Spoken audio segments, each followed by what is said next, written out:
Check 2. Hey, 2. 1, 2. We good now? I think we're good now. Okay. Yeah, weird. Something's funky with the system this morning. I booted up and my keyboard wouldn't connect, and then I had to change the USB port my keyboard was on, and then that was the NVIDIA broadcast software I used to filter background noise was just not working. Weird. Coughing? Never a coughing. Never a coughing.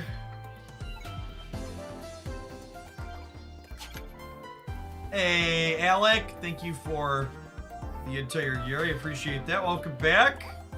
Let me say thank you to Dre Wu again, since clearly my microphone was busted when I was trying to do that. Yeah, I should post on the Discord. Good call.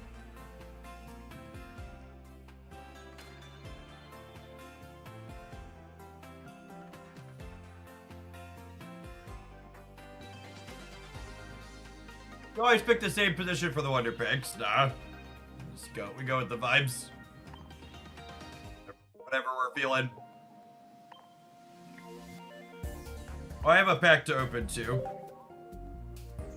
Do that real quick. Let me finish our daily missions.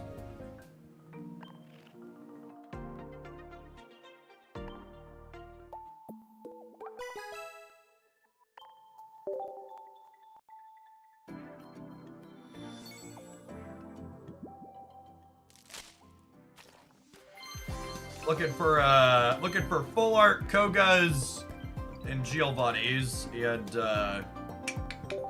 what's his name? Weezing. The cosmetics we would like out of the Mewtwo pack.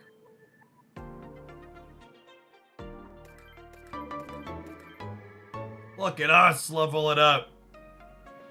Level 36. We're kind of a big deal, gamers.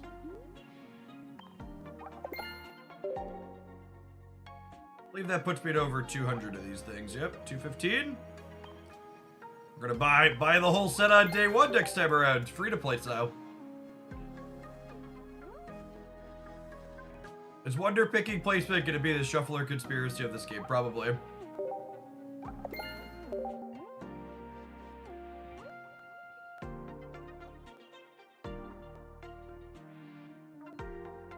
Hourglasses and stuff here in the preview. By the way, gamers, it was announced that the hourglasses in here will be resetting with the new month. So if you're sitting on these tickets and you haven't bought out the pack hourglasses in the shop with these pink and blue tickets, make sure you do that today. When it rolls over overnight, you're gonna be able to buy them again. I think the new set will be different hourglasses. I don't think there's anything to imply that that's the case. We'll see, but like, the pack hourglasses are here at the top with the timer, whereas pack points show that they're set specific. So, I don't know. It could go either way because predatory mobile game's got a predatory mobile game, but I would be surprised if, as the UI is structured, hourglasses were set specific.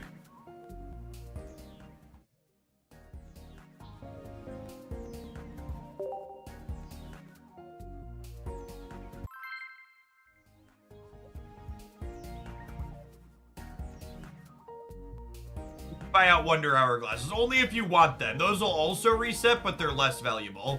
Nothing's expiring. The shop's just refreshing. So if you buy out the hourglasses in the shop today with the pink and blue tickets, you'll be able to have new ones again tomorrow.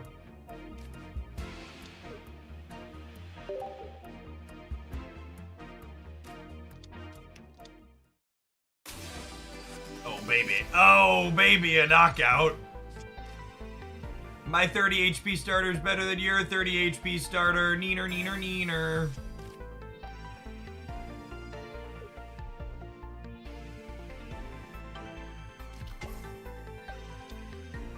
Hey, do they have an X speed?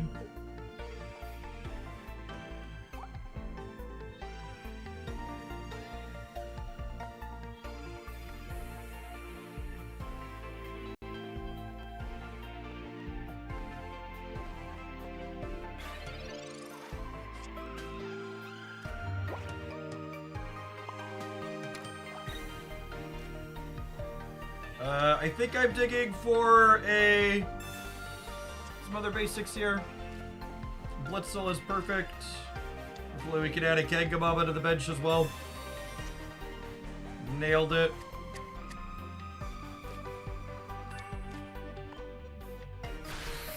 Tiny charge, big KO.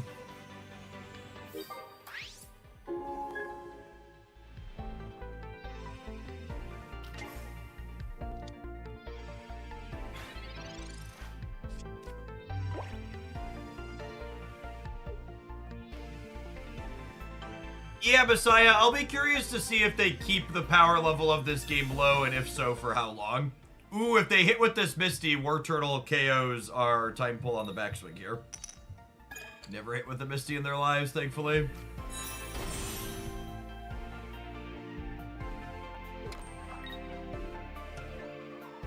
And I have Electric here.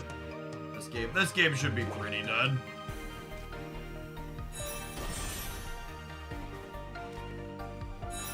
Do I put an energy on here so I can draw the stage 2 next turn? I think so.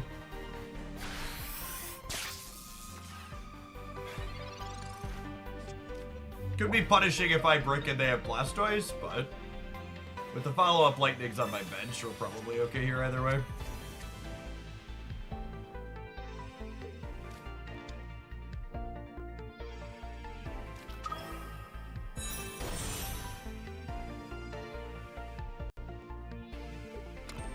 Jeff, I'm missing 1 EX Charizard and 2 EX Moltres. Should I start opening other packs or wait till I draw them? Do you want to play with them? Then you should probably keep opening for them. Do you not want to play with them? Then you should probably move on to a different pack.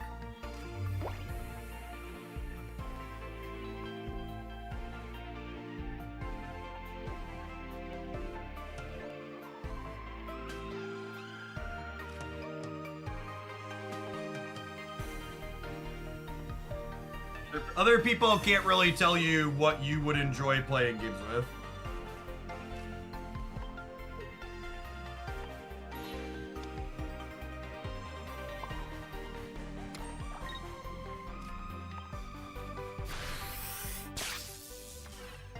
Now, if we knock out this Blastoise EX, they lose the game. So it's 2 match points for an EX here.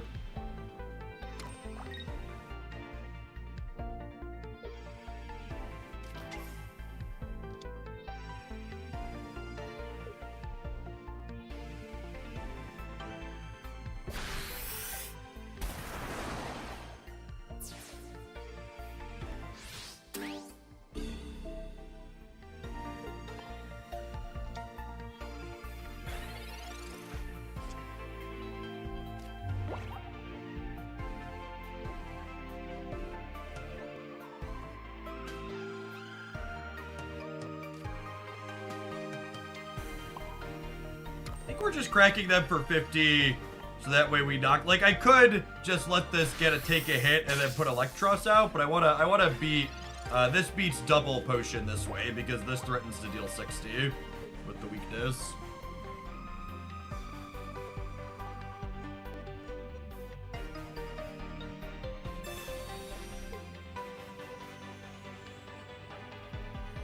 Sure. Just spinning tires here. How have your numbers been since mixing Pocket content in? The Pocket Twitch numbers are almost identical to the non-Twitch drop Snap numbers. And the Twitch drop boost for Snap has gotten smaller every cycle and has lasted less time every cycle. I also expect that there's a chance that Pocket grows as it goes on more. Something that's noteworthy about when I moved into doing Marvel Snap content is my best months doing Marvel Snap content were the second and third month after the game release, not the first month. But I streamed every day during the first month to build up an audience to achieve those better numbers in the second and third.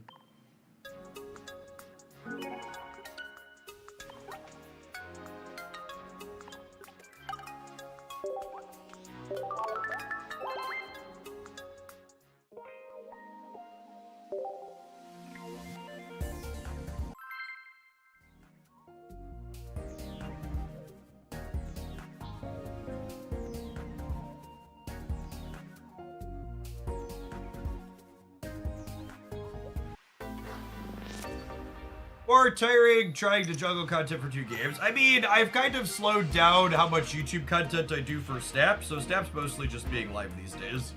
So it's not really that much more.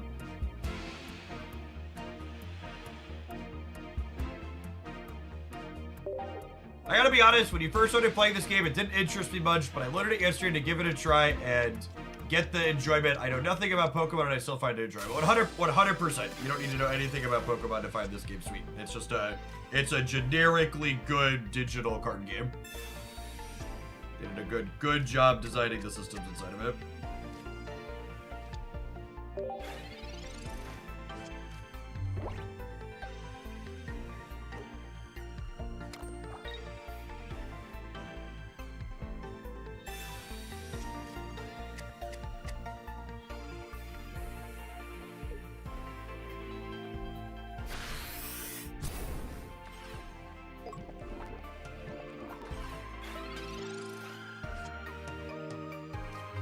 Pull is a nice draw.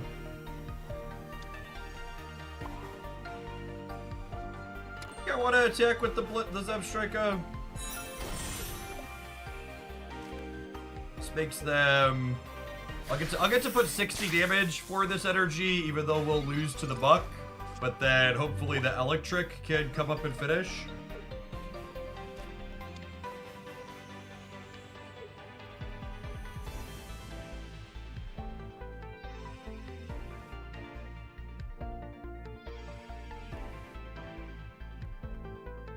I think Marvel Snap has been at a low point for balance and gameplay patterns since Aeroshim released, basically.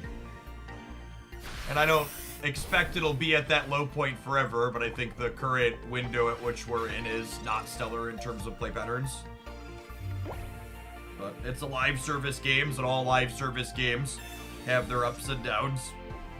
I will say, I think one of the compelling, interesting, noteworthy things about Pokemon Pocket is the fact that, you know, with the Kanga pull here, I'm actually going to retreat and put Kanga up, so that way they can't evolve into Muck this turn unless they don't get the knockout point. I think this is better.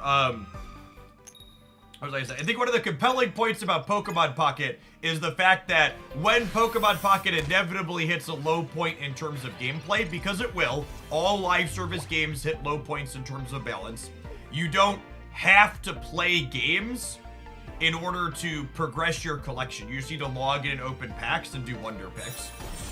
And I think that not being compelled to slog through gameplay that you don't find fun will be a big leg up for this game long term in this space.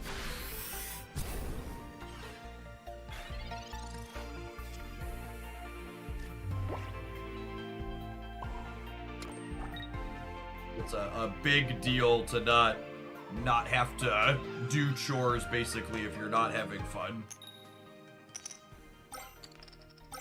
There we go. Swung right back around to the 50%. I'll also be curious to see if they decide to add ranked to this game, because unironically, I think not having ranked is very smart and good. I think ranked ladders are very predatory and make people feel pressured to play and not have fun while they play. I also enjoy not getting emoted inside of the games. I don't enjoy that experience in Marvel Snap. Alright, do they have a Koga to save the Buck? Here's the question.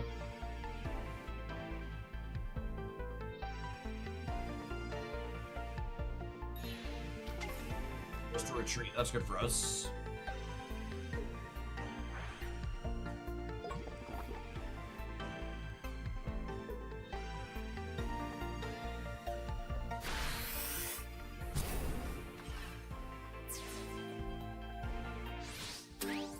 So with the potion, my Zebstrika has 70 health. Which means it's gonna live long enough to pressure this Muck off the bench.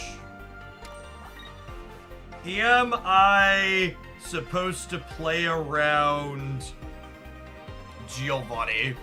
Because if they have Giovanni, yeah, I think I potion because it not only plays around Giovanni, but I'm gonna need to potion to save the Zebstrika next turn anyways. because I'm not going to want it to die when we get poisoned.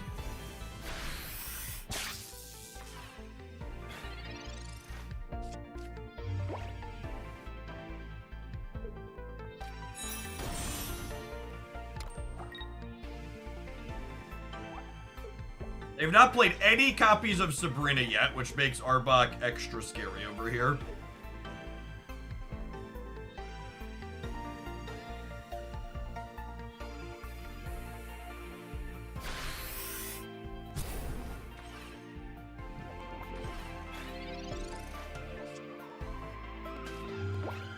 You know, drawing another Kenga was maybe a reason to not play the Time Pull out.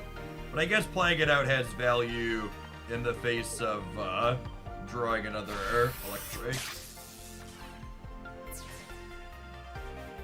So Electros, really sweet finisher here. Deals 80 and then flips a coin to Paralyze. Paralyze stops him from attacking or retreating.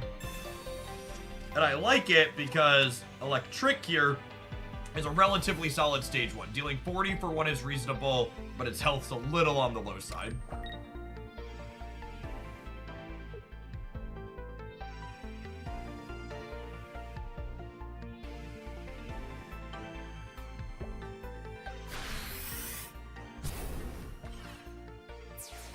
So that goes down.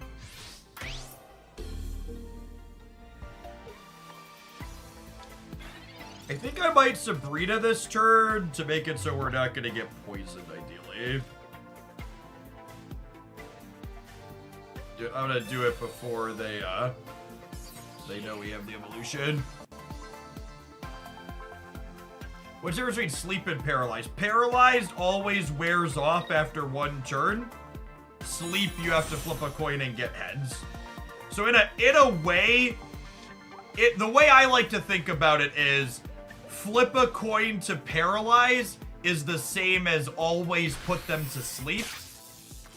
Because sleep, they have to lose a flip. Flip a coin to paralyze, you have to win a flip. They're both 50% to brick your opponent's next turn. Is how I shortcut it in my brain. With that heads on the paralyze, we should be good to go here. This game was going to be close, even if we missed on the heads. I think we're still favored, but with the heads, the game just ends on the spot. You 100% should just be opening as many packs as possible.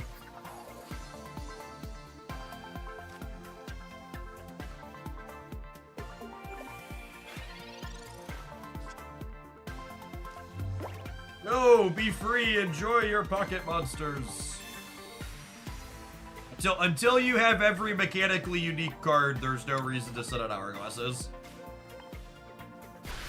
And honestly, if I'm being truthful, I've been tempted to crack my hourglasses looking for cosmetics. Kinda want some more full arts.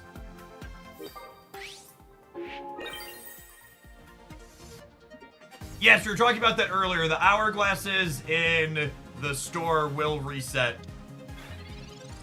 tomorrow when the rollover happens. We could actually lose this game to Koga plus Muck, I suppose. Is something to consider.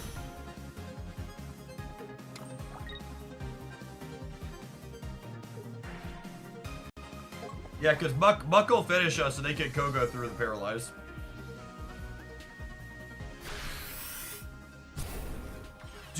I was gonna say, do I retreat this? But retreating it is just all of its energy, so I think the answer to that is no.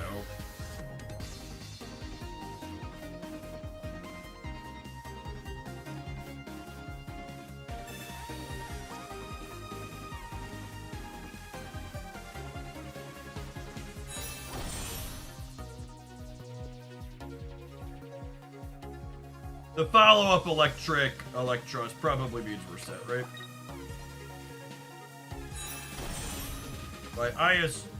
Oh, they have 2 points, though. Yeah, I guess we're just dead, huh?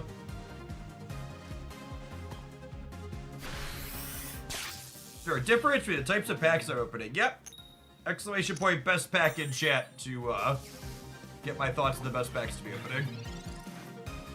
Yeah, good chance we're dead here. But I played this well. I think I used my Sabrina incorrectly this game. But it also might not have mattered. We are dead to Koga plus Muck. And they haven't played any Kogas. They're through one Muck.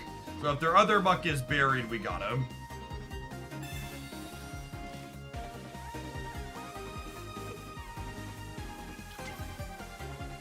Other Muck looks buried.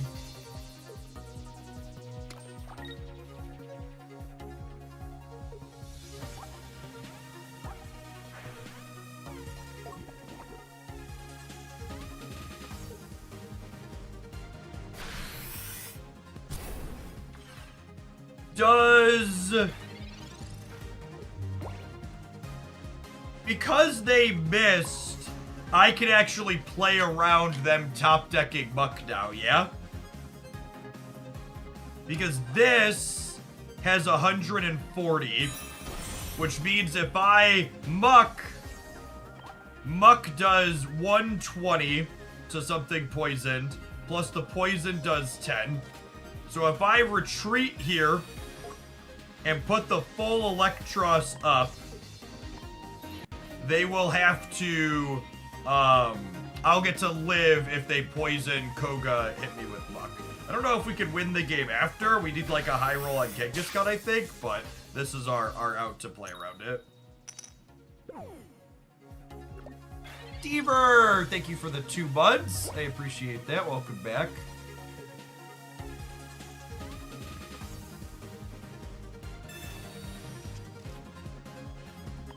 All right, there's their research.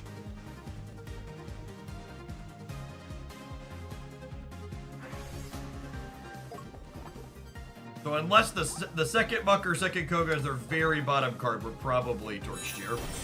There's the Muck. Oh, do they have 2 X speeds too? Holy. Oh, they can't Koga because they researched. Yeah, that's a good call. Wow, I can't believe they're playing 2 X speeds. Wait, I win with the Zeb Striker because they didn't have it. What a crazy close game.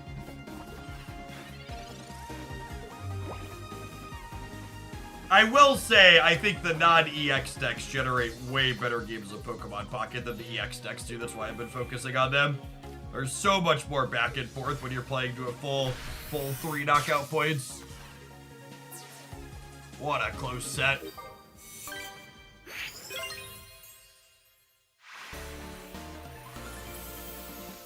Played that really well, and I made a little bit of a mistake.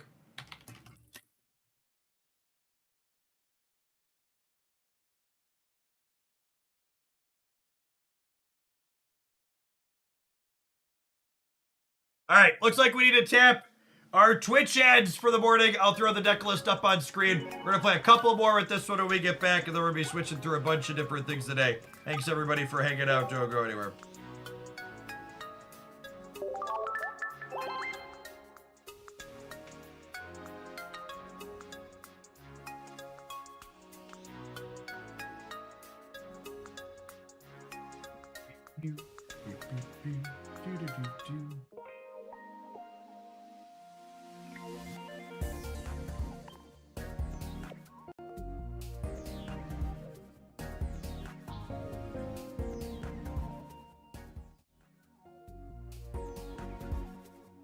I'm trying to free to play a Pocket. You know if there's any reason to wait on the 2 free weeks of premium. Nope. Is there a best decks? I actually posted a video on the YouTube channel this morning covering what I think are the best of the best decks. There is not a clear standout above the rest. In some order, Pikachu, Mewtwo, Charizard are the top 3. But I don't think we can definitively say one is better or worse than the others.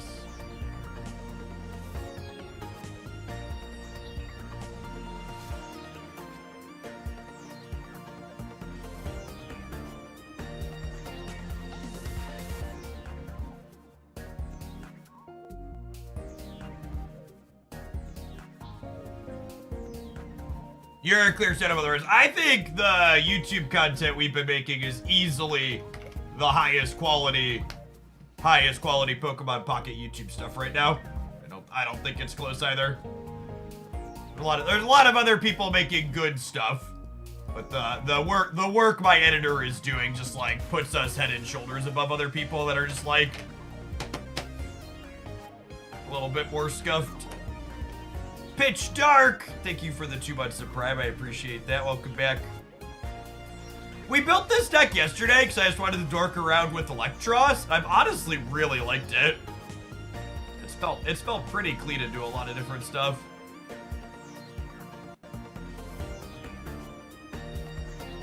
Let's let Kangas counter a good support.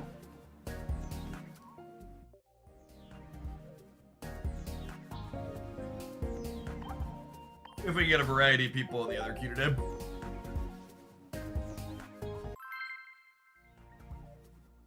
Gyarados is not a playable Pokemon pocket card. It only works when you high roll with Misty, and if you're going to high roll with Misty, there's better options. We desperately need deck codes in this game for import-export.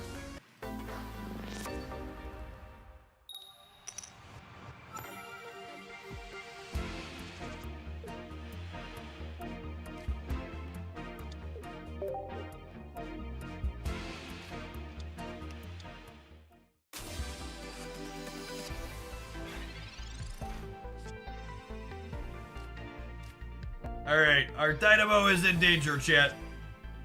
We are going first at least.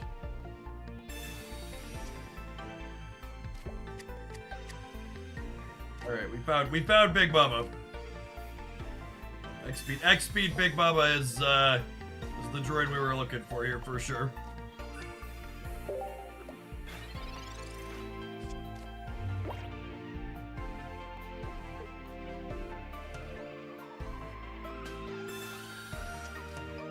No, the hourglasses take away exactly an hour. If you use an hourglass while you're at a half hour, you'll still be at a half hour until your next one in between.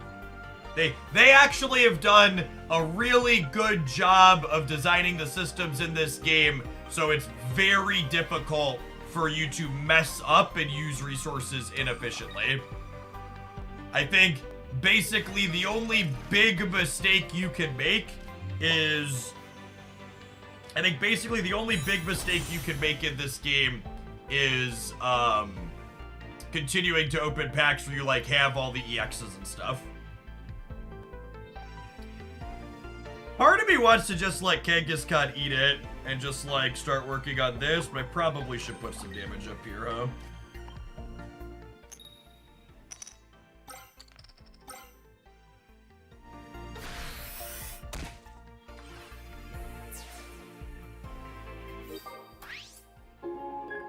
Why should you stop opening packs when you have all the EXs? You should likely move on to opening a different pack when you have all of the higher rarity cards you want from a particular one. So like when you have all the 3 diamonds and EX cards that you want to play with out of the Pikachu pack or the Mewtwo pack or the Charizard pack, you should stop opening that pack and move to a different one where you're missing higher rarity cards. You think they'll implement an MMR or rank system? I hope not.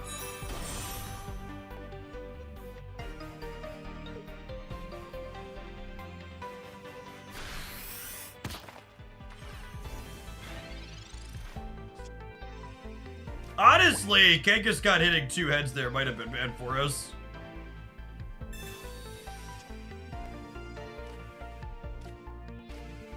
And then getting the essentially free retreat in exchange for a knockout point. Not feeling the greatest.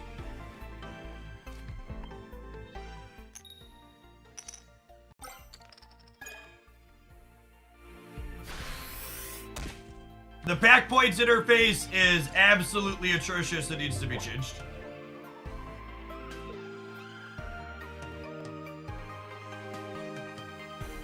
The lack of a search feature is offensive. The inability to use it from the deck editor screen is obnoxious.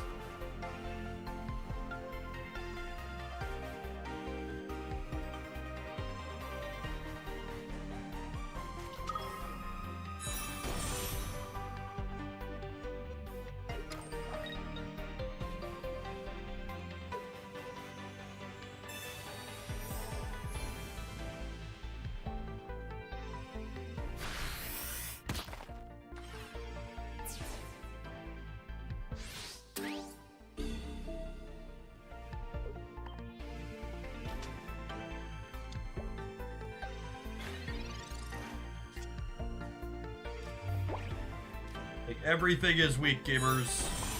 We're gonna be in a spot where we might die to a Sabrina in this set.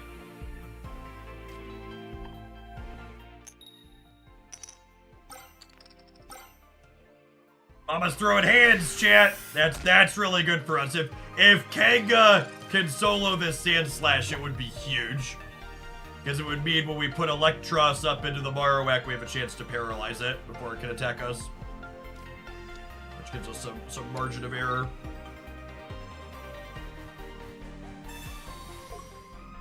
Oh, they're just gonna switch this turn, yeah? That probably means we're dead. I guess I should have just...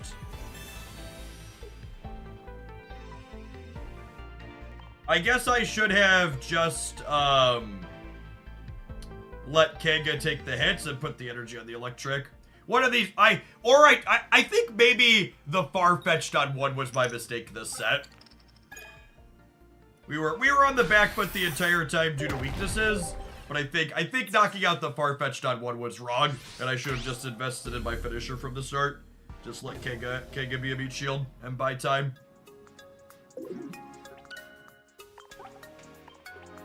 The correct decision.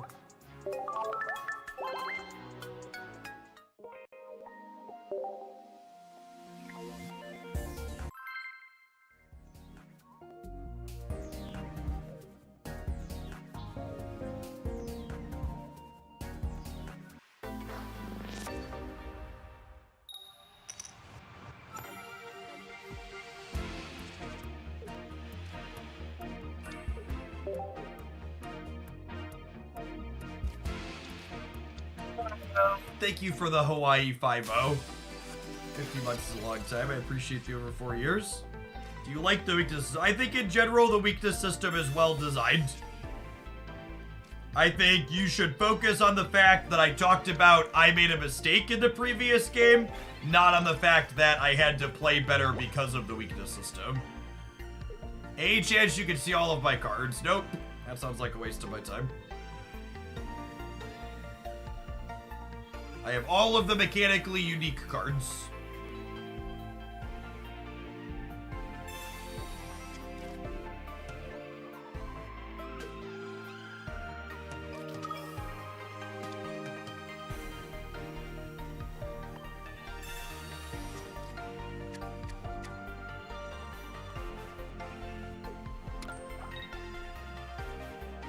I think there is an actual 0% chance they ever stop making the regular Pokemon TCG. I think there's no reason that Pokemon Pocket and regular Pokemon TCG can't exist simultaneously. Something new existing doesn't have to kill the old things. They can exist side by side. Also, most people playing the physical TCG, or most people collecting the physical TCG aren't even really playing it, they're just collectors.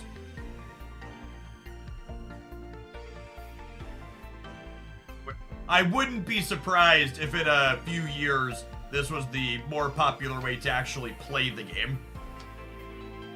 Because I agree that the gameplay can be a little obtuse in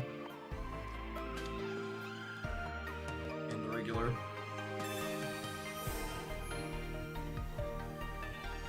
I mean, I kind of wanted to start hitting your Mewtwo anyways, so thanks, I think. It's not the time pull I wanted for Christmas.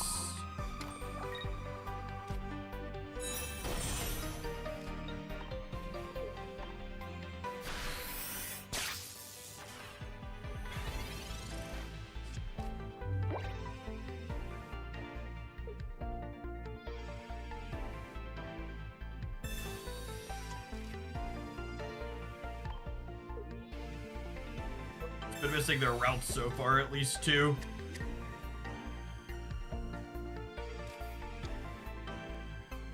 Are they not playing routes? They might not be playing routes with the Mewtwo and the... They have Persian too. Okay, sure. That's scary.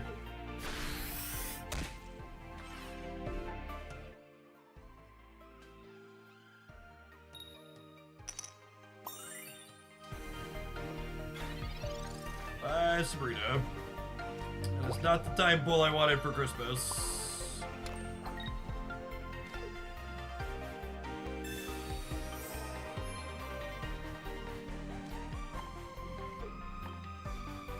Keep attempting to murder this in the back line.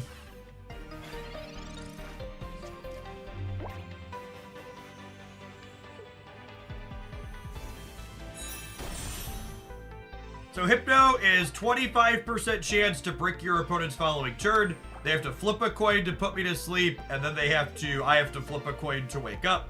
So they have to win their flip, and I have to lose mine. This Giovanni means that they're Mewtwoing me this turn, question mark?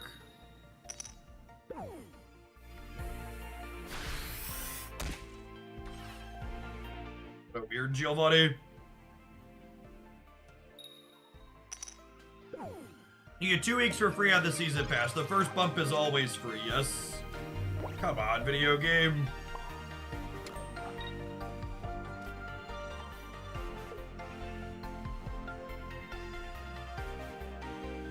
Oh, can I not undo this? I probably should have switched this back and put the other strike up.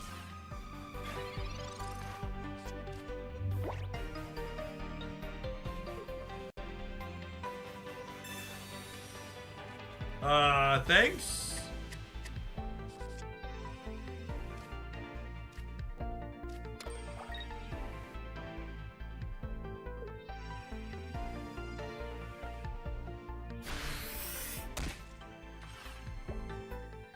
I definitely should have put the other Zeb strike up. Even though that knockout point here was silly.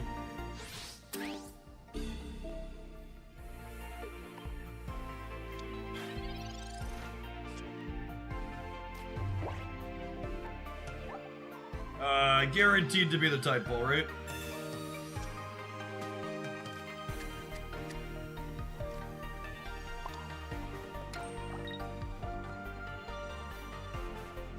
Do I want to put the other Kangamama out? I don't think so. There are 2 of my stage 1s and 1 Professor's Research in my deck.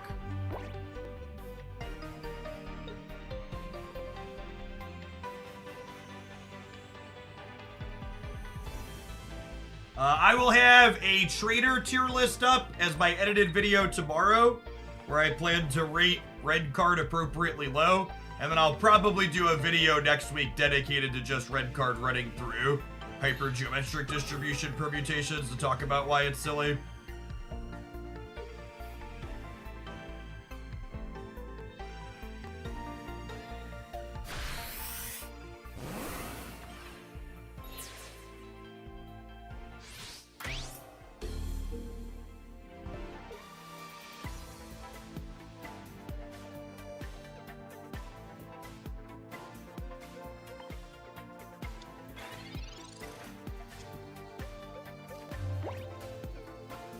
Oh, sad.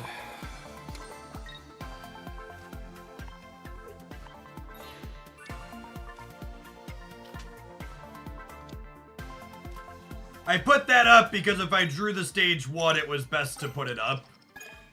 And obviously we bricked, which is sad.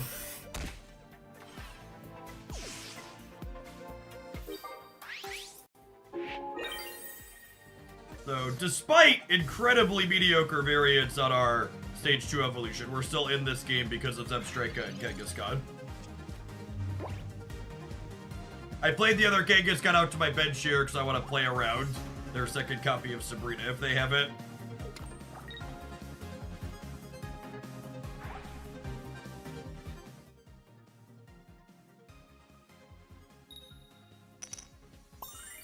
Now, double Hypno means we're going to be sleeping a lot.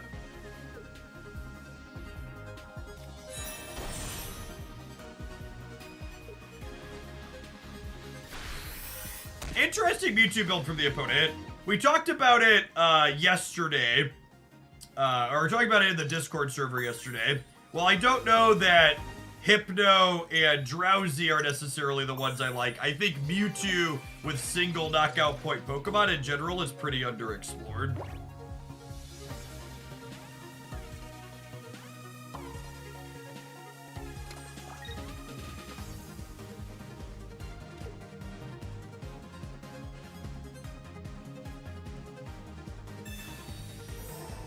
Doing this to play around a second copy of Jill Money. We're both on 2 knockout points here. No, nay. Thank you for the 17 months. Appreciate that. Welcome back.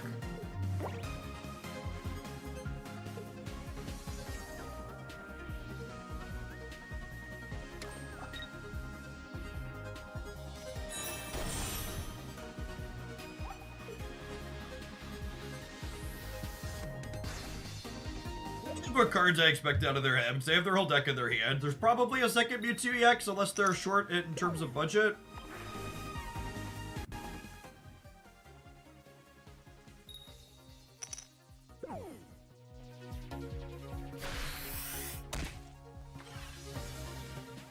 If I draw my stage 1 next turn and they don't discard a card, we should have them.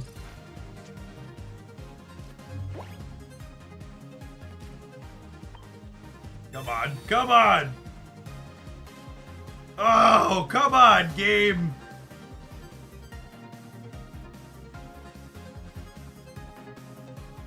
That's so frustrating. They're literally the bottom 2 cards of our deck. Just hit 2 heads. I mean, we low rolled as hard as possible with our deck order. So, our cumulative variance says we should be good to get them here, yeah? The problem here is, if we brick on this, they're pretty likely— Yes! I would never brick! Crushed every time! I was gonna— if we bricked on this Kanga 25%er, there's a high probability that one of their remaining cards is a second Sabrina, which we're dead to.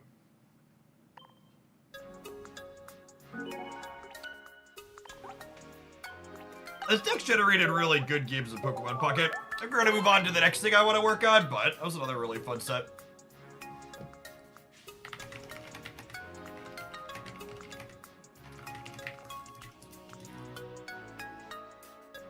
Negative Ghost Rider, thank you for the 3rd of a year. I appreciate that. Welcome back.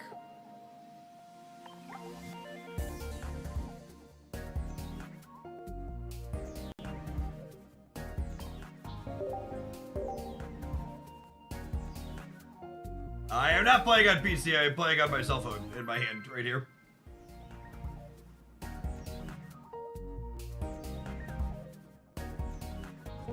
I have a bunch of decks I've already imported and set up for today. I need to lock in my deck list for the creator tournament tonight. So we're going to be playing things that I want to play today.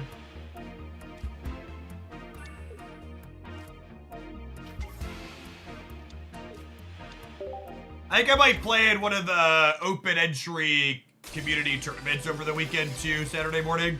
Although I don't know if I'm going to stream that. I might just record it off stream and do YouTube content out of it again if we have a decent run. I'll be streaming the creator tournament. It's Saturday at 7 p.m. Central.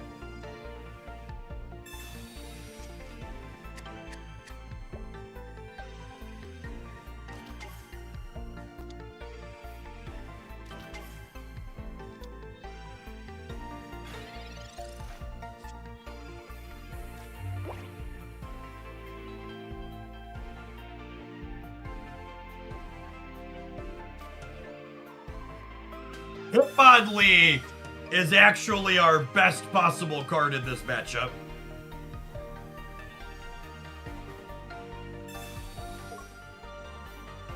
This is the matchup Hitmonlee is in the deck for. To bully Charmanders. Just 30 damage to a bench Pokemon for one.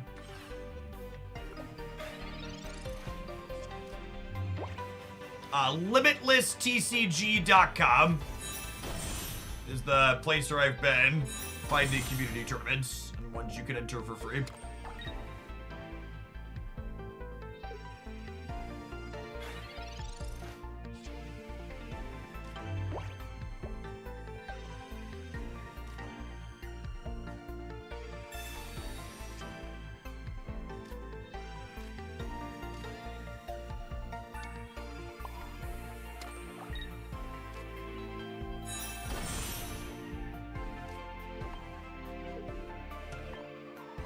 So they're going for the setup on the primary one here.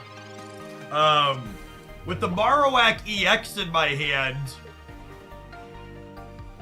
I can slide this Marowak up and with Giovanni KO this Charmeleon in one heads.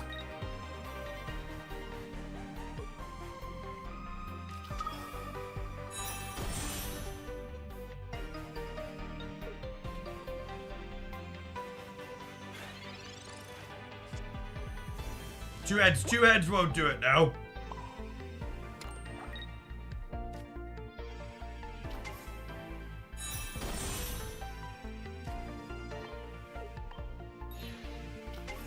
That being said, with some average variance, this Marowak goes toe-to-toe here with their slower setup.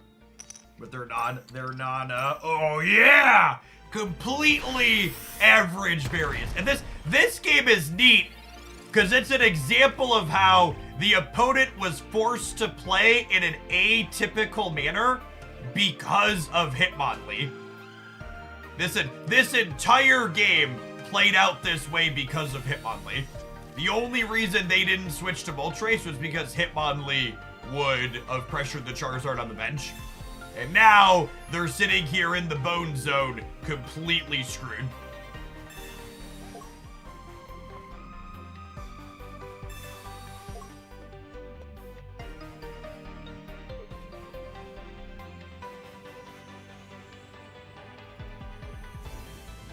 Yeah, you run away. Hitmonlee's coming back for round 2, Chad. He's feeling stretchy.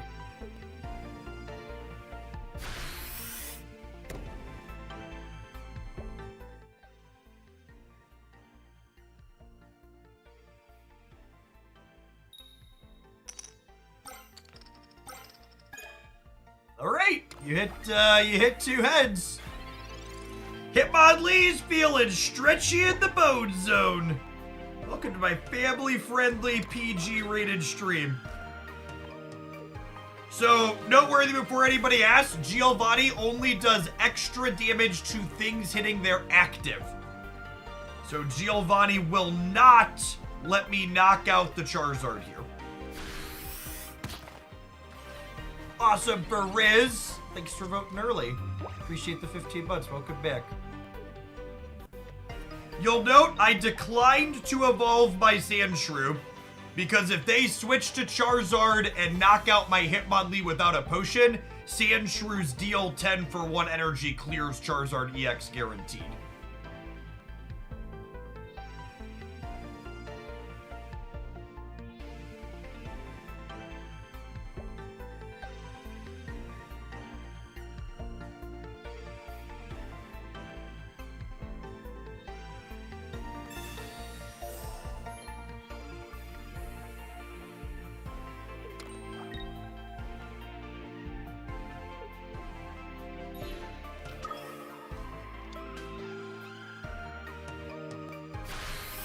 Teared up. Thank you for the 8 months. I would like the record to reflect that I think this should be a canon Pokemon event.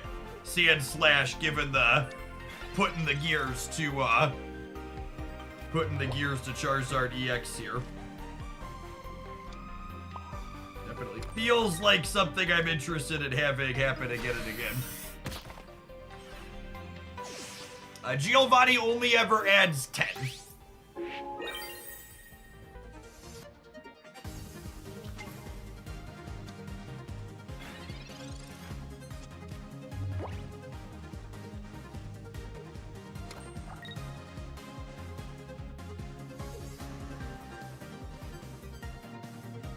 They're pretty cooked here. I hope so.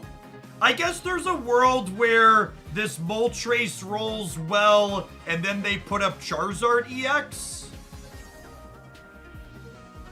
Is like their path to victory. Like they hit like 3 heads on this and they have Charizard. If this rolls 1 or maybe 2, we should be good.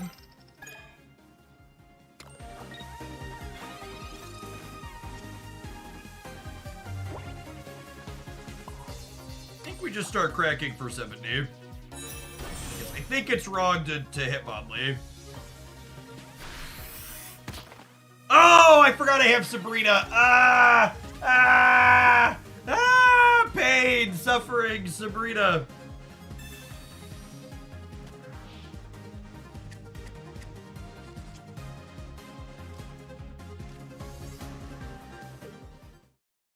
Cool. You know, I bet you could find some Pokemon fanfic with that title if you looked hard enough. Pain, suffering, Sabrina. It's probably related to feeling stretchy in the bone zone, too. Someone asked if they could see the deck list. We gotta run a Twitch ad here.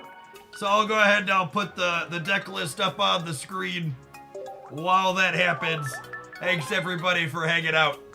We'll see you in 120 seconds. Ooh, as my capture card gets a little salty.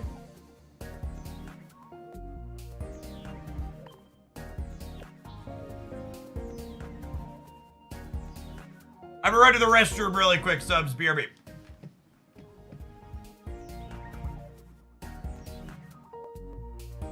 Stand up, too.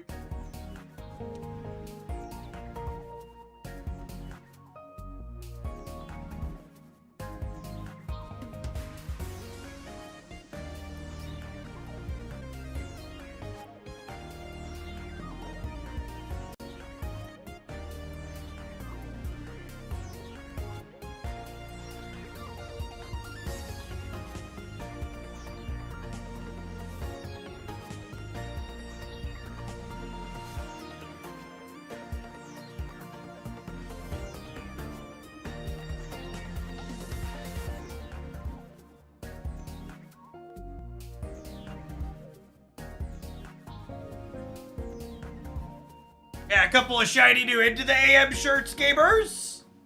I love the brightly colored ones that have a huge range. Let's give it the full webcam for a minute. It's one of their new designs. They add new ones all the time. Finally broke 30 on the number of shirts in my closet from them. Make such excellent stuff.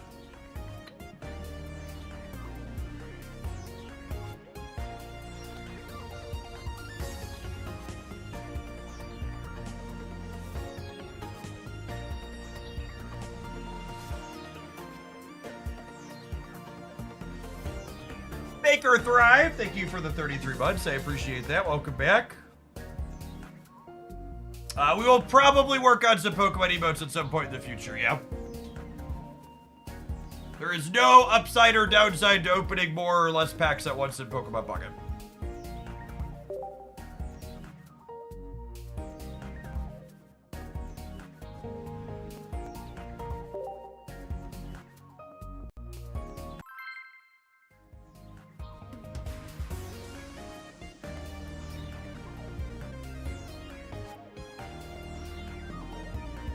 I have deck lists already loaded up for today and probably tomorrow, Grindel. I think I'm gonna play in a tournament again on Saturday, and I want to try and figure out an off-meta thing that feels good for it.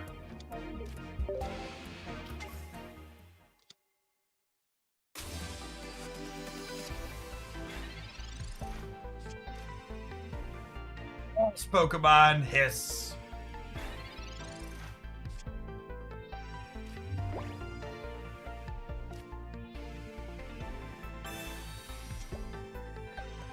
Is there a VOD of you opening packs on stream? I haven't done a lot of pack opening on stream. I don't really enjoy doing that type of content. There are not energy cards inside of your decks, no. The energy cards are in your energy zone and you attach one every turn.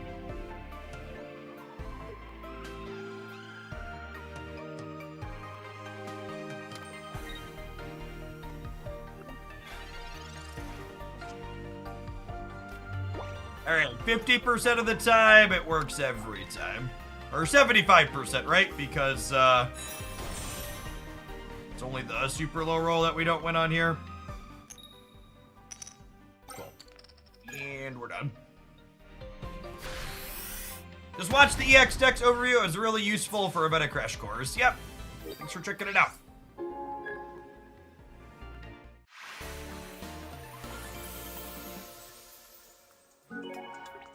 Oh no, weakness matchup. So anyways, yeah. I had a few people asking why there wasn't a Venusaur deck in the EX decks, best decks. And like, well, obviously that was an incredible low roll for them in general. I think the Venu builds really struggle with the other aggressive decks that are good.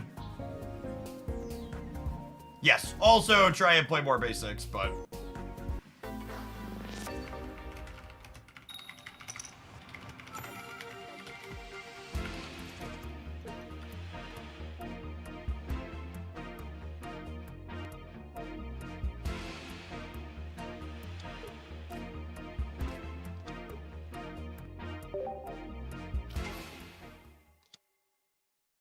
I'm a big fan of the Greninja Alakazam deck, but finding a lot of success versus Charizard trees. Yeah, that deck is super competitive. Someone top 4'd one of the community tournaments last weekend with it. It's one of the many phenomenal examples of innovation to be had in this game if you're not just slamming the same EX Pokemon every round. I think I'm putting the other Hitmonlee out.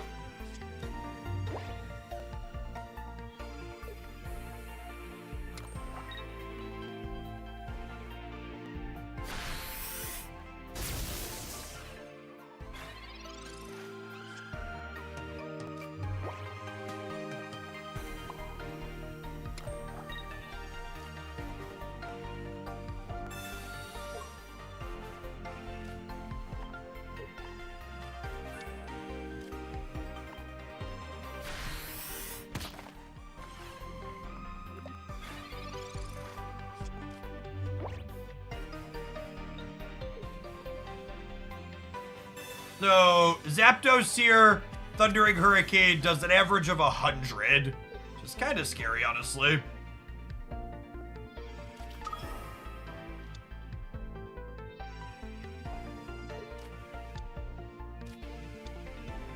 No, I think your read is accurate there, Duck. I think that matchup is difficult to impossible without having an ideal curve. It's one of the reasons why I played Executor Greninja instead of Alakazam Greninja. I think your Pikachu matchup is tough. Pikachu is the deck that ultimately put that deck out of the tournament.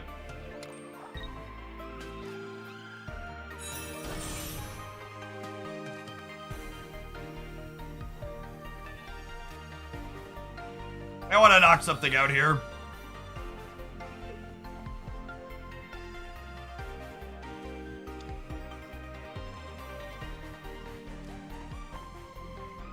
One thing I don't understand is how to collect exact cards for decks I want to build. Should I be spending all my hourglasses opening packs and wonder picking? Well, how else would you get cards that you want if not by spending resources to get them?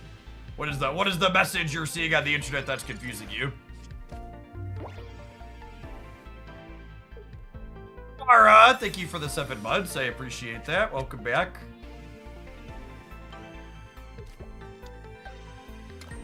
Pack points, but you have to open packs to get pack points. Dodge a Giovanni, we can dodge a ball.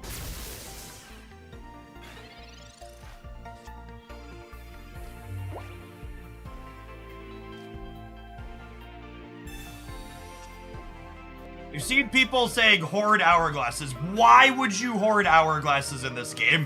What reason do they give for that being a good decision to make? Can you explain it to me?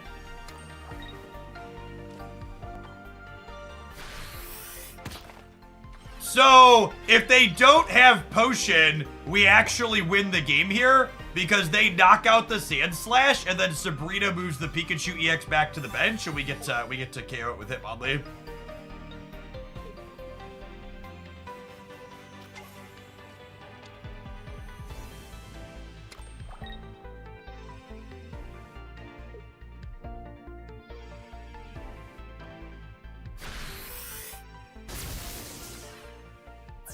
I think Hitmonlee is a card we're gonna see develop in this metagame. It's so strong. Hitmonlee and Zebstrika are both cards you should be playing more of, gamers. They are very potent Pokemon pocket cards. Just reach back here and get my last 2 knockout points.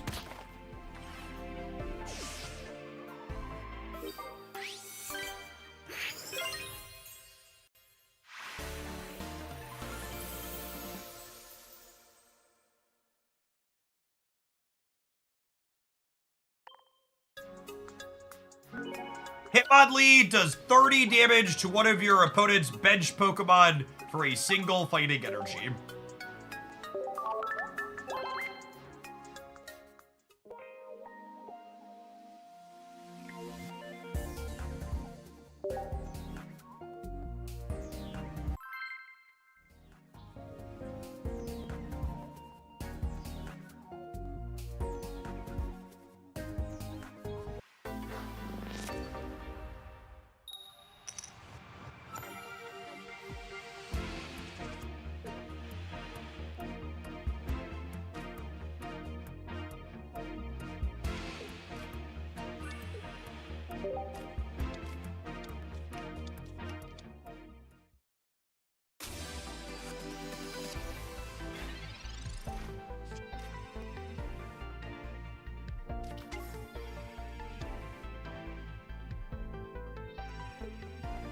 I'm confused. Doesn't the cost of a booster pack go down depending on how many hours are left until you get a new boosters?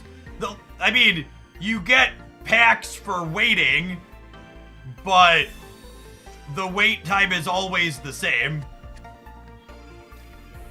So again, I'm kind of confused by your statement. Maybe I don't know if you don't understand the system. Like there's no reason to wait.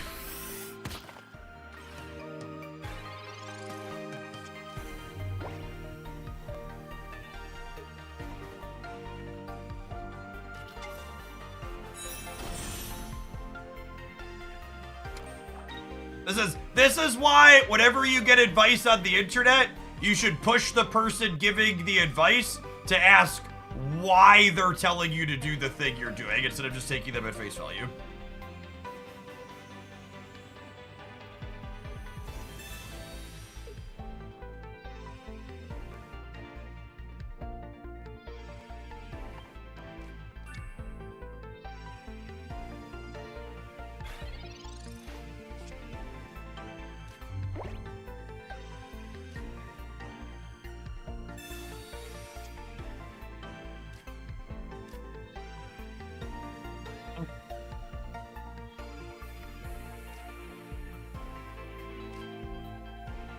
My lack of evolutions at X speed here is really unfortunate. It probably means we're dead.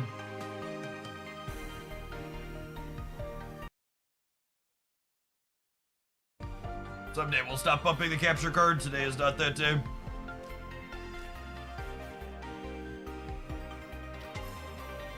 Untap does not automatically log deck lists while I am playing. So yes, I have a Dex page there that has things from my YouTube videos. My YouTube videos have links in the description moving forward.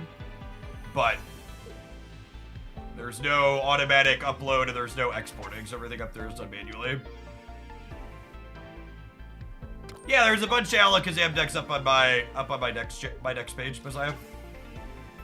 Yep. Pretty unfortunate variants here. No Marowak, no Sandslash, no X speed. Needed one of those things to happen for us that game.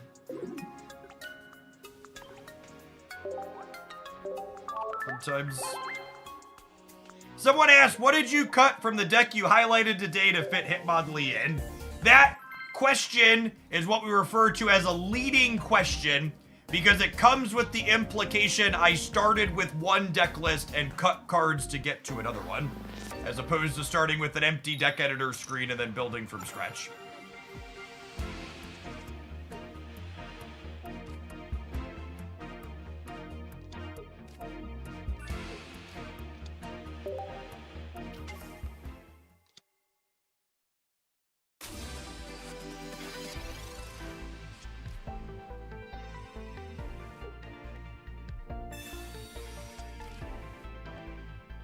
It's no untapped overlay. There is no automation or anything for mobile applications. I doubt there will ever be an untapped overlay for this game. Generally speaking, Android apps don't give you access to the types of game files that you need in order to provide that. I actually do have an Onyx deck in my deck editor. I think it's the one we're gonna try next after this. Is my plan.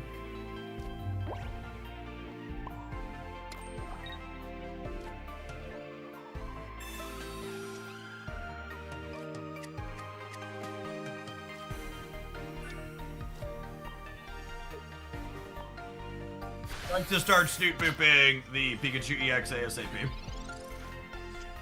I assume they're not developing a PC client. You know what they say when you assume. I think identical to Marvel Snap, they released the game without a mention of a PC client, and that's smart. You don't want to make promises you don't know when you're keeping them. I think releasing on mobile first is also very smart. This is where the bigger audience is.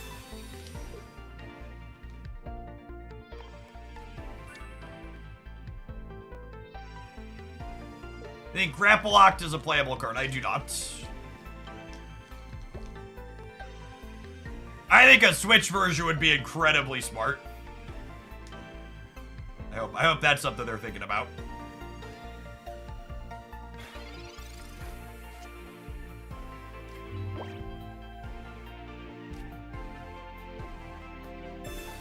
For an X speed.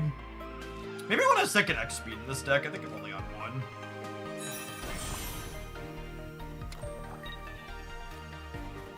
So the X speed draw here means I get to snoot boop the Pikachu again, which means that Pikachu gets KO'd by Sandslash if it knocks out Hitmonlee, even through a potion. Which is a pretty big deal.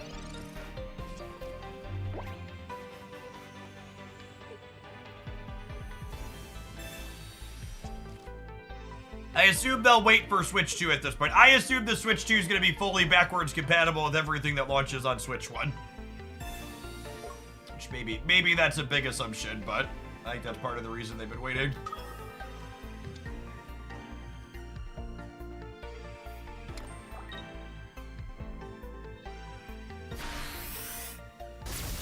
Alright, you put my Hitmonlee in the dirt and have collected 1 knockout point. I'm gonna put your Pikachu in the dirt and collect 2 knockout points. And this is a good lesson in tempo as well. The opponent and I have traded knockouts, but they only took 1 energy off of my board, and I'm taking 2 energy off of theirs. So I'm not just up in terms of match points, I'm also up in terms of tempo here, which means it's difficult for them to catch back up now.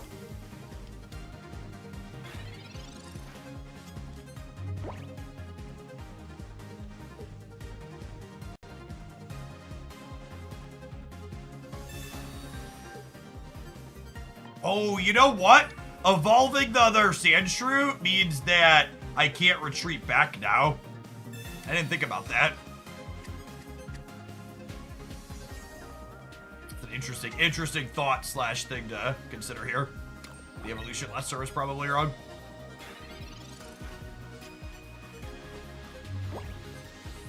Yes, the opponent talking about tempo. My evolution let the opponent generate tempo here by putting me off a turn of plays or off a turn of attacks. Heads up on their part.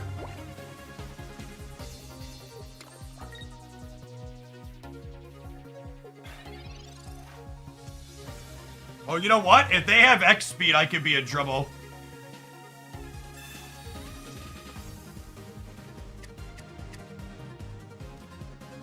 If they have X speed, they can retreat back and 1-hit knock out my thing. Do I move it on the Marowak now? I think I move it on the Marowak EX now.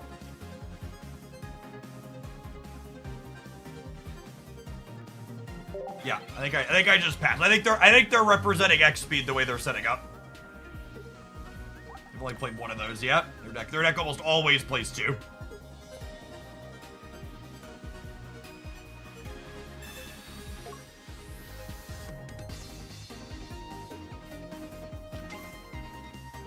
They have Sabrinas. They could. No, they're out of Sabrinas. And the sequence from the opponent was only possible because I, the sequence was only possible because I messed up on, oh, that low roll's gonna cost him. Because I messed up on evolving.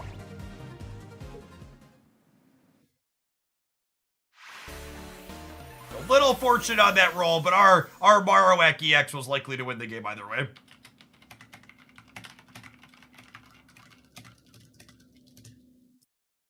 Pseudo Pally, thank you for the 50 months. I appreciate it. Welcome back. This build is playing 2 regular Marowak and 1 Marowak EX. We'll throw the deck list up on screen here for a second for people can screenshot it before we move on to our next pile of Pokemon Pocket cards here this morning.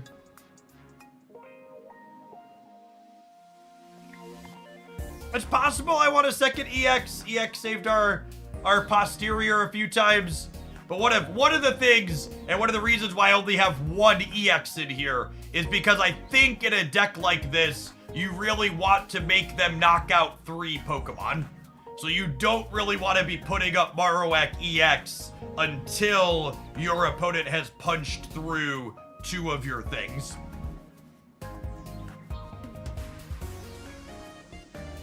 One decision I'm not 100% sure on in this list is Giovanni versus Potion. Giovanni lets Sandslash knock out Mewtwo EX in 2. However, Potion lets both Sandslash and Marowak live to a 3rd hit against Mewtwo EX. So, I think the cards in here, but the Giovanni might be better as Potion.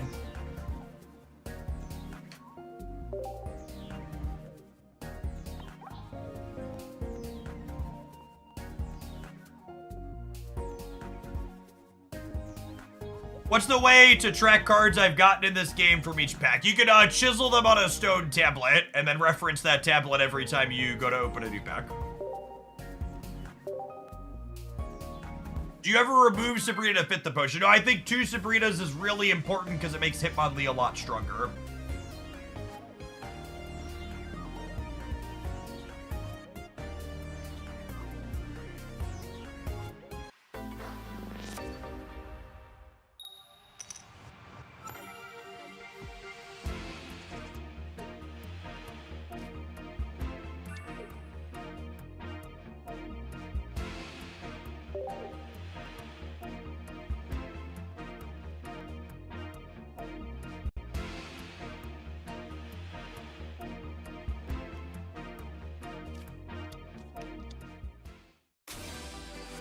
I do not intend to manually screenshot or export my deck every time.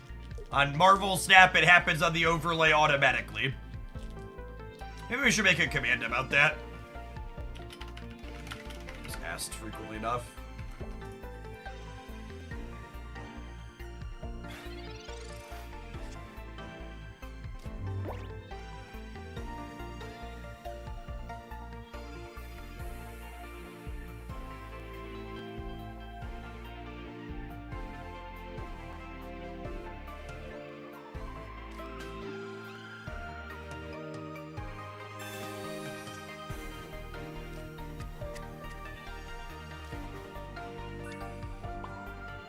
If they have Executor, oh, they don't have a Grass Energy on one. They must be playing their Greninja build. That means we got a real shot here. I think standard Executor is often better than EX Executor. Most of my Executor decks play 2 regular Executor and 1 EX or 0 EX. What's your favorite deck using Pidgeotto? Arbok Pidgeotto is fun, and Blaine Pidgeotto is fun. Both of those can be found on the Pocket channel and highlights. How does drawing your initial hand work? Is your first draw basic and then it fills the rest? Or does it replace the final card if you're missing a basic? Nobody knows the answer to that question. It's not been shared publicly by any official source. Anybody telling you otherwise is just speculating. Functionally, from a statistics standpoint, that distinction doesn't matter, though.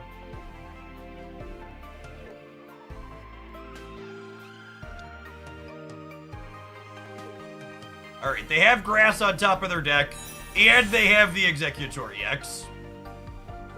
I don't think our deck is capable of beating an Executor, if I'm being honest.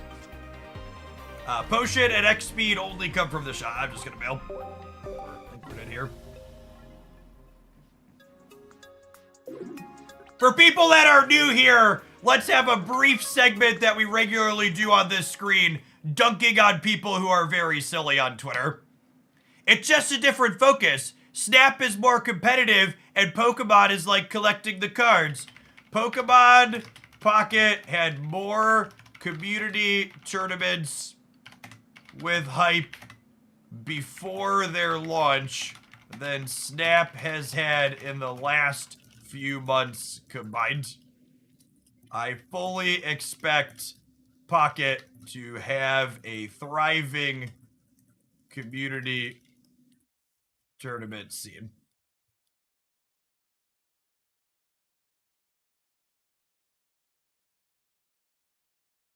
The comment after launch? Nope.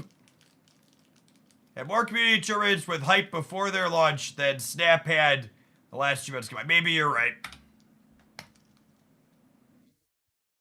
Also, it never fails that whenever someone leaves a take this devoid of reality in my mentions, they are never following me. That's a huge miss on Snap. I actually disagree. I actually think one of the many very good decisions the Second Dinner team has made is not focusing on competitive stuff and leaving it up to the community. And if the community didn't want to put them on and do it, they haven't. If anything, I think the mistake on Second Dinner's part is the fact that Conquest is an abysmal and frustrating competitive format, and they haven't given us a better one of those. But I definitely don't think Second Dinner should be hosting official stuff. And actually, to call out, to show an example real quick before we dive into our next game, actually. If you're interested in playing in community tournaments, these are tournaments that happened during the soft launch. They had 1, 2, 3, 4 tournaments before the game even launched that had over 100 players a pop in them. LimitlessTCG.com. I'll throw this link in chat for folks. I think I'm gonna play in this 7 a.m. one on Saturday morning. But there's a ton of stuff up here happening. I expect that more of this will ramp up as they go. This site runs tournaments for TCG Live and other digital games too. So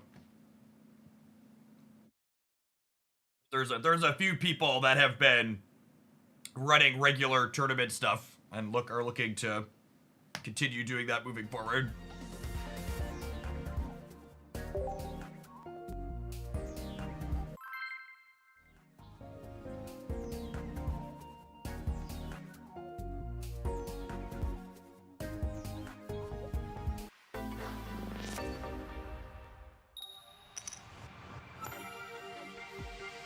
I feel like Conquest is really close. I disagree. I think Conquest needs fundamental structural changes. I think it needs sideboards or multi-deck some way to not just be dead in polarized matchups. Thoughts on Dragonite decks? They're fine. I don't think they're top tier because they struggle into the things that can be aggressive really quickly, but there's worse things you could play.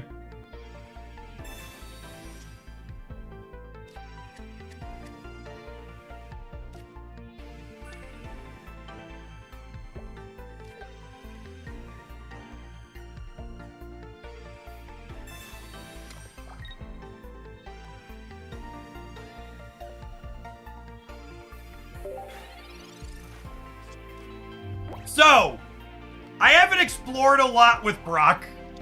It's one of the cards people are poking. That gives a fighting energy to Golem or Onyx. But one of the cards I do like, and I have played a bit with, is Sand Slash, who effectively does 70 damage with 2 cards and 2 energies. And Onyx kinda does the exact same. He does 70 for 2 cards, Brock and Onyx, and 2 energy. Also, and this is noteworthy and interesting, in games like this, if I would have started on the Onyx this game, I actually would have been able to attack for 70 on my second turn.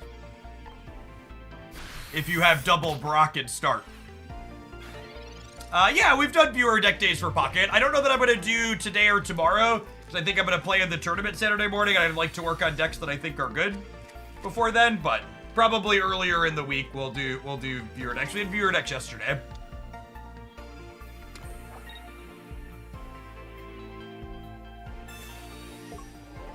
Wow, second Giovanni, sure.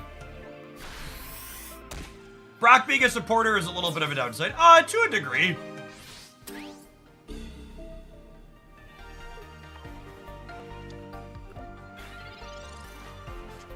There's a lot of games where I don't use the supporter on the first turn anyways, though. There's plenty of turns where you don't need to use the supporter.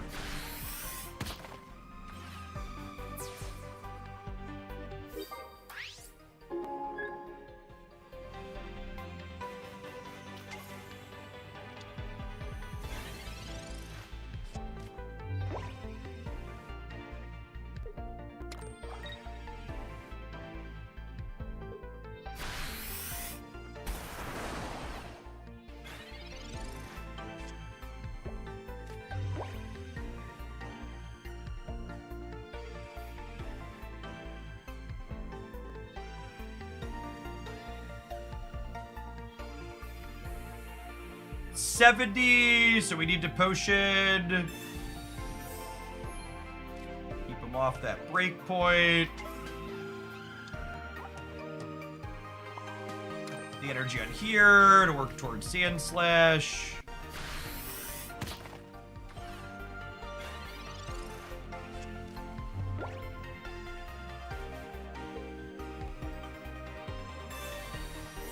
I agree that my Marvel Snap content has been less exciting because the gameplay has been more frustrating.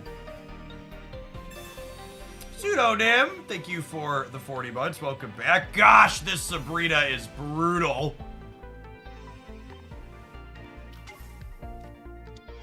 It's brutal because I didn't draw a Sand Slash. I think we're dead now.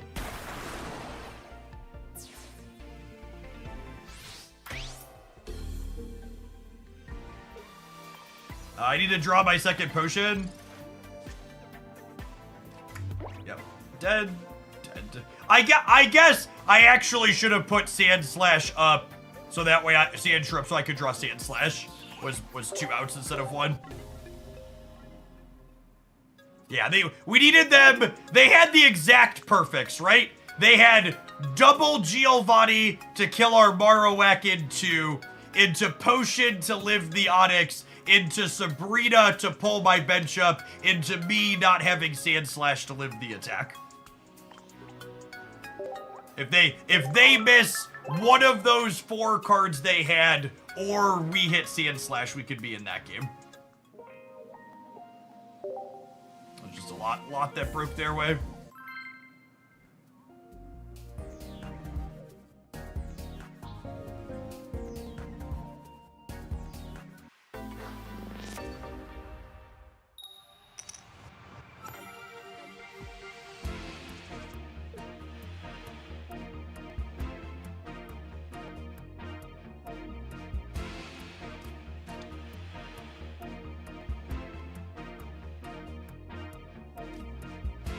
Not a Brock, I don't think I can lead on Onyx.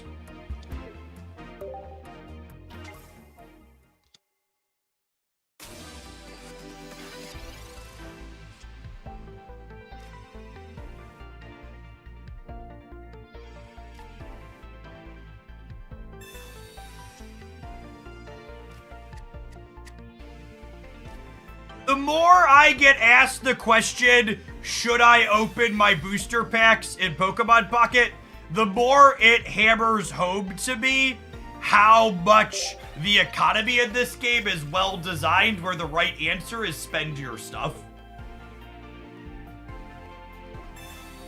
It reinforces how many other games the correct answer is you're not supposed to spend your stuff, you're supposed to wait. Yeah, hoarding's not correct here. Spend your stuff.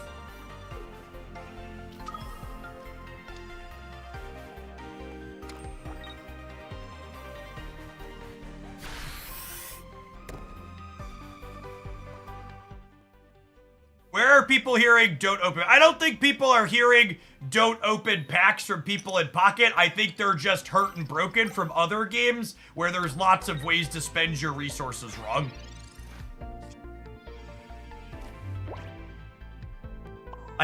I want to make it clear, I don't blame the people who are asking, what am I supposed to spend my resources on here? The fault lies firmly with all the other games that have crappy systems that encourage you to hoard. Because unironically, spending your spotlight keys at the wrong time is one of the worst things you can do in Marvel Snap, right? Like, holding them is correct there.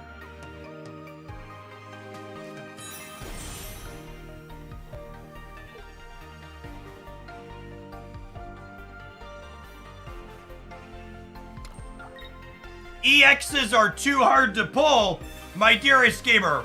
With the most powerful card in mobile gaming, your credit card. You can have all the EXs your heart desires. You just gotta leverage the power of it.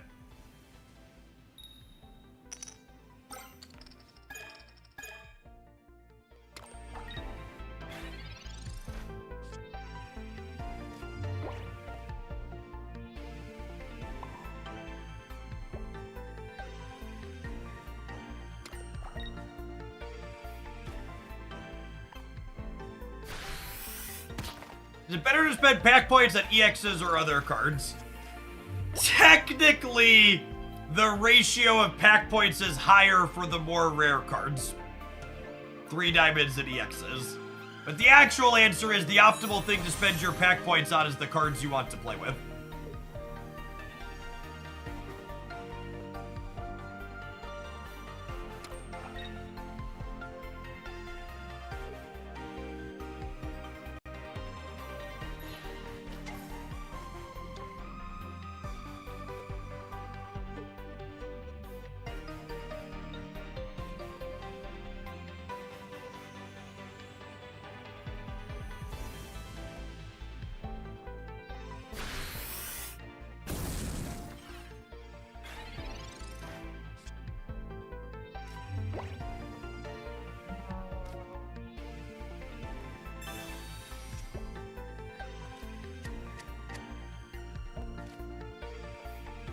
Chad, I'm gonna let you in on something that's gonna surprise some of you to hear me say it.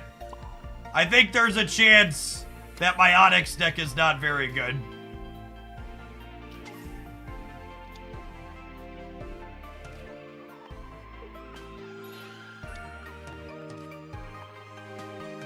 I know. It's tough to hear.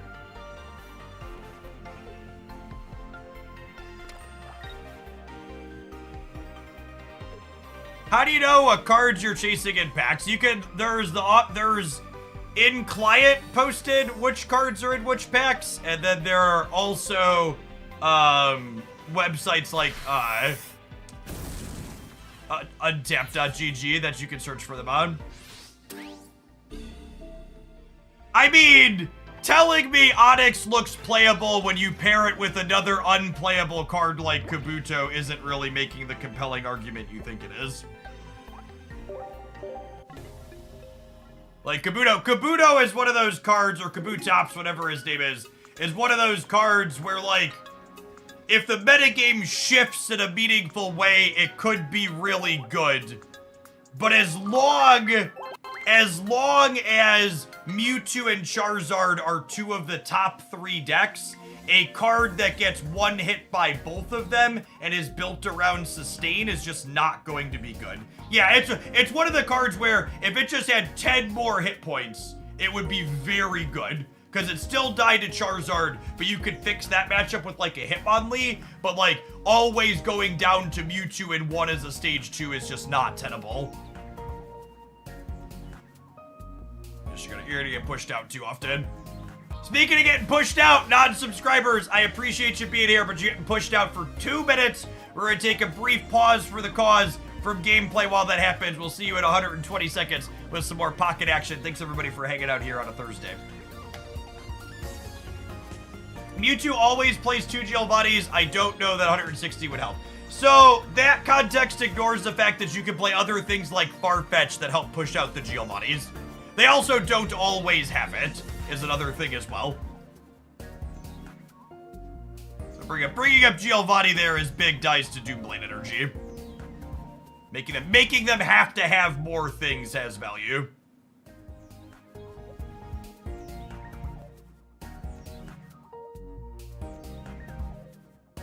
I'm gonna try a couple more games with this and see how it feels into some non-Charizard things. Because we're definitely terrible into Charizard without Hitmonlee, but I suspect, my gut is this is probably worse than the other fighting decks.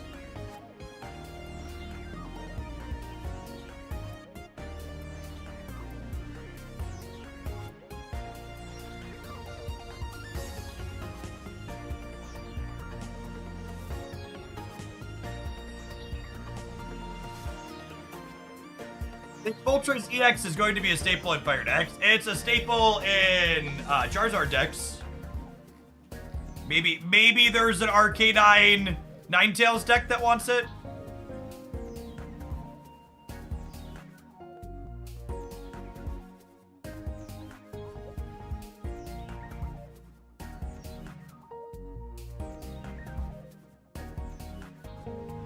A true beginner's guide. If you want a true beginner's guide, you should install the game and play through the tutorials. The onboarding experience in Pokemon Pocket is very good. I do not intend to remake a YouTube video teaching you things you could learn from the client. I intend to focus my strategy stuff on things that are not already taught.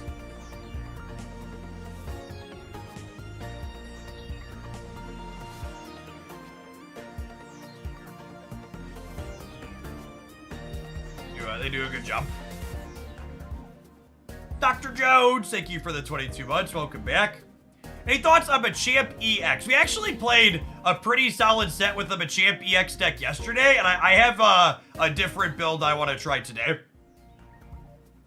We will definitely play more Machamp today. Machamp EX is a card to me that reads like it has to be good somewhere, but it just hasn't been found yet. I'm curious to see if we can find it. Got tired of Magic a while ago. Happy to see you playing Pocket, which I've been in love with. Neely, it's been awesome to see all the folks coming back from both Magic and who bounced off of Snap as we've dipped into this. Yes, I think that's a big part of why Machamp seems like it's got to be decent, is because Machoke and Machop both read as decent cards to me. People often lament that going first is bad in this game. A good example of a card that enjoys going first is Marowak. Stage 1 Pokemon that attack for 1 energy like to go first. Yo Baba, thank you for the 14 months. Magic is cranking their standard set releases up to 6 a year. Yeah, but you don't get to attack with Spider-Man inside of standard now. Aren't you excited to attack with Spider-Man in Standard? Our hand's a little whack here, yeah.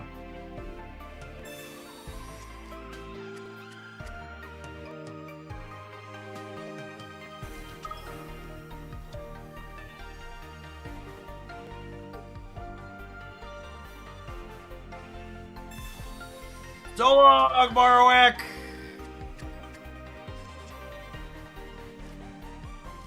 Your Spider-Man won't get past my Sephiroth. That's exactly correct.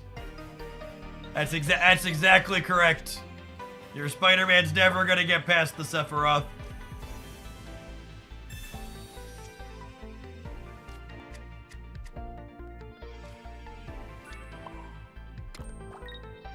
Spider-Man like Marvel Spider-Man. Yeah, Magic Wizards of the Coast announced that their crossover sets are going to be standard legal now, and they were ramping up their set releases to 6 standard sets per year.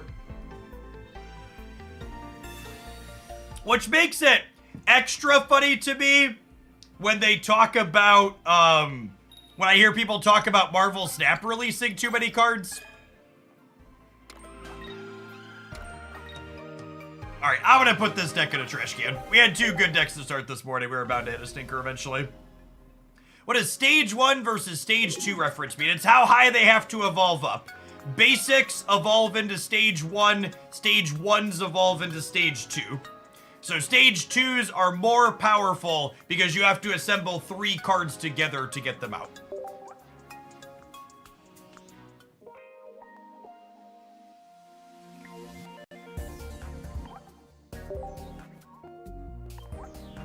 Quite a lot of fighting. Let's do some Alakazam.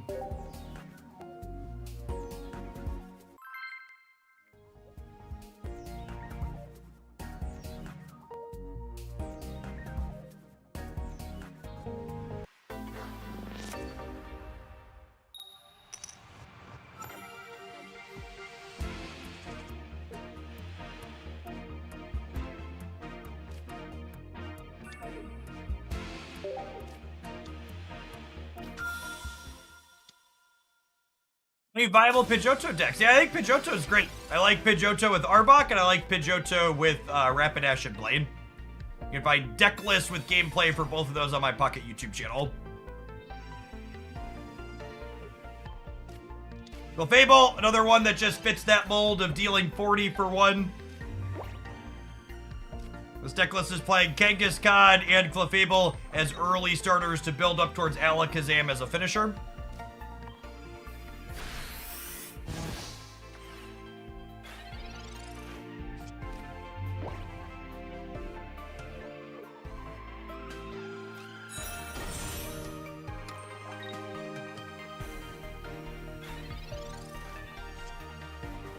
Energy generation is determined by cards that you put in your deck.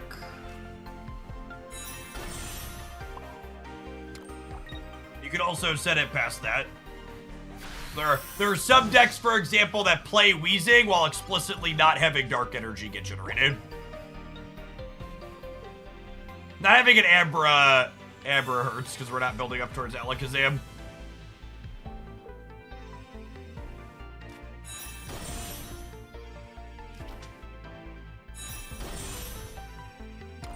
We consider Golbat for this deck to bully Mewtwo decks. I think building your deck to only have a good matchup into one thing is a mistake.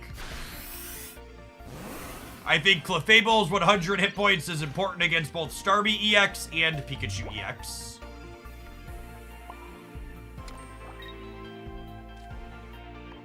Hundred hit points is actually pretty good against Mewtwo as well, because I'm playing 2 potions in this. So if we had a potion here, it would let us live another Psychic Sphere.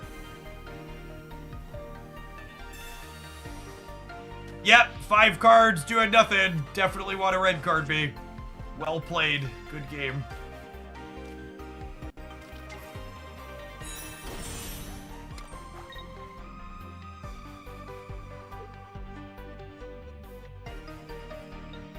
We're probably dead just because we bricked on Alakazam. You like Melmetal? I think Melmetal is very similar to Kabutops in that it just struggles into the fact that Mewtwo is one of the best decks in the format and it knocks him out in 1.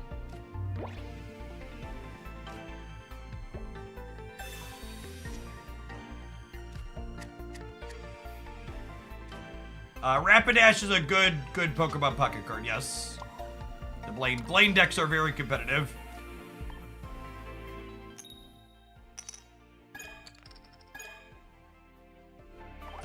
Fitting end to the rest of the variants from this game.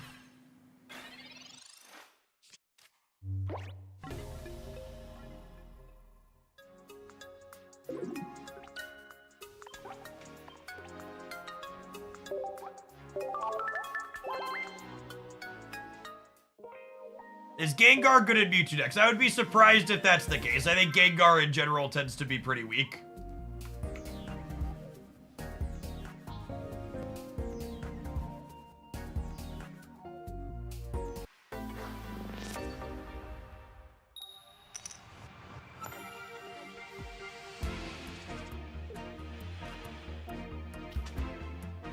So ideally, we want to start on Kangaskhan or Clefable and then build up an Abra on the bench.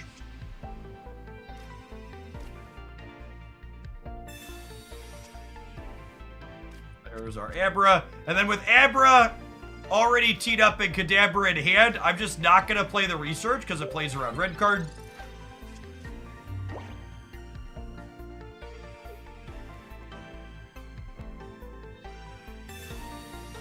Bisharp only has 90 HP, right? I think the 90 HP deal 40s or deal 70s are markedly worse than the 100 HP deal 70s because of Pikachu. I like the Dragonite deck that plays Kangaskhan and Farfetch'd, as opposed to this Weezing build.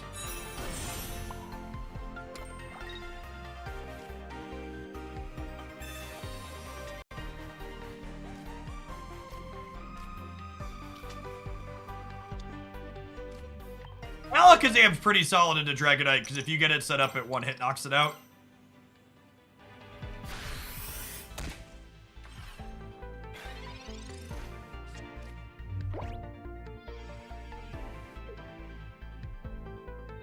Yeah, Snap's next OTA is confirmed to be the 12th.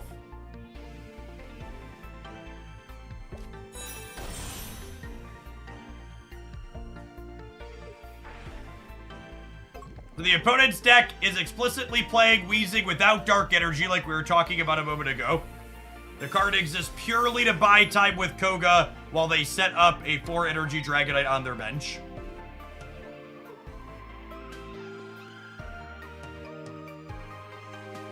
The 3 best decks in Pokemon Pocket at the moment are... The 3 best decks in Pokemon Pocket at the moment, in no particular order, are Mewtwo, Charizard, and Pikachu. I do not think we have remotely enough format data to say deterministically one way or another which of those is the best.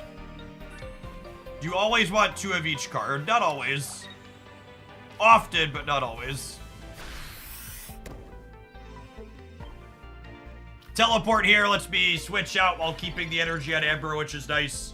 Means I'll start building up the second one towards the Alakazam.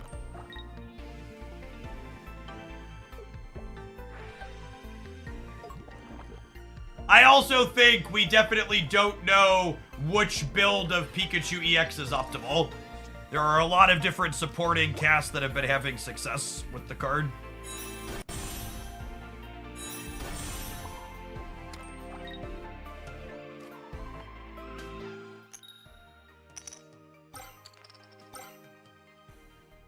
Mama is putting hands on this Weezing chat. She has had enough of his toxic BS.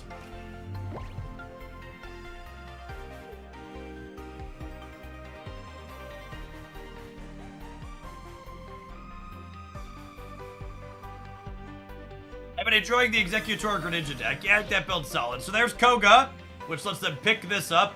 So I assume they're going to redeploy Coughing and then X-speed it back.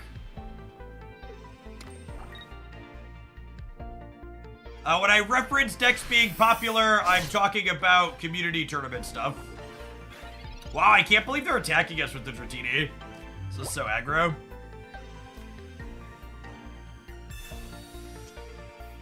Executor and Weezing are 2 of the best non-EXs in the game, in my opinion. I'll be playing Snap again on Monday, is my game plan. I'll be focusing on Pocket through the weekend with its launch.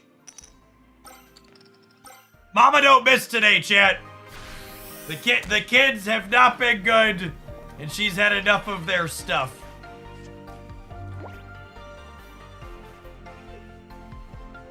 What's your favorite Weezing deck at the moment? I actually don't know the answer to that question. I think it's a card that can get paired with a lot of different stuff.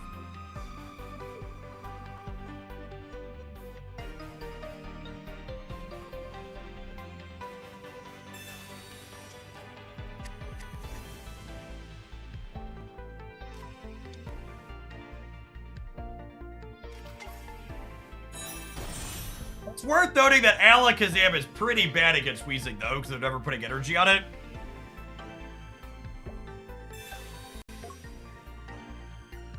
No costume day for Alakazam. I just didn't have the energy, chat. I have three small children and family life's been busy lately.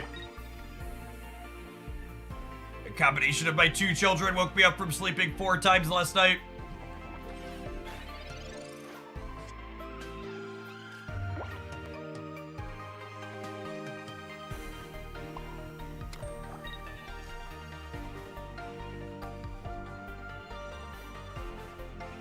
Do I want a potion here? I think I want a potion here. Do I? No, I want Clefable to get up, I think.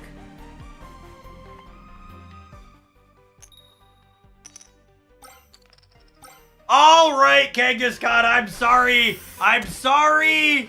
I should have saved you. Mama's like, gonna let me die, huh? I could have been here throwing hands for you.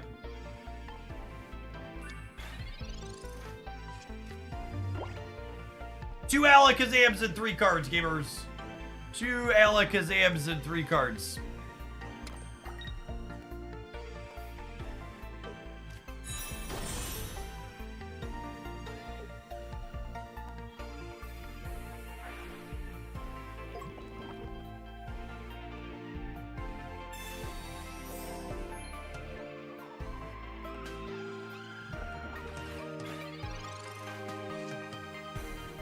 The opponent is bricking so hard. I'd like the record to reflect we brick just as hard as them.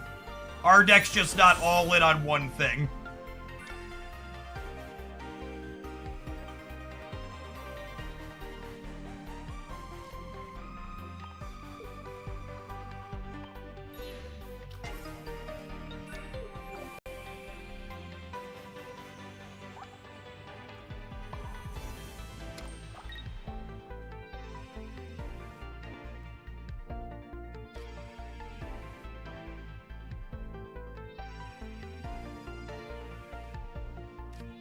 The Sabrina might be useful later.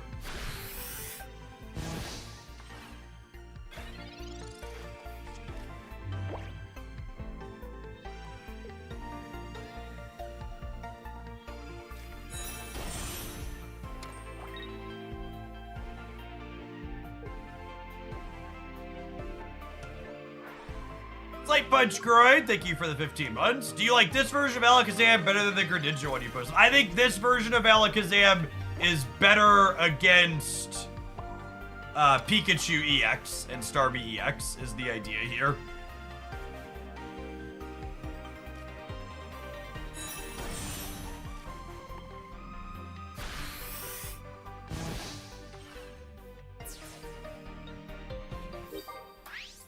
I have not done any math on maximizing packs versus wonder tickets.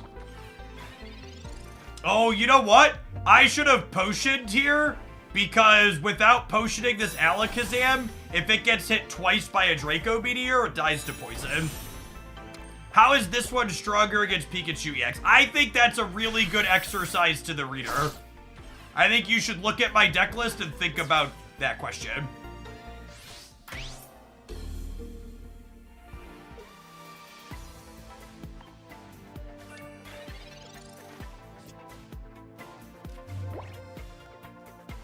I think thinking if you can't look at it and think about it for a little bit, you still don't get it, let me know and I'll share. But I think this is a good level up, teach you about deck building type things. Yeah, I wish I would have potioned last turn. Their second Dragonite probably wins them the game here. If I'd have potioned last turn, we probably win this.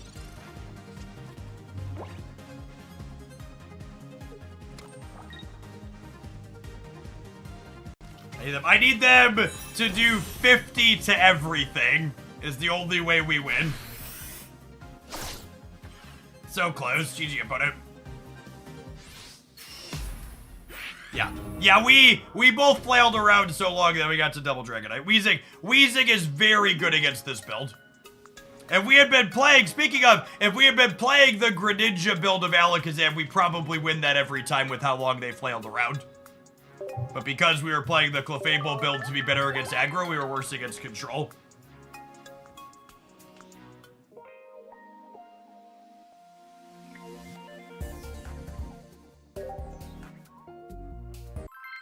I'm a comic creator. I've been thinking about creating a card game based on my comic. There are so many card games in existence. It's a miracle when any of them gain traction.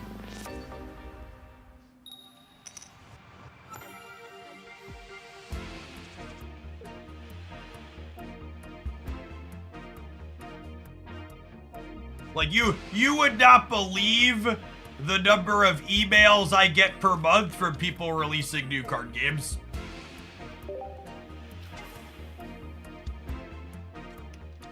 Greninja build of Alakazam. Yeah, if you haven't seen the Greninja Alakazam deck, it's one of the many sweet off-meta things we've worked on and pioneered here since Pocket's launch. Make sure you're subscribed to my YouTube channel and take the time to go through and look at the past decks we've uploaded there. This is a perfect start for us. We have the Clefable into the Clefairy 2, and we've got the full Abra line set up.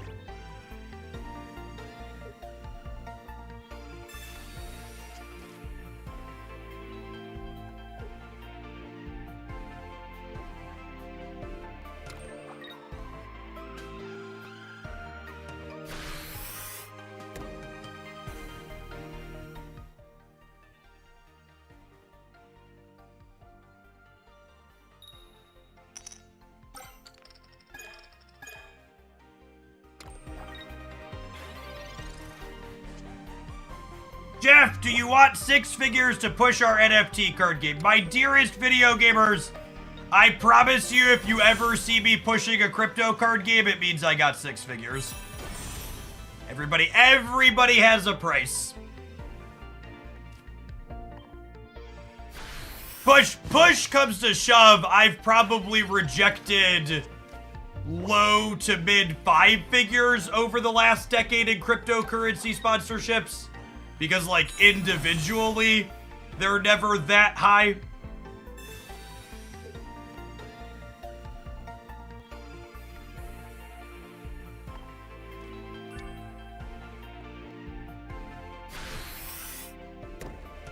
How sarcastic and clearly ripping on the game. It would depend on what the contract is. I'd make sure I was getting paid.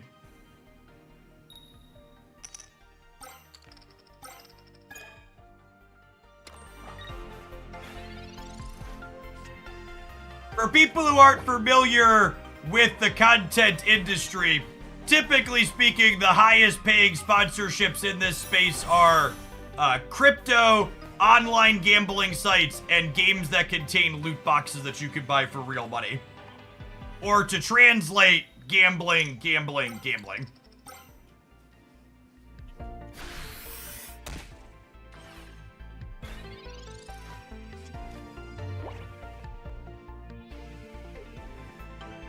I'd also, for anybody who's new here, I would also like to make it clear that I personally do not have a problem with gambling.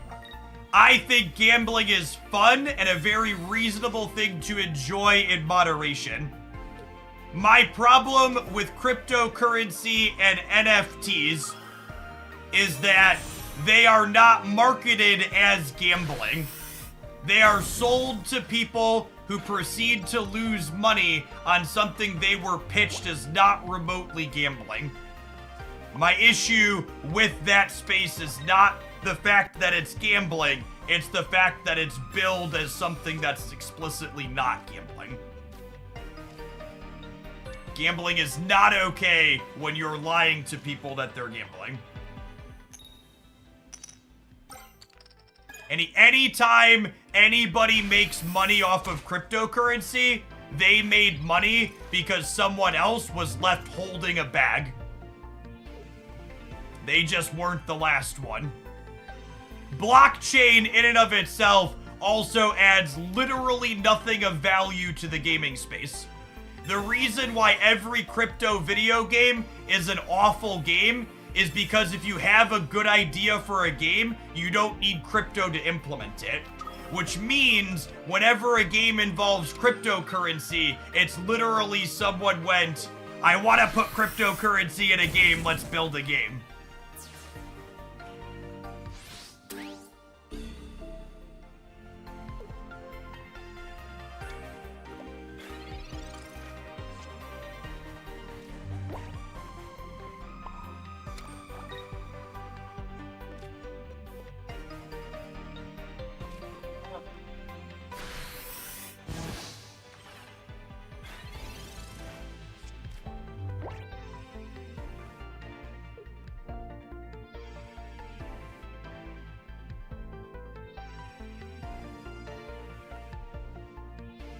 So they can Charizard clear the Clefable, but they can't put a 5th energy on it because then the Alakazam knocks out the Charizard on the backswing.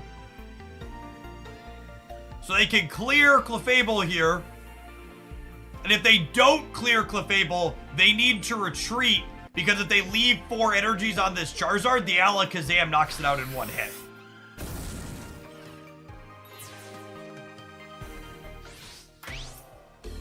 So Alakazam gets to shift in, and he does 120 here. Does 60 plus 30 for each energy on the opponent's Pokemon. Now, unfortunately, I just bricked on my other copy of Clefable and my other copy of Kangaskhan. So this means that if they have a Sabrina, which is likely, I do lose the game.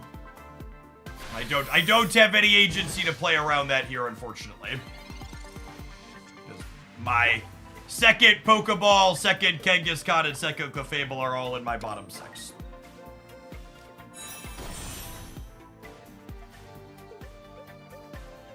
You can find my preferred Dragonite over on the YouTube side.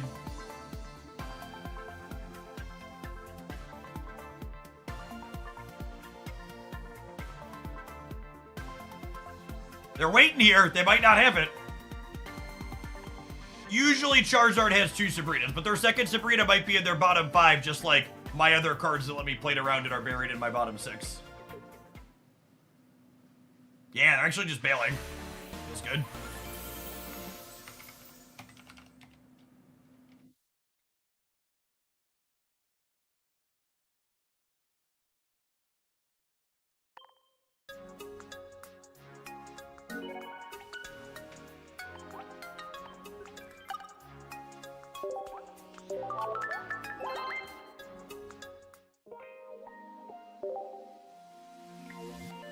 My favorite Pokemon or type. Alolan Sandshrew is my favorite of all time.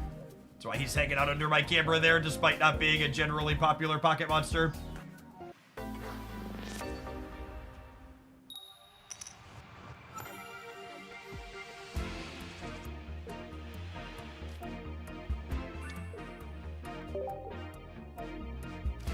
We're going second, and Kangamama here is ready to throw hands.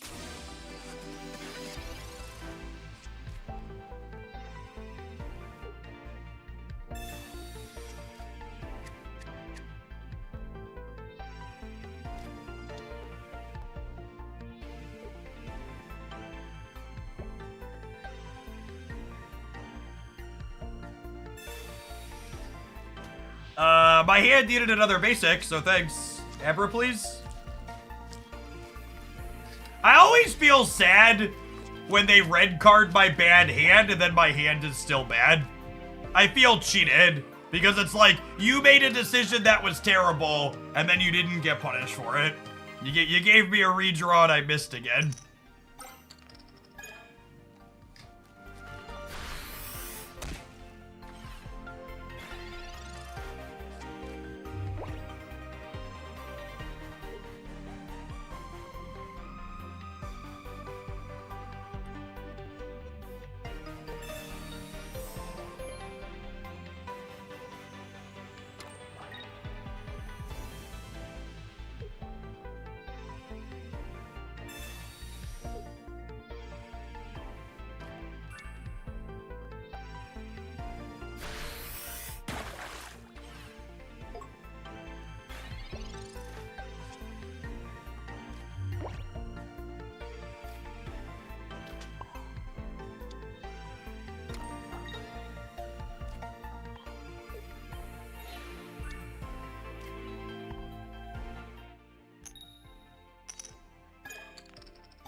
Misty hitting heads here could be the death of us.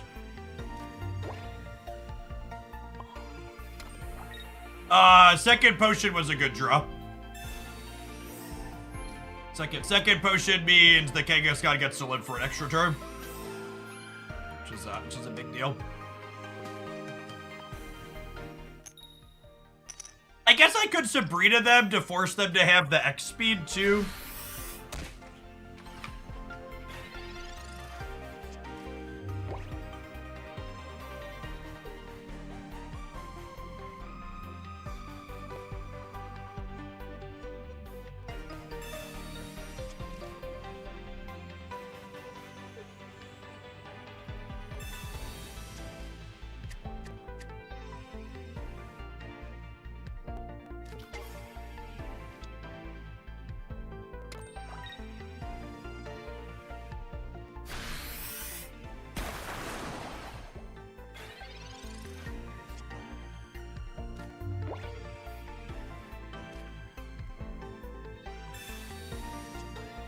Kadabra!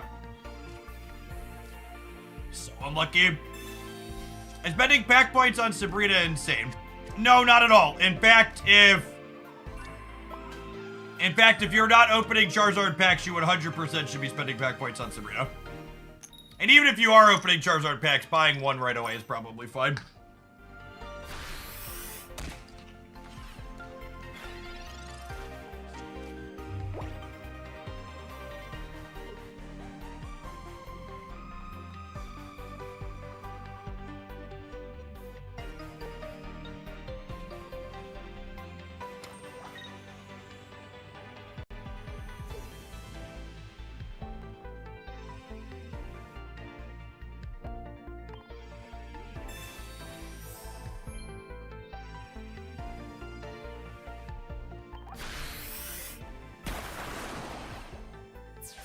I need to draw a Clefable followed by Kadabra and have a shot here.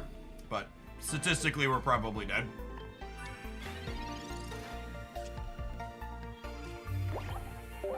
That's the risk of playing Stage Juice for sure. I put everything to Charizard packs and pulled no Sabrinas. Unlucky. Have you tried being luckier? It's a strong line.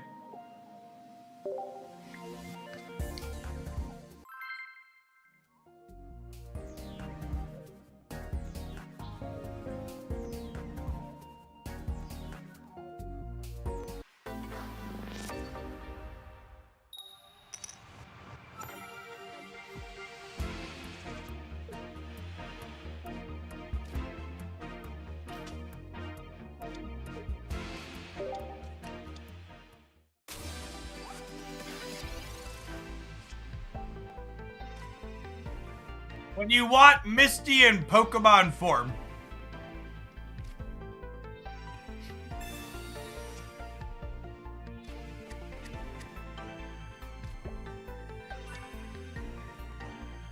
There's 7x play points on the Google store per pocket. Oh, I'm gonna have to stock up on some gold then.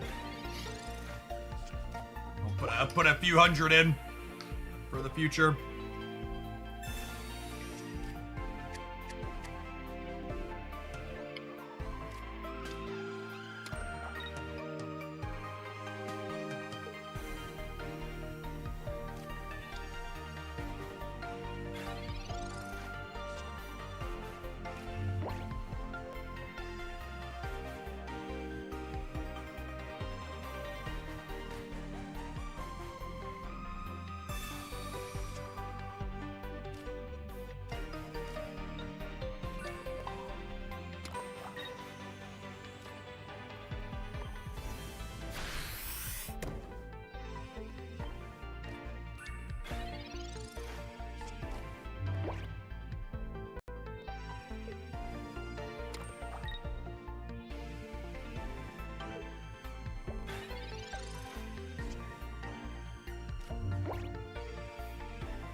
I'm potioning Clefable because it means they have to flip 2 heads in a row in order to knock her out.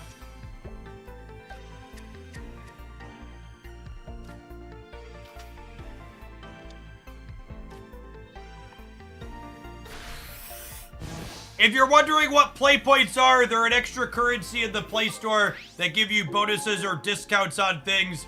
If they don't exist for you in your Google Play Store, it's probably because you live in a developed country that has things like socialized healthcare instead of extra capitalism frills.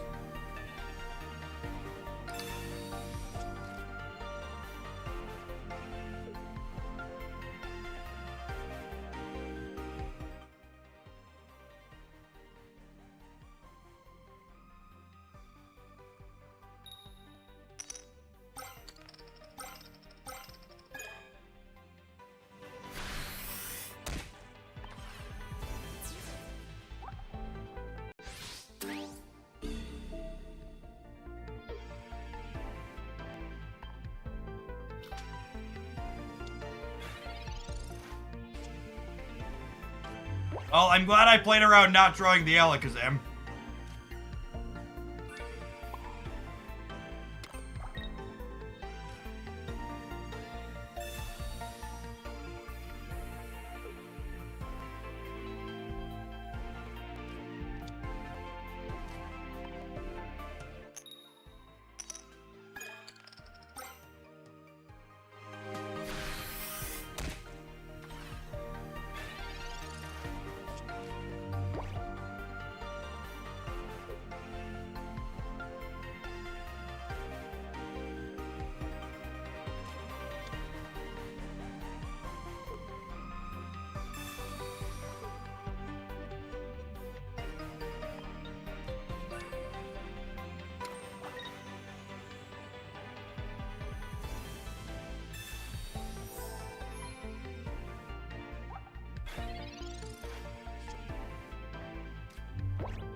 Tug has continuous lick.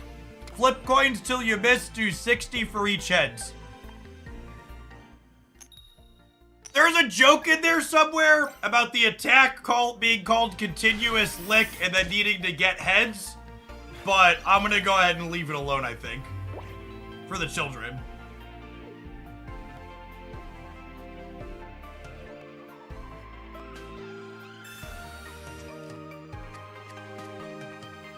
I'm gonna go out on a limb and say those designers knew what they were doing when they designed that card.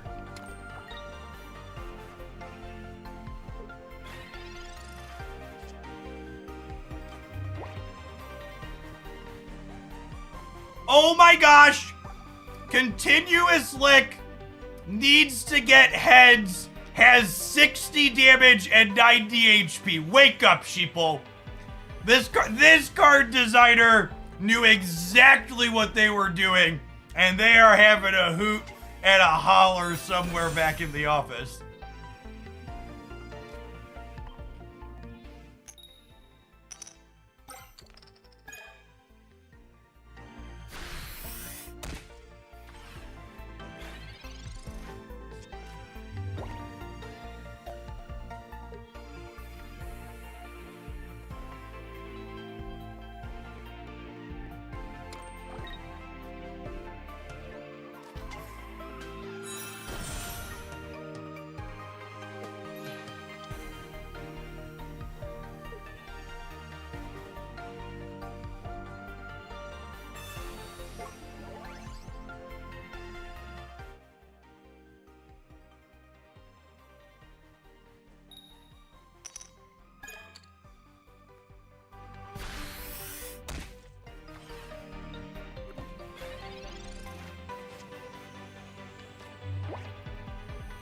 Alright, I'm gonna put an energy up here, so that way if they brick on a lick next turn,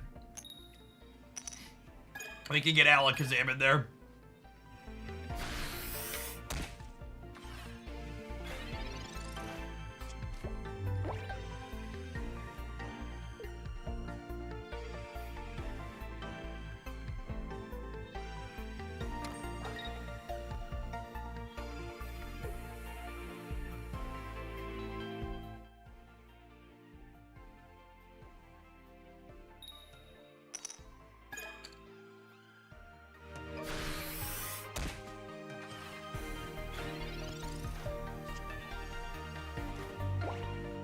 Some real wet noodle gameplay here.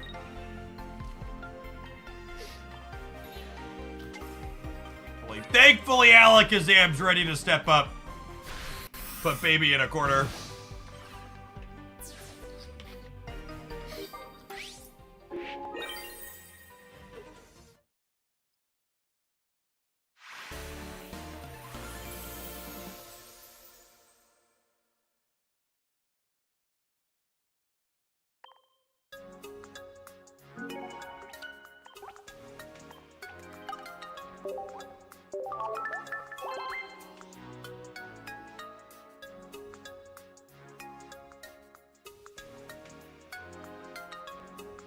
Alright, gamers.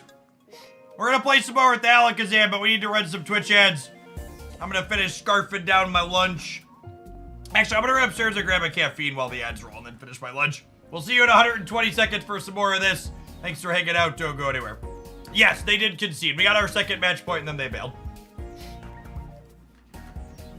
BRB, speaking of bailing. Speaking of bailing. Ooh.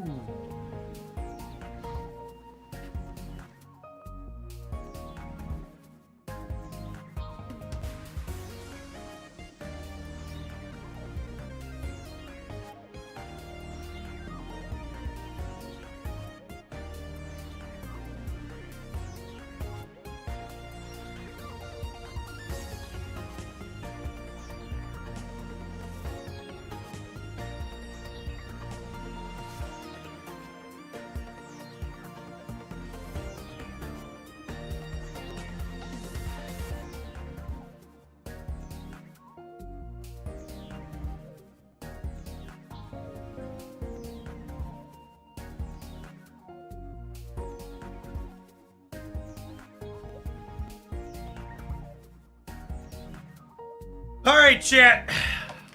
Some of you didn't realize this was going to be a challenge stream when you showed up today. But I am going to accomplish one of the most impressive feats of sheer willpower you are going to witness, possibly this entire month. I have brought the entire bag of chocolate pretzels down to my desk, and we are not going to eat all of them.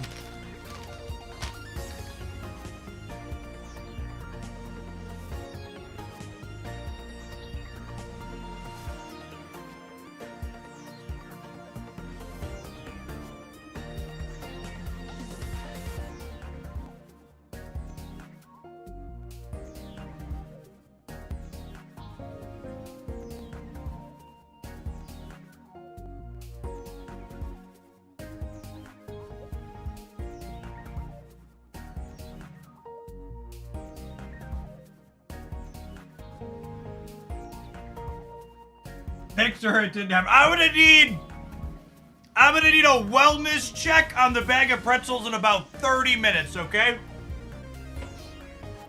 Keep me honest, gamers. What kind of caffeine are you? I favor unsweet tea. Is my preference.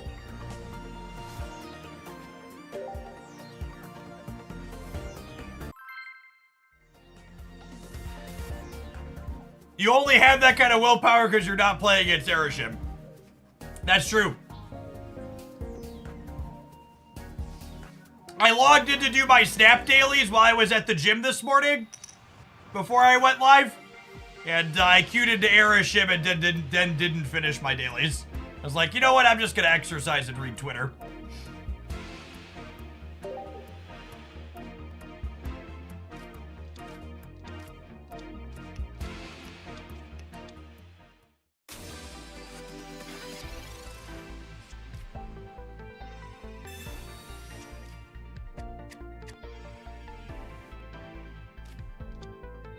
I'm from the South, I don't know what unsweet tea means. Yeah, I used to really enjoy sweet tea. And that was the primary thing that got cut with my weight loss journey this year.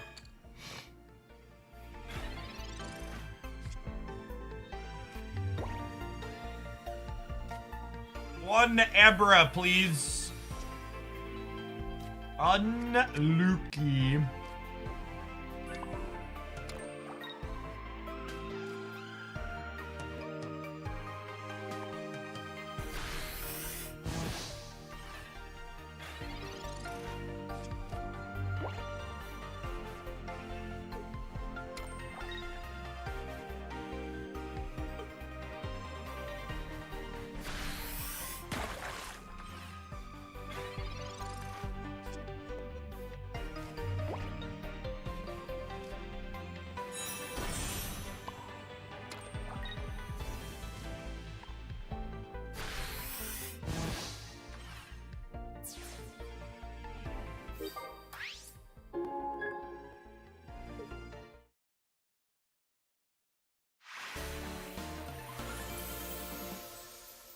Nice play, gamer. How are you on sugar substitutes? I'm really not a fan of sucralose. I like the stevia leaf. I think that's the one Bywater uses. What do they use? Yeah, Bywater uses stevia, but Christy hates stevia, so I've been backing off of the buys because she doesn't like the smell aftertaste they leave behind. I'm doing well, Sand. Life is good.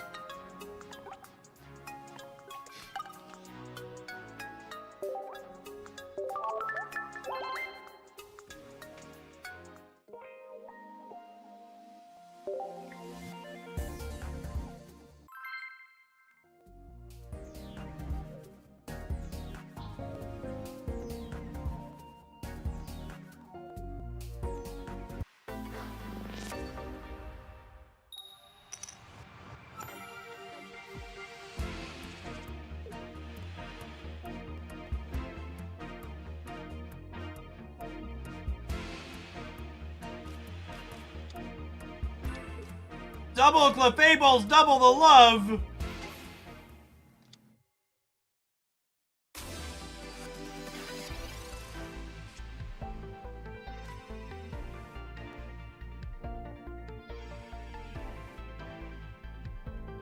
I'm gonna avoid researching here because most Articuno AX are red card decks. Is there a big difference between going first and going second? Yes, going second has first energy advantage. Going first has first evolution advantage. So Clefable's a good example of a card that likes going first because you evolve and then hit them with Magic Shot the first turn you have an energy.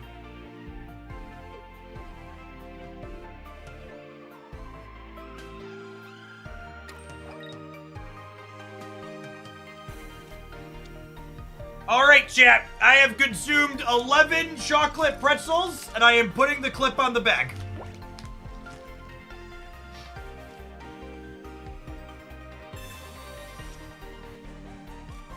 Abra is lovely.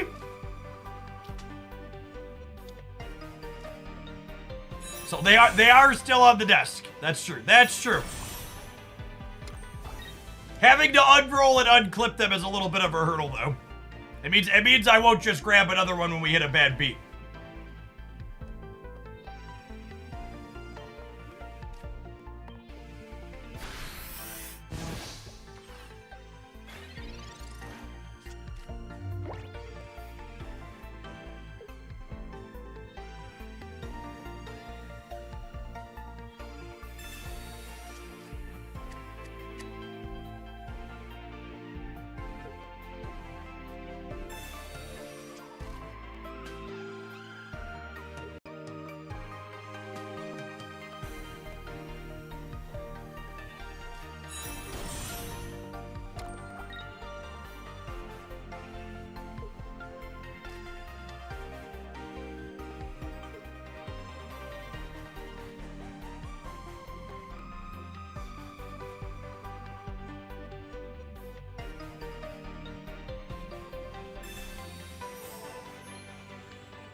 That's a pretty immersive green screen. I actually think it's incredibly offensive when people imply that my very human backdrop is a green screen.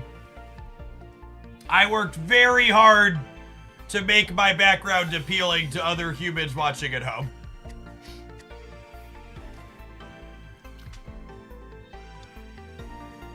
Would you say going first or going second is generally more advantageous? I think the EX aggressive decks currently prefer going second by a lot. So all of the decks that are considered best and most popular in this current format prefer going second. Mewtwo, Charizard, Pikachu.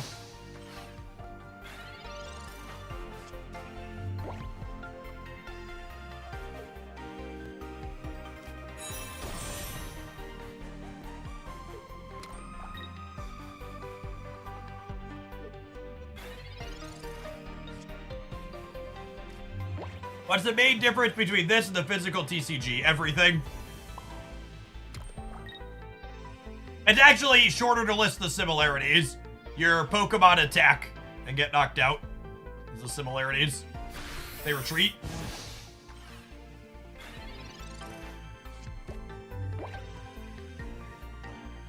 Our lack of Kadabra into Alakazam could be the death of us here if they have Dragonite on curve.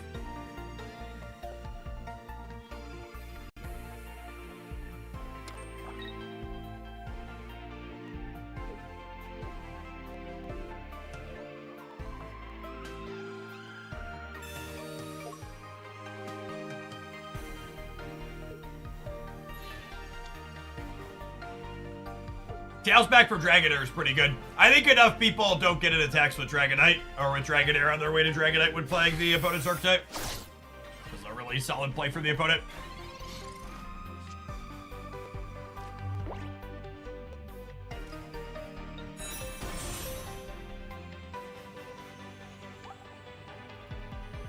I'm gonna Sabrina here to try and buy some tempo.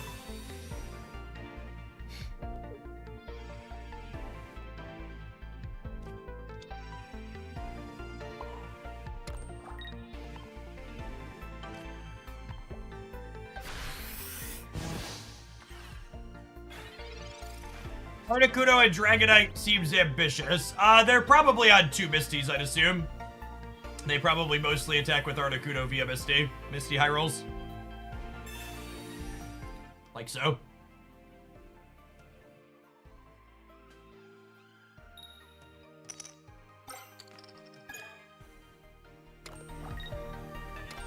Let's do is paralyze.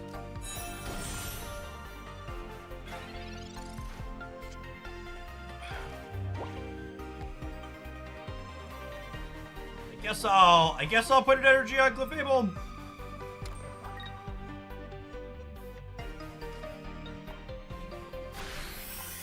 Two Alakazams and 5 cards, 1 Professor's Research, so we're 60% to find it next turn. Assuming the Kadabra lives the Dragonite Meteor.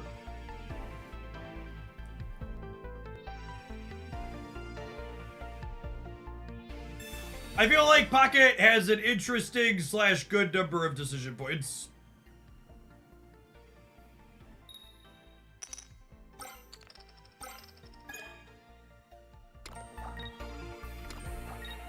Wonder if they'll retreat to the Articuno now.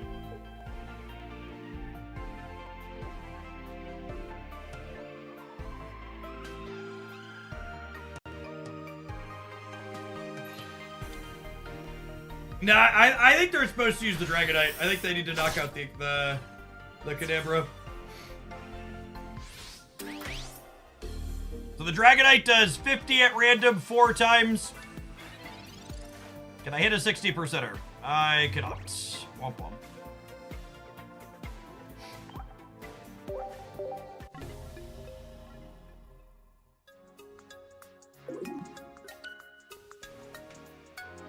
Yes, the big decision points are resource allocation when you're retreating, where you're putting your energies, stuff like that.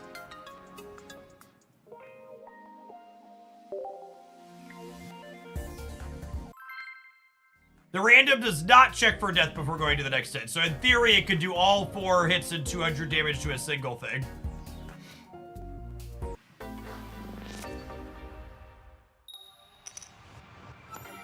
Yes, stage 2s are incredibly is a strong word, are fairly inconsistent. You generally speaking need a game plan that's cohesive without your stage 2, and this deck does have that. Our Clefable Kangaskhan plan is like pretty reasonable, it's just not reasonable into exactly Dragonite. Dragonite, we need our finisher.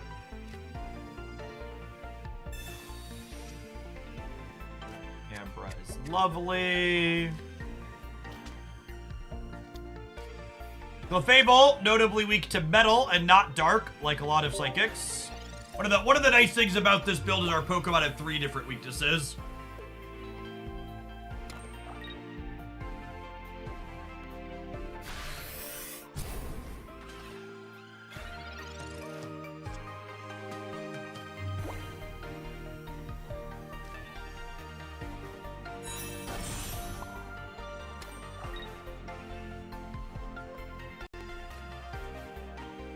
Put damage on our buck. Probably not great into Charizard either without Sam. Charizard deck has a lot of low rolls. Charizard deck has a lot of the exact same inconsistency problems we have, Duck, and when we both hit an inconsistent draw, our deck's going to be better.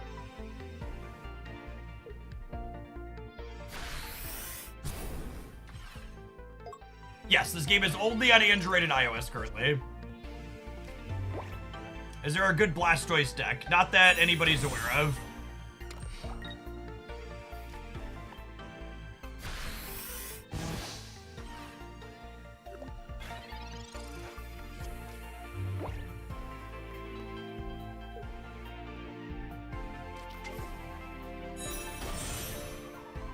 think Clefable can fit into Gardevoir Mewtwo decks?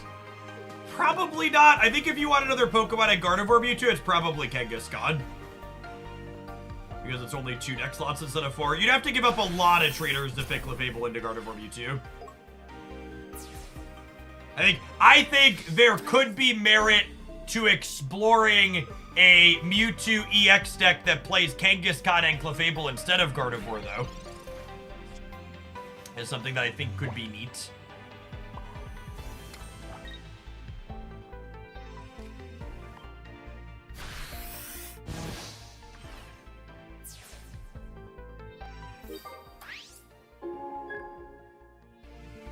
Snorlax works as well. Snorlax is not a playable Pokemon Pocket card. Snorlax is not remotely comparable to Kangaskhan, who in addition to having a healthy pool of hit points, also puts real damage on for a single energy. Giving your opponent full control over when they're knocking you out and putting up your backline is really terrible. Yeah, anything you could accomplish with Snorlax, you'd rather do with Kangaskhan or Weezing. Or other things of that nature.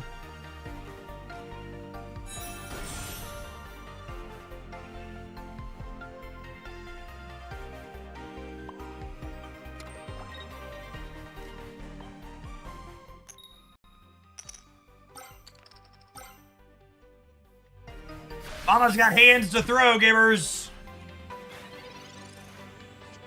How would you best build a Licky Tug high roll deck? I wouldn't.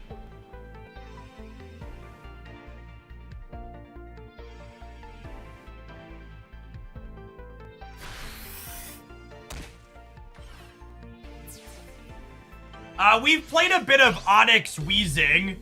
I think Onyx Weezing is very reasonable. What emulator are you using? That's what we refer to as a leading question. It comes with the implication that I'm currently playing on an emulator, which I am not.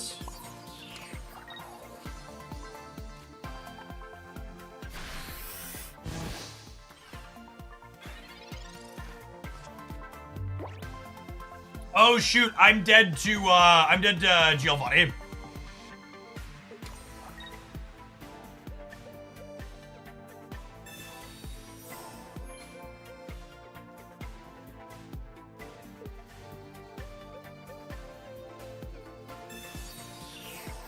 No Giovanni, one time? I wouldn't be surprised their deck doesn't have room for it. They're definitely a better potion than Giovanni deck. I like the game. I think this game is awful. That's why I've spent 20 hours playing it in the last few days.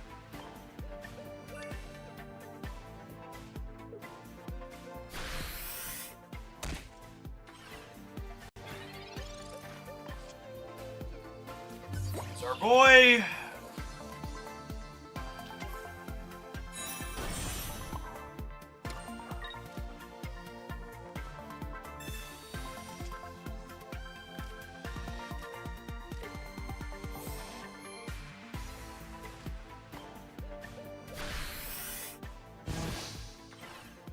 We have any idea on the rough schedule when more cards will be added? Yes, data miners say we'll get a small set in the middle of December, and then another big set the size of Genetic Apex at the end of January, where card drops every 6 weeks.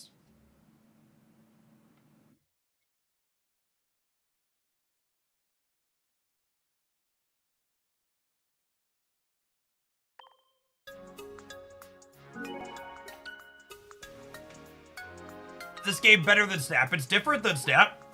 Pokemon Pocket is a more traditional card game where things like card advantage and tempo really matter.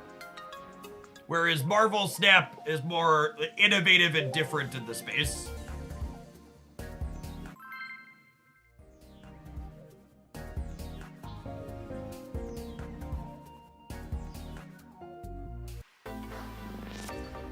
You like Onyx better than Golem with... Do you like Onyx better than Golem with Weezing? Yes. Because the way Golem only needs a single fighting energy. So the Dark Brock deck, if you haven't seen me play it, plays no fighting energy and only Dark and gets fighting energy with Brock. What would you recommend playing for a beginner? I'd recommend checking out my budget decks video. Or I cover decks that you can build towards very early when you're starting to open stuff in Pocket. Would you recommend resetting your account for any reason? If you absolutely hate yourself and have more time than sense.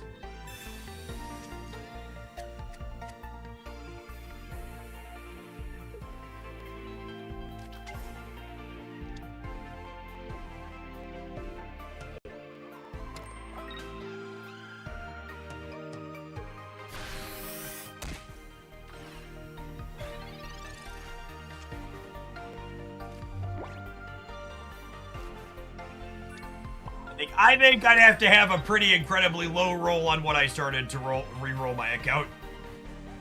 Do I want a Sabrina here and just start putting damage on Mewtwo EX? I think I do.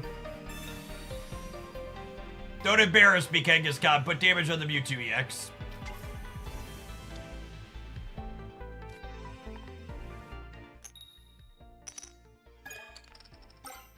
You...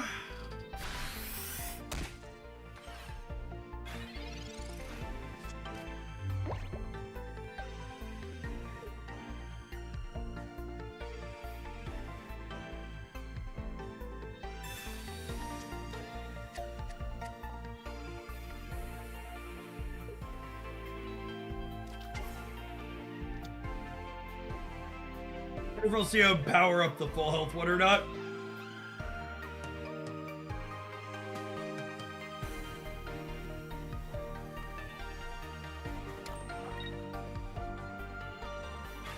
Oh. Like one Abra, please. That's not the droid I'm looking for. So, most of these Mewtwo decks play Giovanni, so I think I'm gonna play what looks like an awkward potion for the sake of playing around a Giovanni.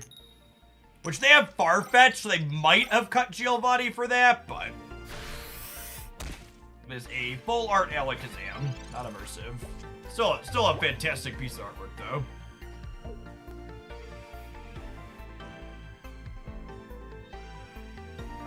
The company making Pokemon Pocket has given us actual zero information or insights into the future of features officially. We have no idea when trading or any quality of life stuff is coming. Alright, so this is 66% to be a what's it called? Oh my god, have we been playing this whole time on Do Not Disturb? Or not on Do Not Disturb? I think we have been. Yikes.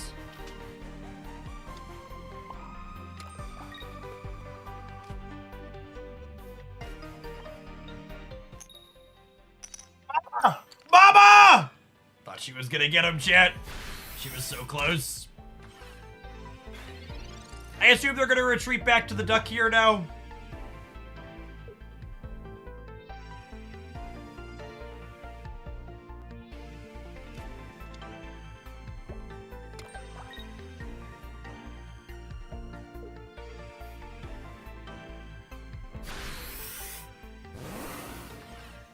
Trading will be a thing. It's currently listed as coming soon, yes. I am incredibly surprised they are letting us knock out the Mewtwo. Feels like with the Alakazam lined up, this game is over with them giving us 2 match points here.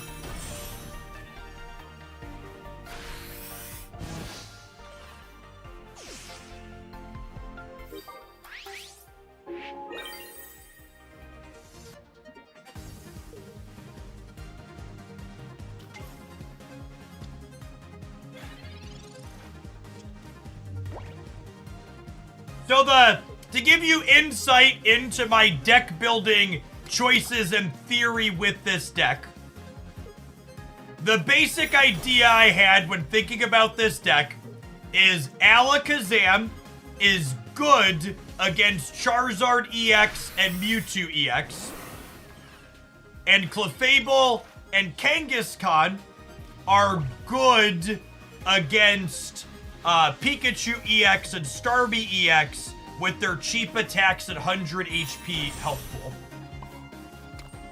So So from a deck building theory perspective, this deck has tools that line up well into the popular decks that exist in the format.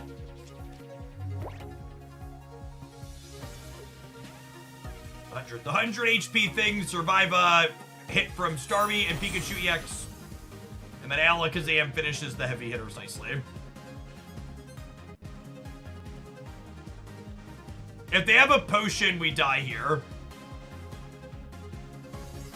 Because they can kill the Clefable and then pressure the end of the Alakazam can't finish. They can one-hit the Alakazam. No potion, no problem.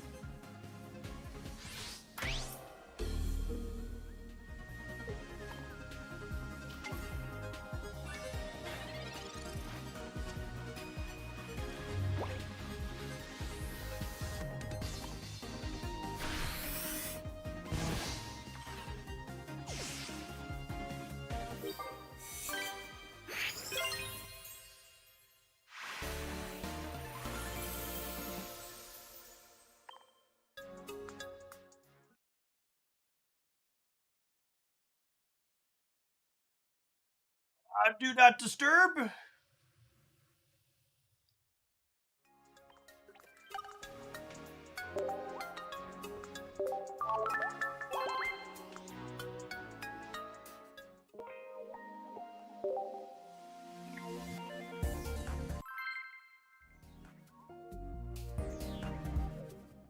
Starmie EX seems really good. It is.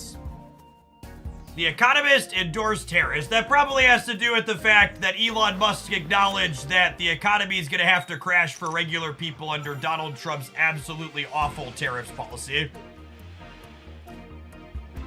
And the news has gone out that large brands everywhere are preparing for the inevitability of having to raise their prices to offset what tariffs would do in the event that Trump wins the election. Anybody who tells you Republicans are better for the economy hasn't been paying attention to how Republicans have managed the economy during my lifetime. Maybe they were once upon a time before, but they certainly aren't now. And especially not post-Trump.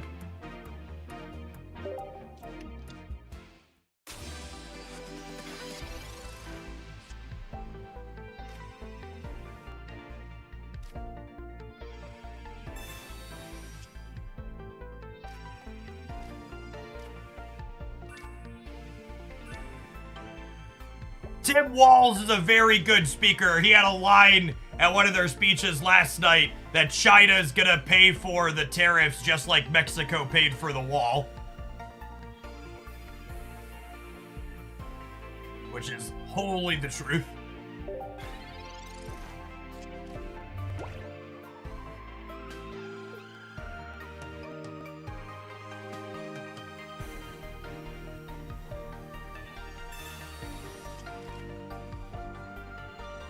Alright, if Mama gets frisky and puts hands on this pigeon, could be the end of him. I love when they red card me and I don't have an Emra. Thank you, opponent. I appreciate your service. Hopefully we flip 2 heads in a row here so I can make the joke that they should have played another basic over red card.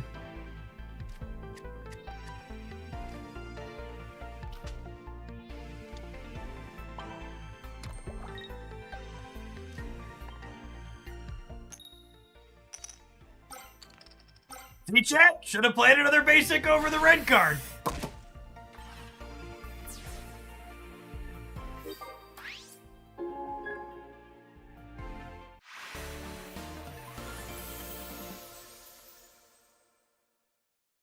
And so nominal upsides of red card aside, because there are a niche number of spots where playing red card is actively good. It's basically never right to do it on turn 1 like people do. That's almost always wrong. But even acknowledging that there could be nominal upside to red card, it ignores the fact that there are so many good cards you just don't have room to put in your deck. Whenever I'm building a Pokemon Pocket deck, I'm like, man, I wish I could play another potion, or another X-Speed, or another Sabrina, or another Giovanni. I can't imagine cutting one of those consistently, basically always useful utility cards for a card that could, at worst, give my opponent a better hand, and at absolute best is completely nominal.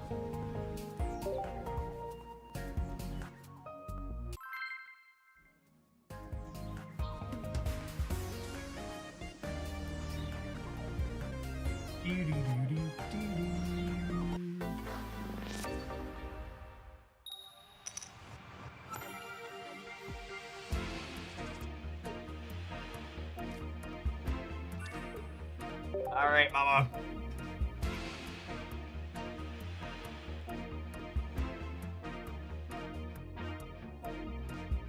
By the way, because I forgot to shout him out earlier, and he's been hanging out chatting. Gamers, if you're looking for another Pokemon Pocket card game content creator to follow, make sure you tap the heart over the chat and give Loopy a follow.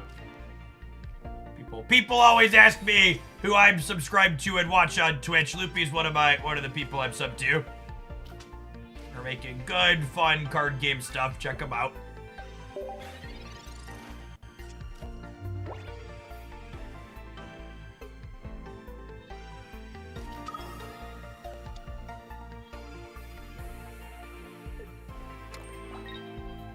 Is rank mode confirmed? Rank mode is not confirmed, and I'm gonna keep repeating it till I'm blue in the face, I'm sure. But I genuinely hope they never add ranked mode to this game.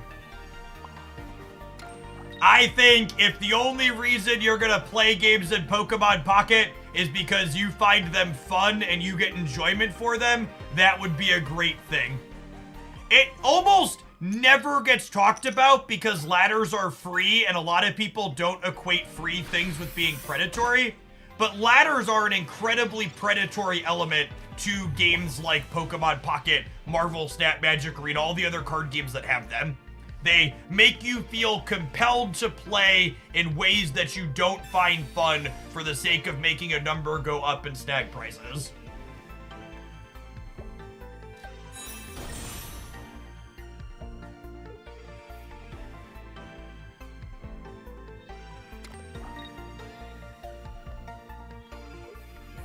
Well, let's check on the bag. I put the bag of pretzels behind me under the Captain America shield.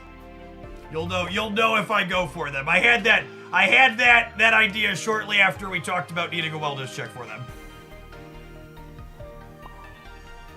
Pokemon Pocket is the result of what you get if someone asked themselves the question, what would we do if we wanted to modernize Pokemon TCG? It is super easy to pick up the basics of and offers a pretty solid depth of gameplay, in my opinion. If you're on the fence about giving it a try, I would wholly recommend just downloading the free app on Android or iOS and playing through the tutorials. The 5 to 10 minutes of that will give you the basics way better than me or anyone else could give you on Twitch by talking at you.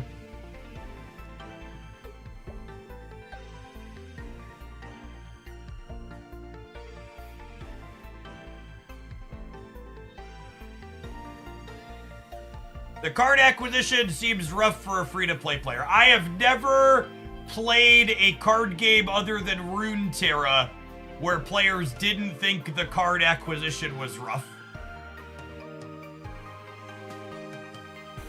Gamers both simultaneously want every card instantaneously, but also they want meaningful things to work towards, and those two ideas are at odds with each other. Runeterra is on life support.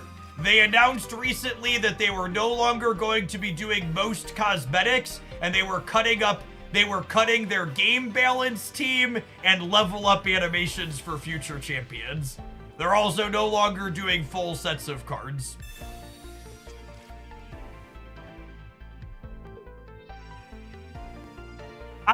Truly, I think if trading drops for this game and it's implemented in a remotely reasonable way, it'll make this one of the best economies for players paid or otherwise.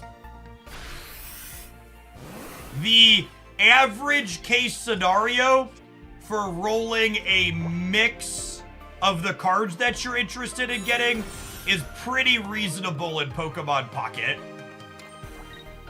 The issue with Pocket's economy right now is that sometimes you open 5 Moltres EX and no others, and there's no current way to correct for that. And if trading cleanly lets people correct for a low roll like that, I think it'll be very reasonable.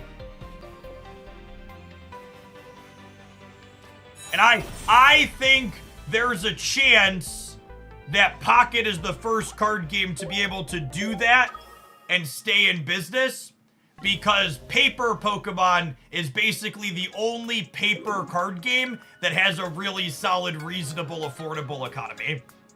Because the game is able to carry itself based on character recognition and people wanting to collect and not just play.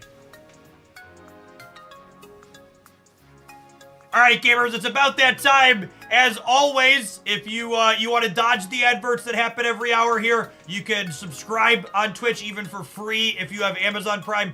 But we'll always take a short break from the gameplay so the ads don't go over the top of it. We're going to play a different deck when we return. I'm going to try and figure out what that is while they're rolling. We'll see you in 120 seconds.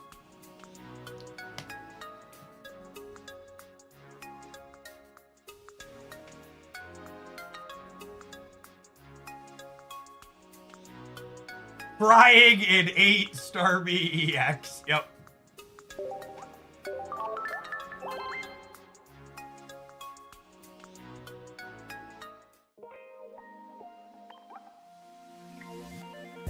Well, let's play more Machamp.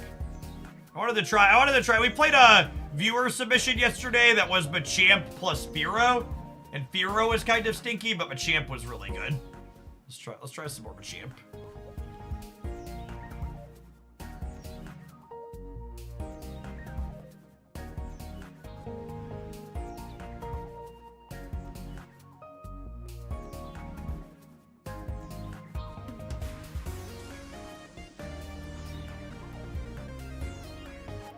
Crit my beloved large bird. Poor birdie.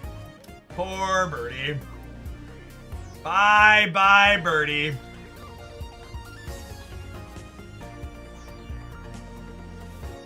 $6,000 people watching Pocket on Twitch? That's so solid. For a game that's just like all organic interest.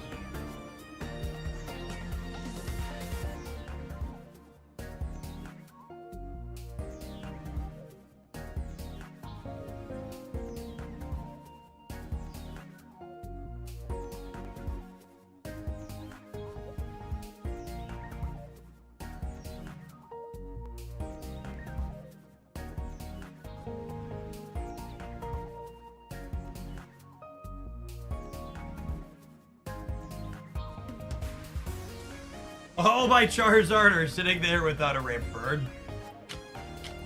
Is the Bazaar doing numbers? I think the Bazaar has had solid numbers. There's been a lot of absolutely massive people playing the Bazaar so far.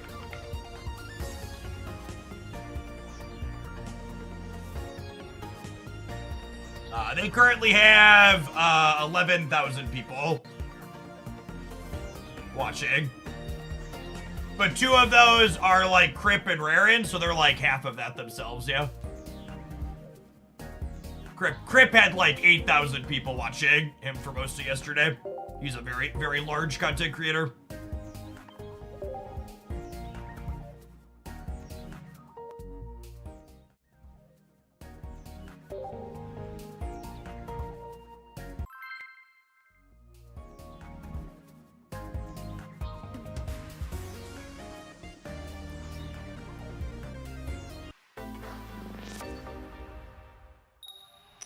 YouTube videos have been great and very helpful. Thanks, Unkept. They've been having solid metrics so far. Hopefully that channel can be successful. The editor and I have put a lot of work into it.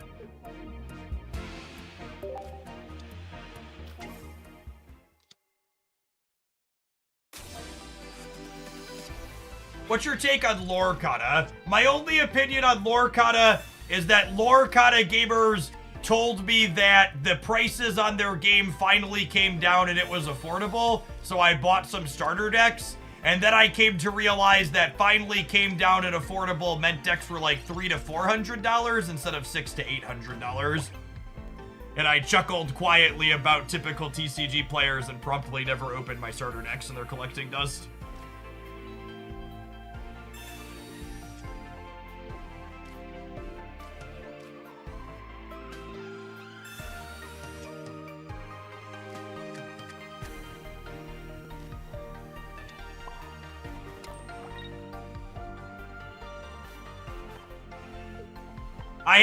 I have no desire to ever engage with a card game ever again where I have to follow a stock market essentially to not lose my behind on acquiring game pieces. I played Magic competitively for almost a decade having to deal with that. I never want to experience it again.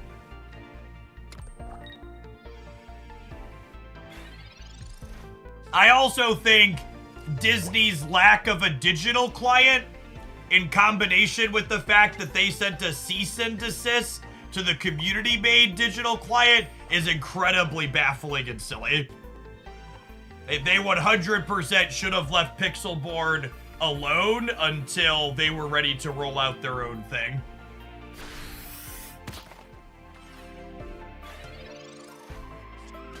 I would have completely understood them cease and desisting Pixelborn and when they had their own thing ready to go. But they didn't. They just like cut people off of being able to play their game on the computer. Double potion. Hitmonlee's trying his best, gamers.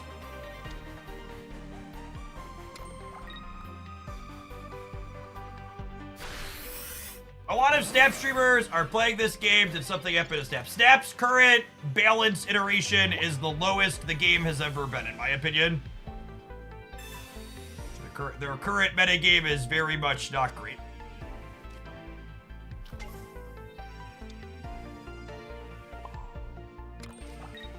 This game is also new and it's good. And many people like myself are lifelong Pokemon fans. I think I'm gonna X-speed here so I can keep the energy on the Hitmonlee. I might want to sub him up to clip something that goes back to the bench later.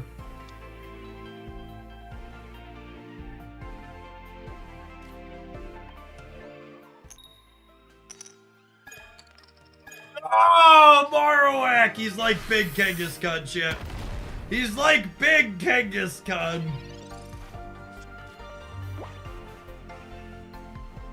Yes, not only has Marvel Snap's metagame been kind of uninteresting, but one of the many issues with its metagame is they haven't really had meaningful new card releases in the last 2 months. There's been like one card that released out of like the last 10 that were like exciting to play with. Yeah, you can put damage on my keybone.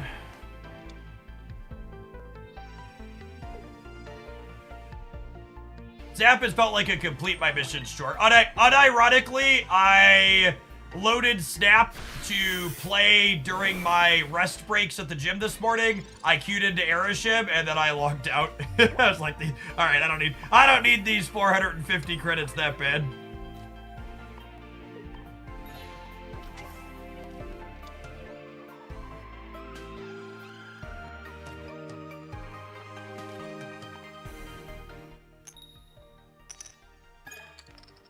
Oh!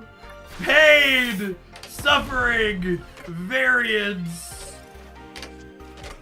Pain! Oh! Someone just used the best EX video. Hold on, I need to go update that and move Marowak down a tier after our experience here this morning. He's too high.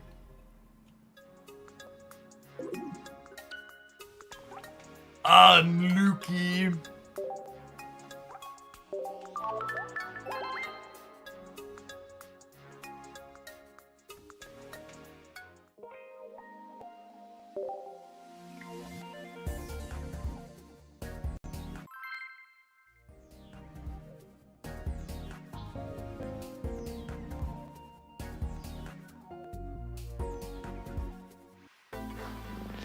Actually talked about that too. For the record, Snappers, Marvel Snap's metagame isn't going to be mediocre forever.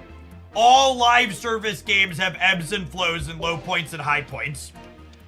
But with that in mind, I actually think one of the incredible things Pokemon Pocket is going to have going for it is that if you get to a point in your life where you're not having fun with Pokemon Pocket's gameplay, or you don't have time to log in and play games every day, the fact that you can clear all of your missions simply by opening packs and doing wonder picks every day in a couple of minutes is such a huge upside. It's basically impossible for this game to devolve into chores the way the daily missions are structured. And I think that's very explicit and intentional. I think they 100. Oh, we are gonna massacre this Pikachu player. Just Machamp on curve here. They are done.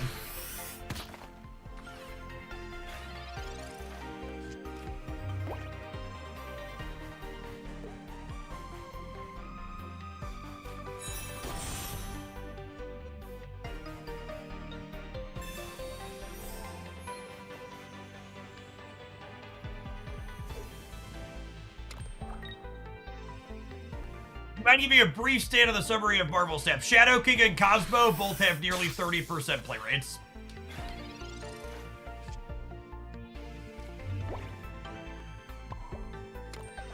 We're so done. Good night.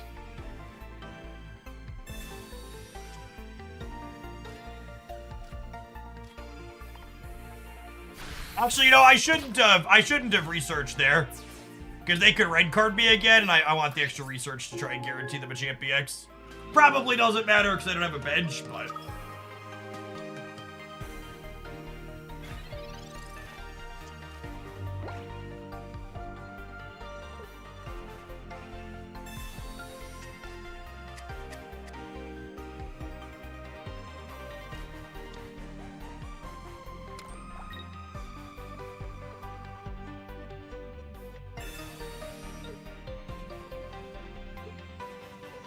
Sabrina, says the man who has X-speeded hands.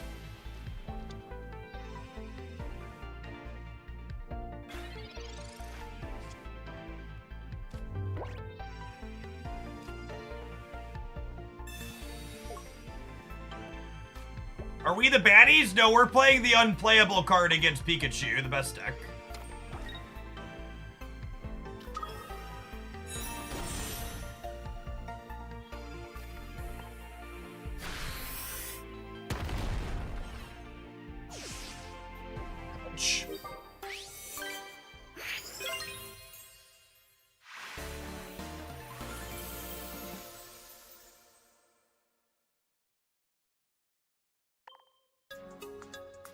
The champ on curve while going second is really strong. It's playing the full art on optimal, definitely.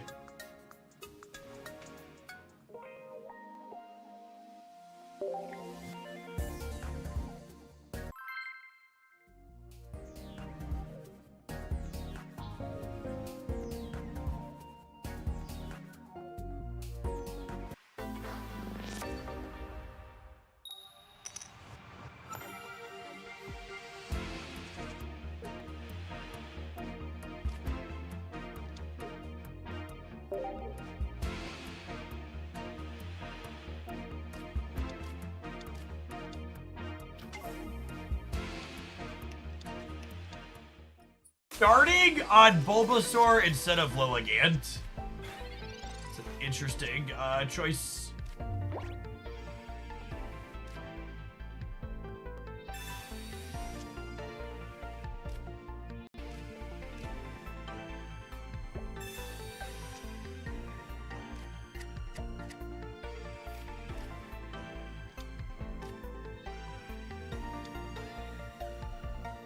You have non-EX Machamp in the deck. I don't, actually. It's possible we should have one.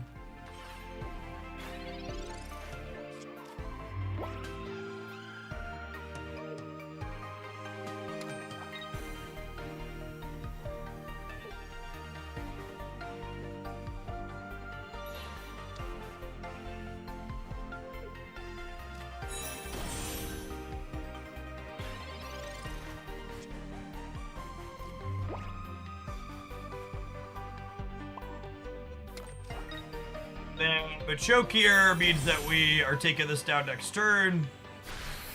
Gonna crunch right on through. For Venusaur enjoyers at home, I think Executor is much better than Lilligant for what it's worth.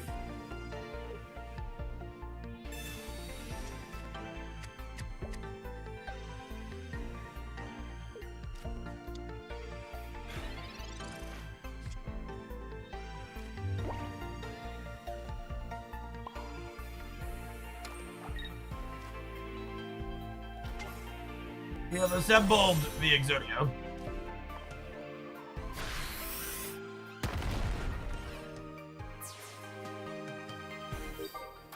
So the real upside to playing Marowak versus Dugtrio is that you get to play Marowak EX as an option as well. And Marowak EX is frequently good. So the thing about Lilligant is Lilligant isn't actually a ramp card. Lilligant basically never puts 3 energies on something else. Sometimes puts 2, often puts just 1. So like, it's only, the better way to think about Lilligant is it's kind of a 100 hit point stage 1 that has a free attack if you squint. It's not an accelerant so much as it's a free setup. And once you look at it that way, you're better off just being like, oh, I should just put 1 energy on Executor and have more HP and higher average damage. Yeah, it's not even free, it's a rebate. Rebate's a good way to think about it, yeah.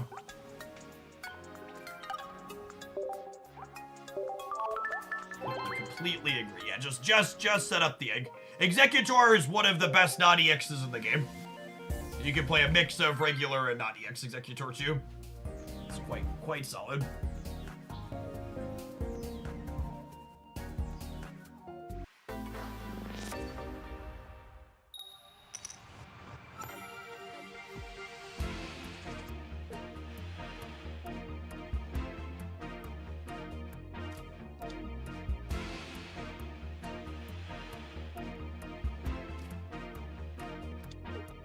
So good having the chop on 1, gamers.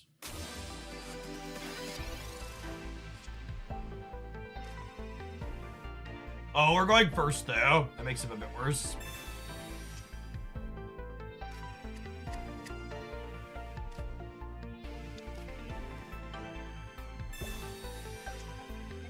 You know what? Playing this is probably wrong. We hit the Cubone at least, but well, most water decks are red card decks.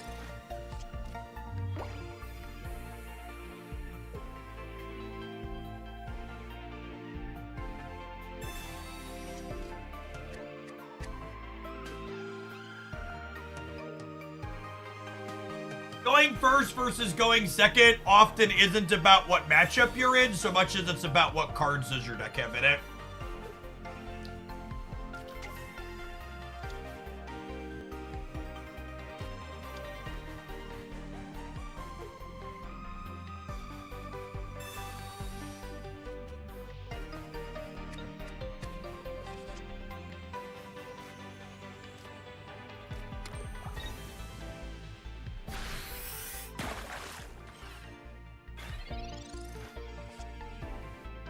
Much red card today. Almost everybody is playing red card. One of the truly most puzzling things about this early metagame.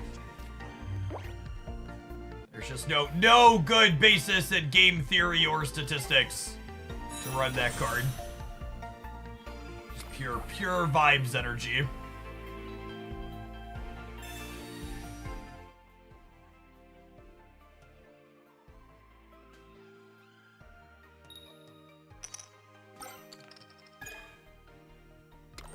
It's not just new players, chat. A bunch of people are playing it in tournament decks as well. Is there no scenario where you have one in your deck? The only deck I put red card in my recent best decks roundup was the Charizard deck with two Pokemon lines because the Charizard deck with 2 Pokemon lines doesn't want to play Giovanni.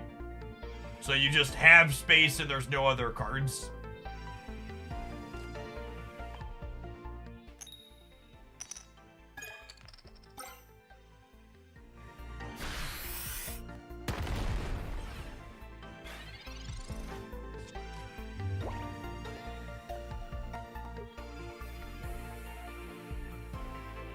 I think we're probably dead here. In no small part due to their Misties.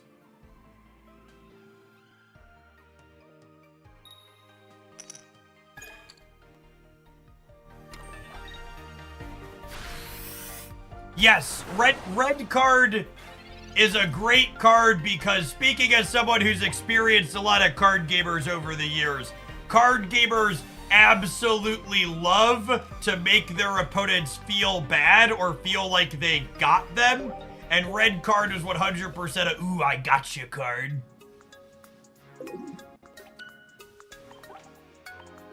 Lets them feel toxic.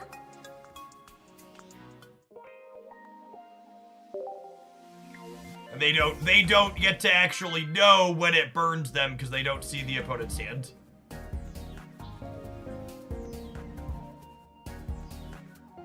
The shop hourglasses are set to refresh tomorrow, so I assume they'll reset monthly, but we don't have official confirmation on that. But they did announce that they'll be resetting tomorrow.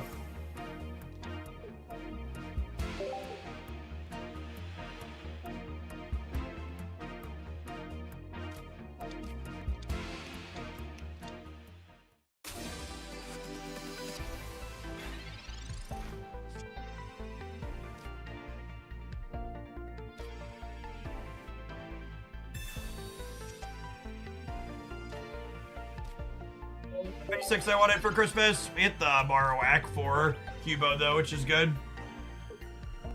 Let's see if Mama puts hands on our little bone boy chat.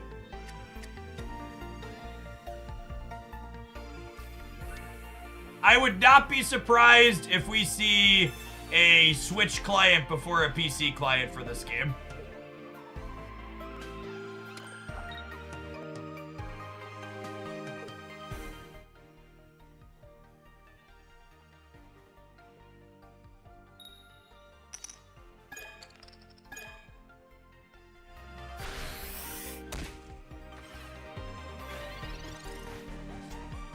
Switch client would be amazing, I agree. I agree. If they don't already have that in the works, they should get it in the works.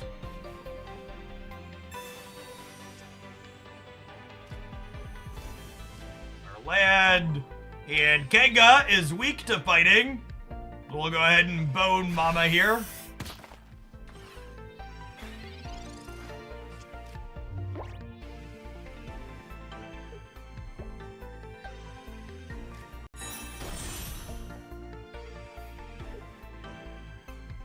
The way you can pair your Nintendo account as an option makes me think a Switch client is a matter of time. Yeah, that's definitely an inclination. Or an indicator that it could be coming.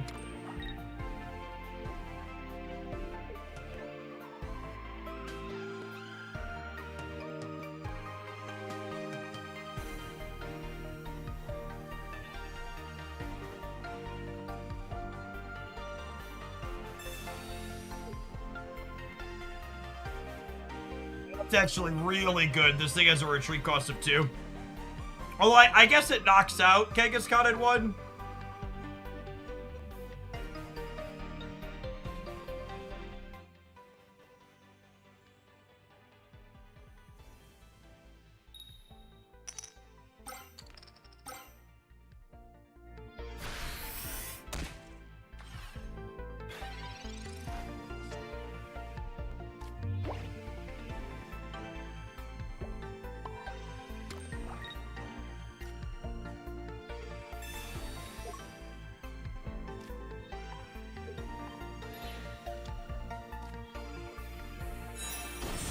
Top deck. Could go down to another Sabrina though.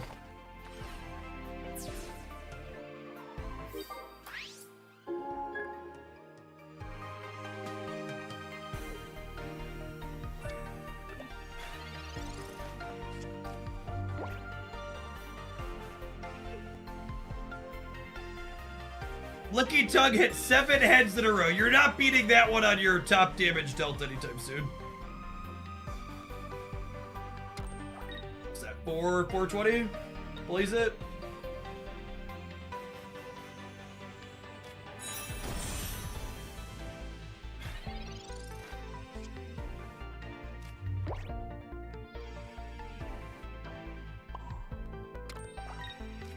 I'm gonna start putting damages on Alakazam for sure.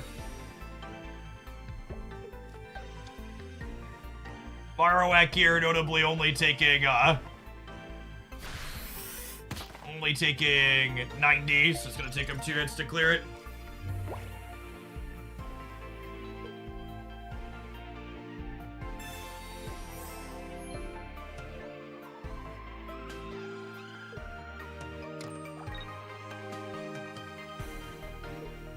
It's amazing to me that specific Diamond Pokemon are slightly more rare than 4 Diamond EX Pokemon because of the variants. I mean, they're about the same. You get twice as many 3 Diamond Pokemon as not as well. Are there any good Steel decks? There are not. Melmetal is not a good meta card into what's his name? Oh, that was not the basic I needed. Needed a Cubone. This gives me plus 80 life, which puts me up to 120, and then I still don't survive a hit. So I think we're dead. Even with the potion, I'll only get to 140, so I lose to the weakness, right?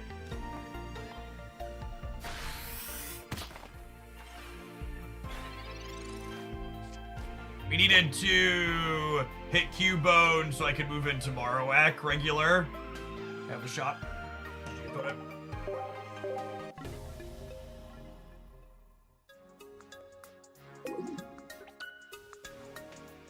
I still don't get when to evolve, when to not evolve. Well, ask yourself, is your character more useful or less useful on the evolution? Is there something useful the unevolved character can do that the evolved one can't? Is your attack better for some reason? 100% Steel is one of the many things in this game that's waiting to be fleshed out by future card releases.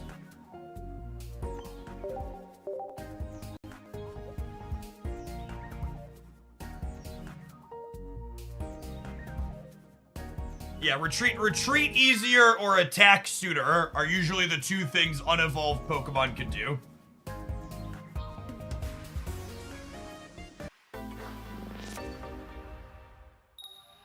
It's very common in card games when they launch that the design team will have designed 3 or 4 sets out before they start.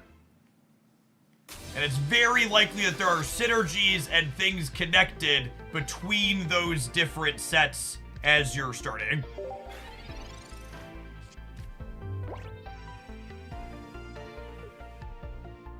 So, like, as a pointed example, Steelix, Crobat, and Scizor, I would expect are all cards that'll be coming down the pipeline that potentially impact Scyther, Onyx, and the other one. Hey, look, it's the reason I didn't research.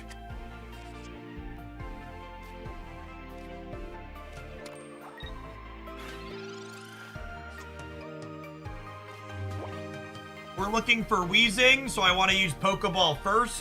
When you want to draw a basic, you want to research first. When you want to draw a non-basic, you want a Pokeball first.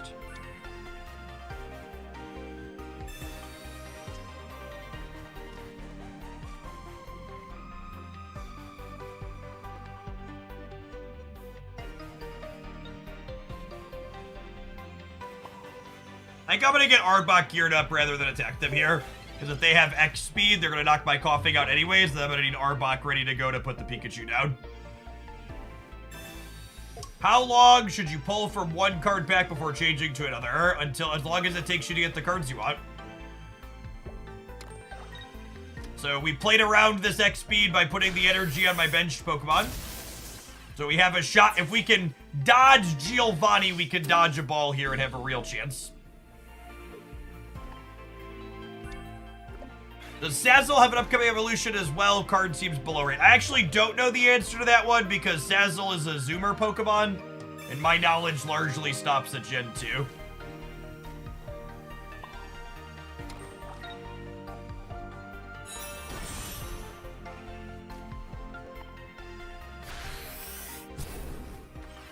Sazzle does not have an evolution. That's interesting. I actually had that same thought when I looked at it. I meant to look it up. How do you think balancing will work in this game? So the Paper Boomer game uses a ban list. I really hope this game will lean into digital and do rebalancing rather than bans. But I can see it going either way.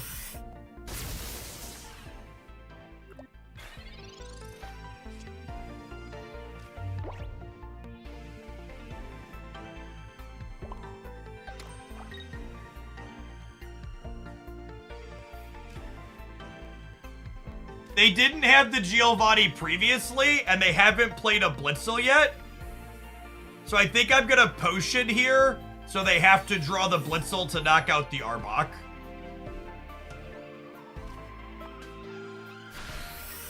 Or sorry, the Zebstrike. Blitzel's the one on the bench.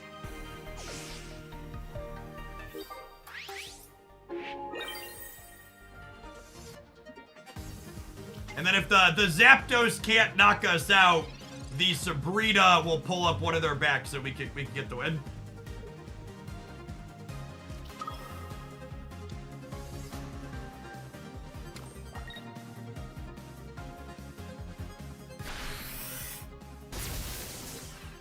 Oh shit, looking real good here.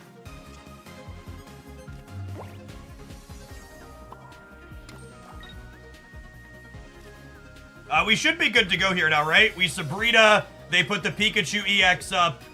We lock it in so it can't retreat. The Muck finishes it. So Arbok's corner says they can't retreat.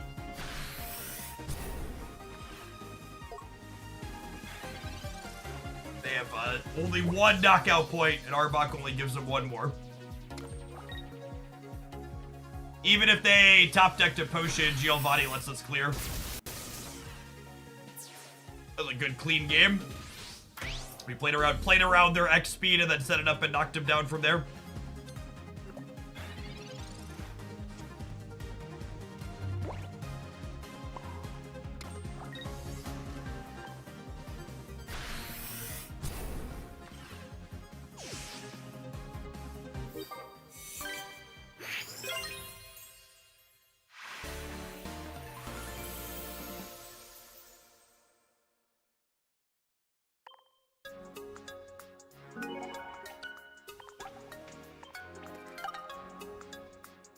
How are you fitting Grimer and Muck into this deck? I'm only playing one Grimer and one Muck. Which might be wrong. But it looked pretty okay there. We're gonna need to take an ad break in a minute. I'll throw the full deck list up on screen when we do.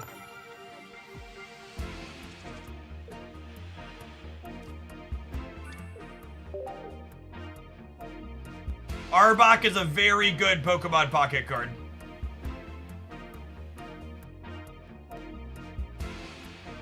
I actually think almost all of the best EX decks are a little dry to play. Mewtwo and Charizard, I could write a Python program to play optimally, I think, like 95% of the time. They are very, very linear and straightforward. That's the primary reason I've been working on playing a lot of these single prize point Pokemon decks, so they feel like they have way more choices to make while I play them.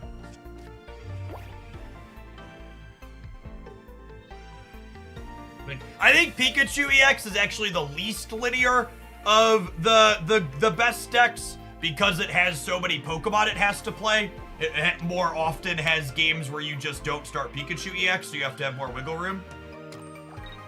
What are your thoughts on Wiggly EX? I played a bit of Wiggly EX. I think it's solid. I actually really like Wiggly Weezing. There's a highlight of that up on my Pocket channel. Truly, if you're someone new here and you haven't scrolled back through you haven't scrolled back through my Hoaglandia Pocket channel since the start of the soft launch, there are a ton of off-meta decks up there. In fact, I think the only big meta deck we covered a Charizard towards the start. It's almost exclusively off-meta stuff.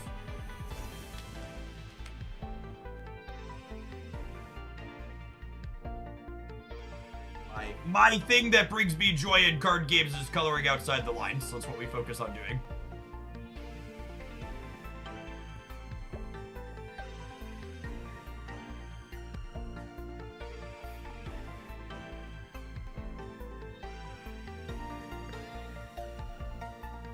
Yeah, Pidgeotto's a very solid Pokemon Pocket card. If you want my thoughts on which cards are good, chat, I have a video here where I break down what I think are the best non-EX Pokemon. A lot of these ones people are asking me about. I covered in there and gave details on why I think what I think. If they have Giovanni and X speed, it's greedy not to evolve. But because I have second Ekans on my bench, I'm gonna go ahead and greed a little bit. If I didn't have the second Ekans, I think I'd just evolve to Arbok to play around X-Speed Giovanni, because a lot of these Mewtwo decks play 2 of each of those cards. But I think with the second Ekans, I can leave myself room to tap for 40 here.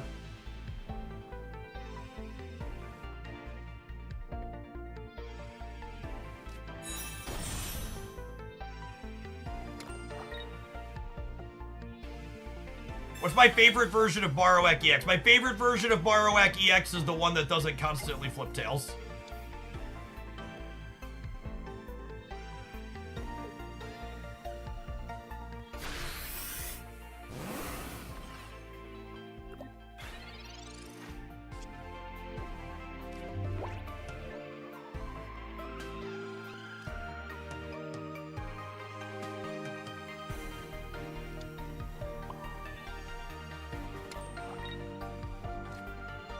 Now we get to Sabrina up and put down the Krylia, which is, again, one of the downsides of the opponent's deck, not playing many evolutions. I'm going to go ahead and evolve this Ekans on my bench as well here, so that way they can't red card me out of the Arbok.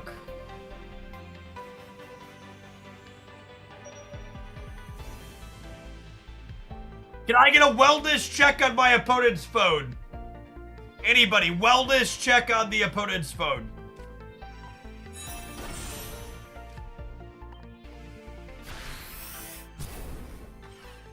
I will say, one of the many quality of life improvements this game needs is it needs to not pause for moments like that, where there's only one choice you can make. Wellness check on the bag of pretzels. Right there, gamers. Right there behind me. We have not consumed. We ate our starting 11, and that was it.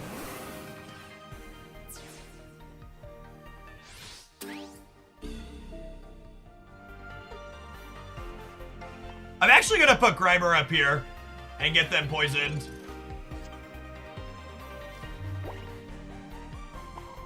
Punished for not leaning into the wheezing, I suppose.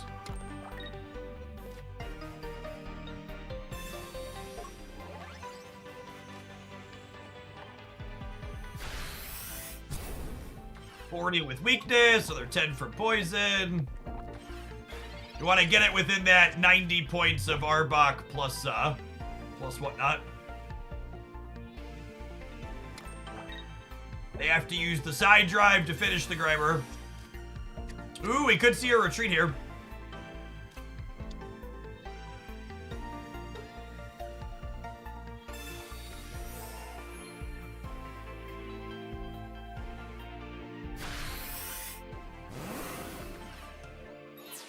Side drive's an interesting choice.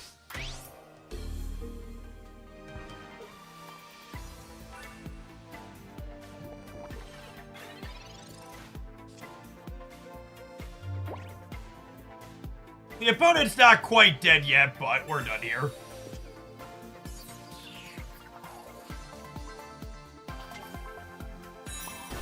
Yeah, the Arbok says they can't retreat.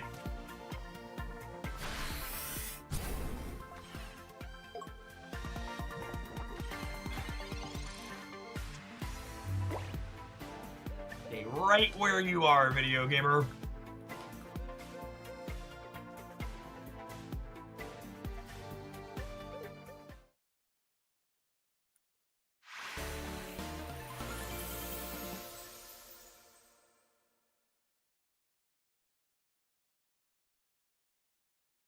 What is the difference between an EX Pokemon and a non-EX Pokemon? EX Pokemon award 2 knockout points when they get knocked out as opposed to 1.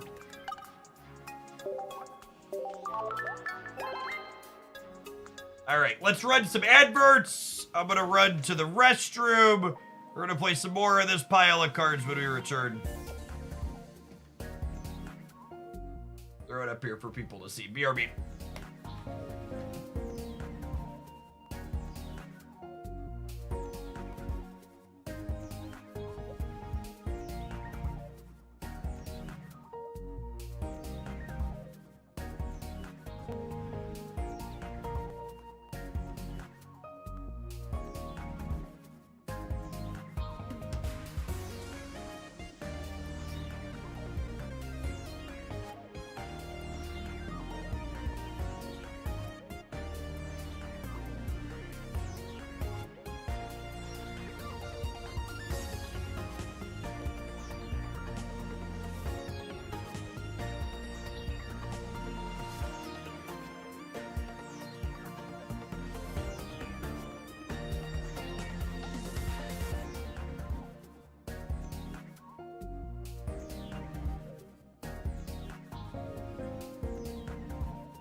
That's the start of this deck. Did Jeff explain why he added 1 Grimer and 1 Muck instead of the second potion in Sabrina like he did in his starter video? Well, the starter slash budget decks explicitly only have 4 3-diamond cards in them for accessibility reasons. The non-budget gameplay theory standpoint is that Muck gives you a way to deal a big burst of damage. It effectively lets you crack for 120, which is nice. Or 130 with the poison. Which you need in some matchups like Venu, for example. The Japan Twitter tweeted something about November 4th, I believe, for an event.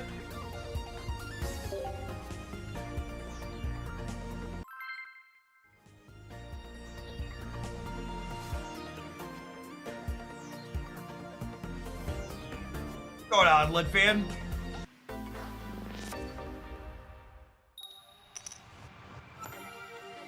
You know the best way to enjoy Pokemon when your opponent hits heads 3 times in a row and you flip all tails? It's hit the concede button for the 5-minute game you've been playing and go to the next one.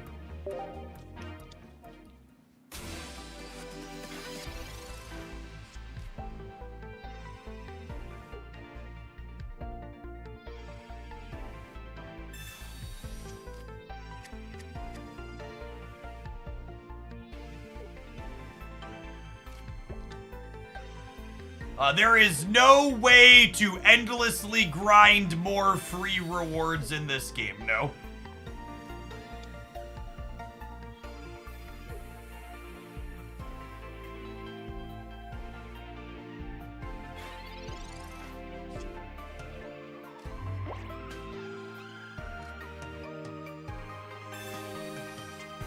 Jeff, my gaming joy only comes from winning. Yeah, you gotta learn to separate yourself from that for sure.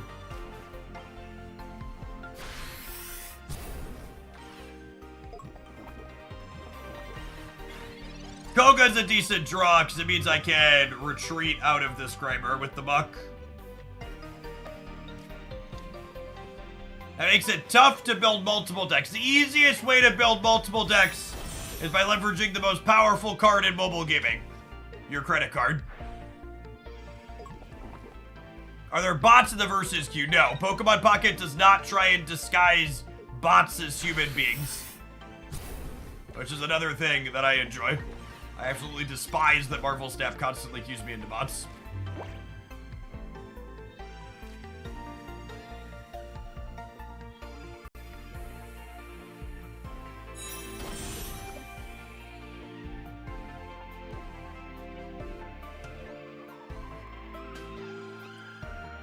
Let's just Koga this back.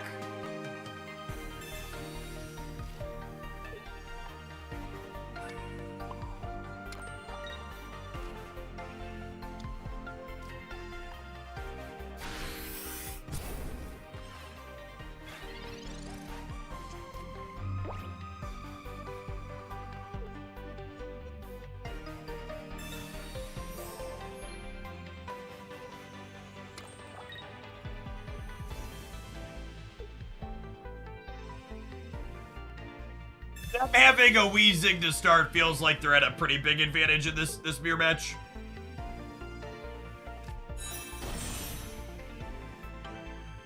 I've tried a little bit of Nidoking with Weezing, and I was kind of whelmed by it.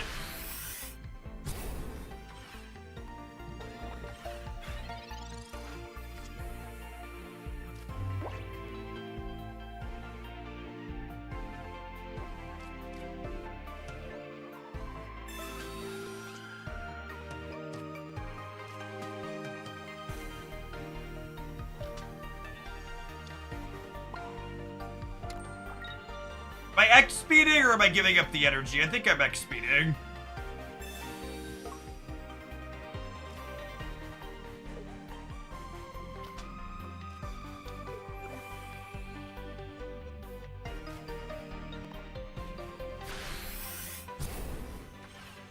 I mean, it's one thing to say you don't enjoy the gameplay patterns of Pokemon Pocket. Like, it's way more traditional card game than Marvel Snap is and feels very different. But truly, if you think Pokemon Pocket doesn't have complex gameplay decisions ever, you just aren't good enough to understand what you don't understand. So one of those is subjective, and you are welcome to your subjective feelings. You like what you like and don't like what you don't like. Like, more power to you as a human being.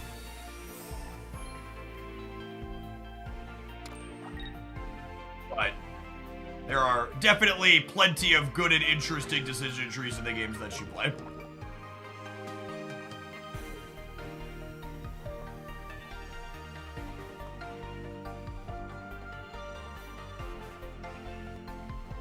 I'm not doing viewer submitted decks today, Ace. I might do them tomorrow.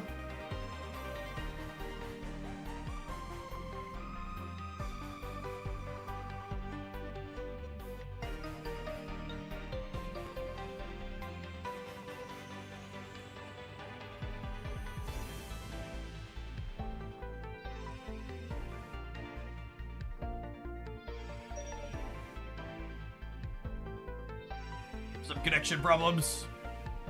Why didn't you evolve Grimer? I'm new to this game. Because Grimer's poison gas ability can be useful to use before you evolve into Muck. Yeah, unfortunately our opponent DC'd here. So sometimes you want to use the less evolved character's attacks because they're more energy efficient before evolving.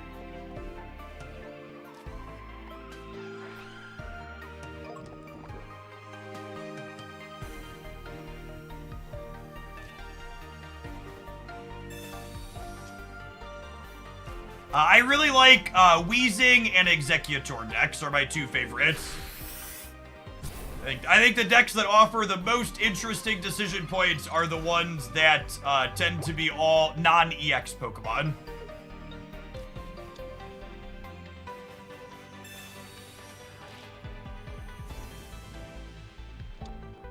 That was their first Koga, yeah?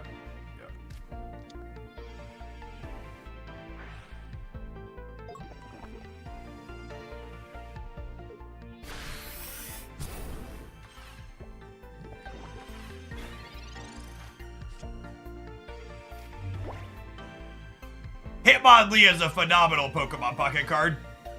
I like that one a lot.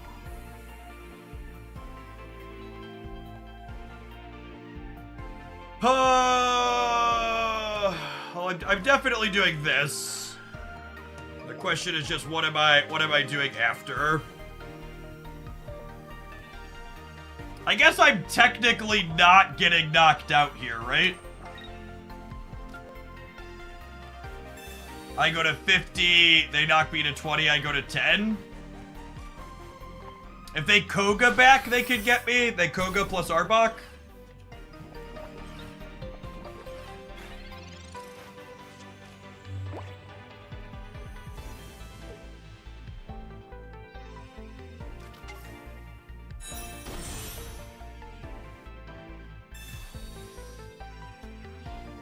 Punished for not playing the muck out, but I think there was a reason not to. Found the Arbok though, which is nice.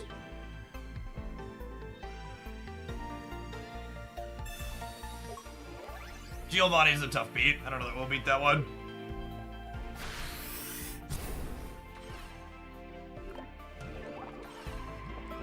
You know, with the Grimer being on 2 energy, I probably should have played the muck out. Talking about evolving versus not, I could have played around that red card.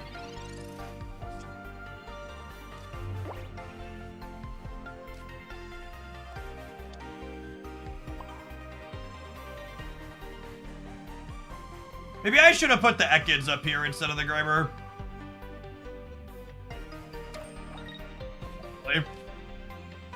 Small mistakes, gamers, are gonna cost me.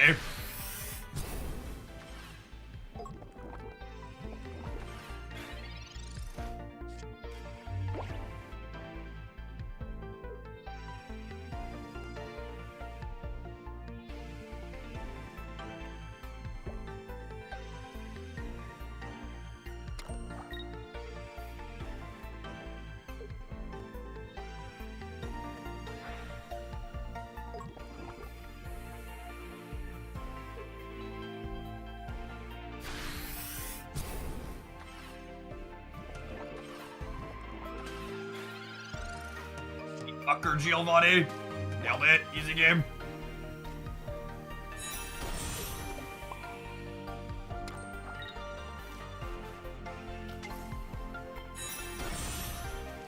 I don't think there's a reason to play the Arbok out. We've only got 4 cards in our deck.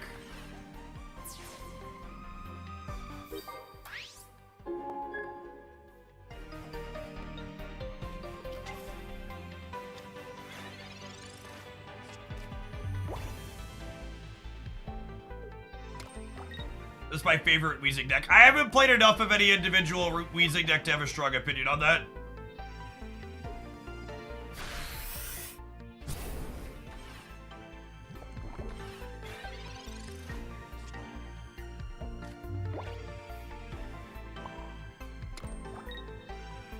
I don't think there's a compelling reason. I don't think there's a compelling reason to knock out one of their snakes rather than just put damage on the Weezing.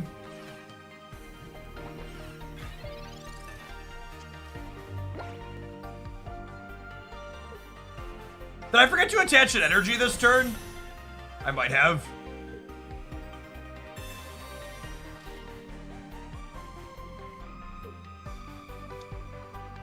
Yes, this game has its own card pool. I don't remember. I might have put it on the Ekans, you're right.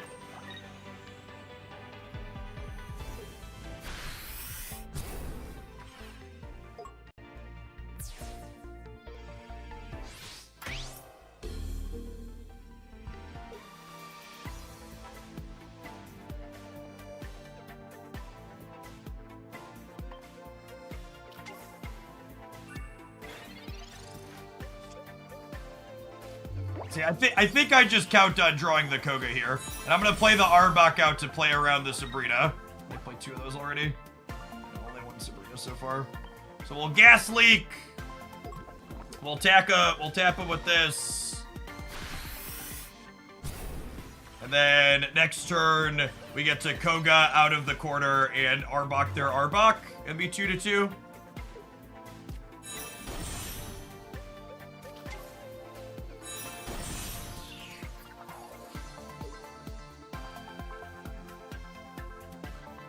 I guess they could retreat since they have the other snake set up. Does that beat me? The retreat with the other snake setup might beat me.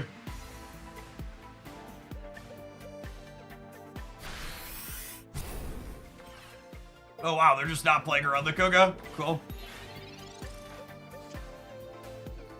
We'll take that, I suppose.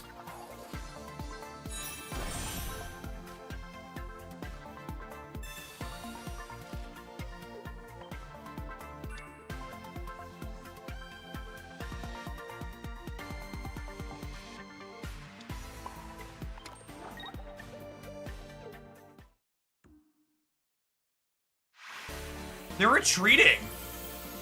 I guess they lose to my last card being Potion, yeah? Because I knock them out, take my second match point.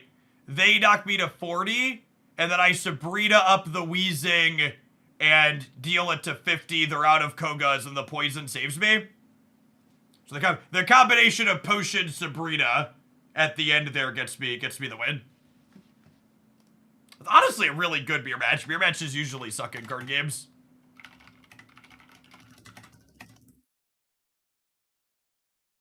It's fitting that game with all that back and forth and choices was happening during or right after the there's not depth in the game comment.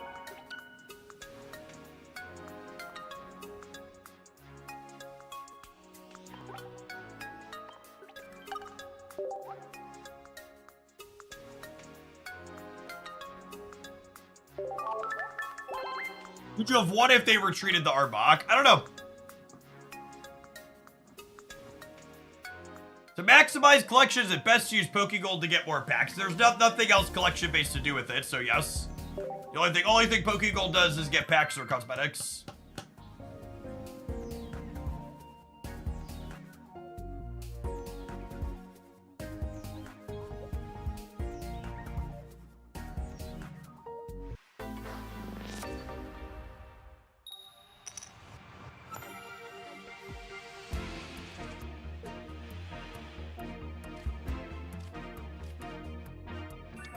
Going first with Arbok is not ideal. When we're going first, we want to have Coughing, Wheezing, but that's what it is.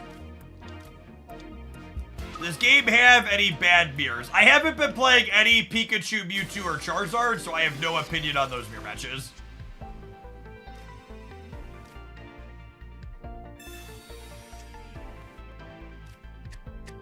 Alright, my Kingdom for our 1 of X speed, eh? If we hit our X speed, we're going to be in a very good spot here, but it's only 1 in 13.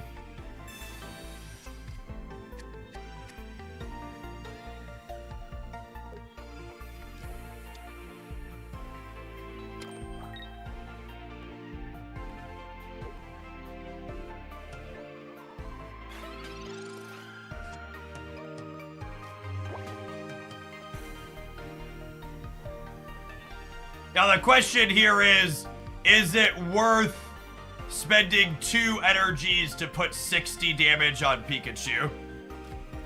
I'm definitely evolving. I think it might be, says local man about to lose to a Giovanni. It's very possible I want a second X speed in this deck. I'm toward the one Giovanni slot could be Potion or X speed. I'm leaning towards X speed.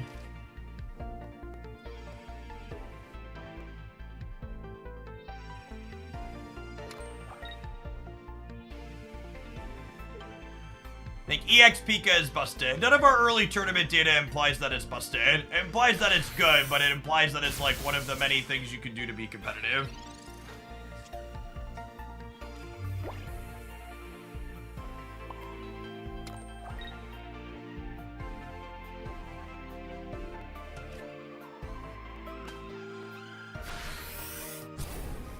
We need to find another basic here, ASAP. Hey, I'm supposed to Giovanni this turn. So I can Professor's Research next turn if I draw it.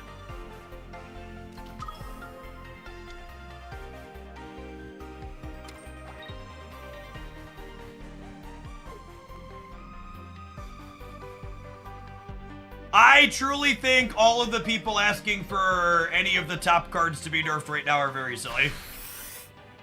I think you should spend more time working on new deck ideas and less time asking for nerfs.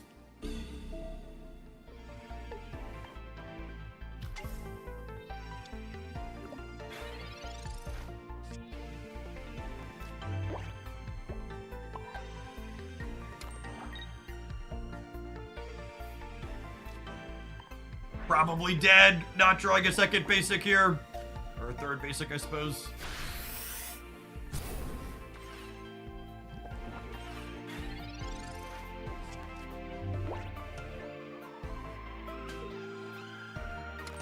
They get to retreat off and have the second EX already. Yeah, I agree. The only card I would like change to make it worse or different is Misty. Card sucks to play against. Isn't interesting or fun.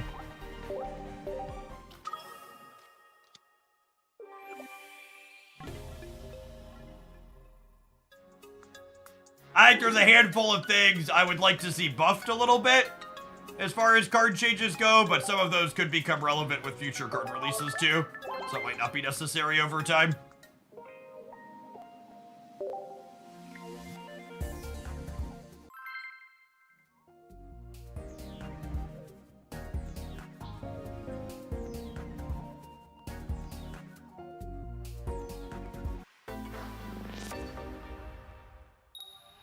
Yes, Misty's design not only limits water Pokemon design space, but it's also one of the worst kind of designs in card games because someone always feels bad when Misty gets played. Either you feel bad because you bricked or your opponent feels bad because you didn't bricked. It's never eliciting anything other than negative emotions when it's brought to the table. Someone's walking away from the experience feeling sour.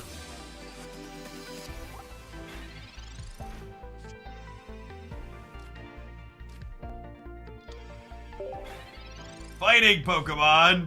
Monka.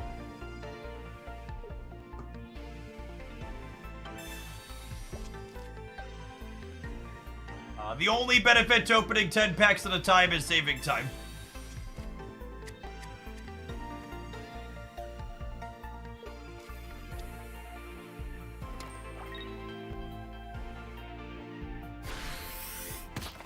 You feel the same way about Moltres as you do Misty. No, I think Moltres being a Pokemon is a pretty big investment requirement.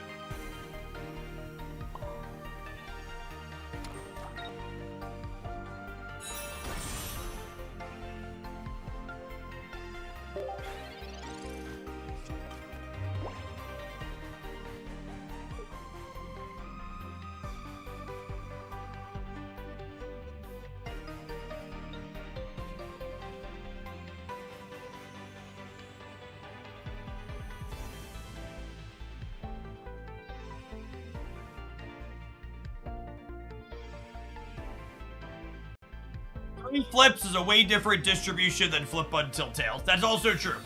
That's very, very accurate.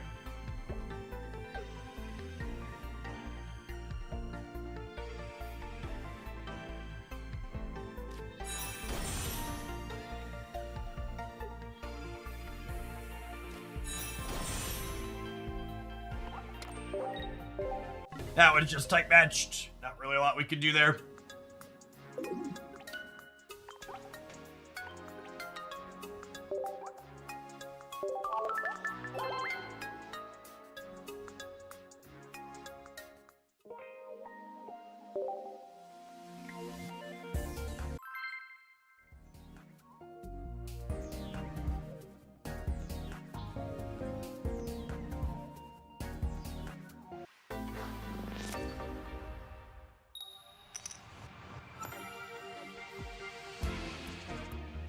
Look at that! We finally have the coughing wheezing while going first. That's the droid we're looking for.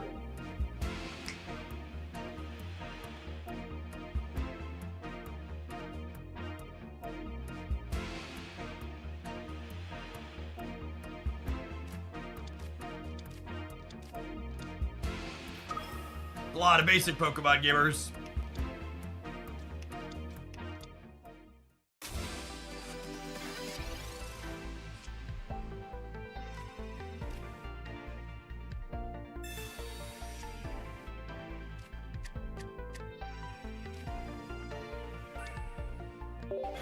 I am not in a rush to play Research because I don't want to get red carded. Or if we're going to get red carded, I want to wait.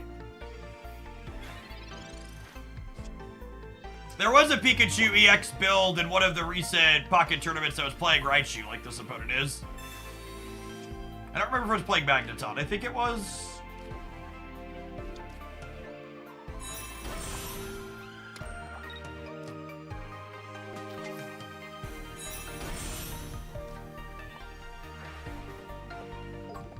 Yes.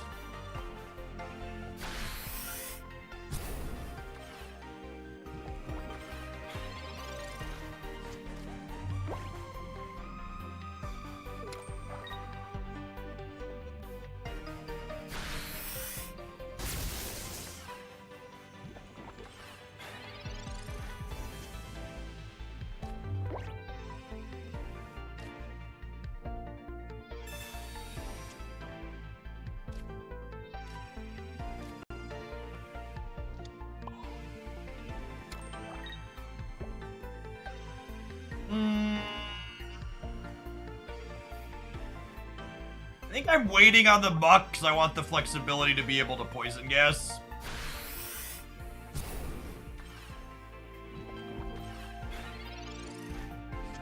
The question you want to ask yourself when building Pokemon Pocket decks is not what is the ratio of Pokemon to supporters. It's how many basics does my deck want to play, and then how many items can I play after I play the lines that support those basics.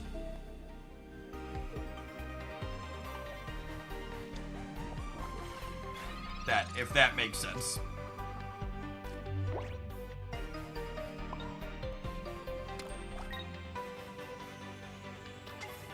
This is one of those spots where, like, you know, this exchange was not very good for my opponent. They traded 1 match point for 2, and they traded 2 energy for 1 energy. Our opponent is very much coming out behind on what's going on here. And the Koga is a perfect draw, because it means I get to go gas them into Koga, into Arbok. Keep this Pikachu or Raichu locked in.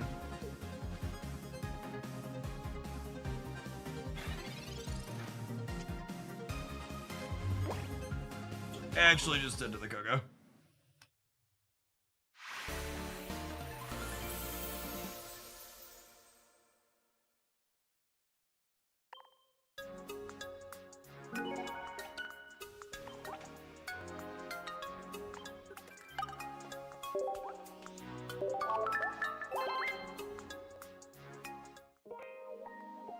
I swapped the Giovanni for something else.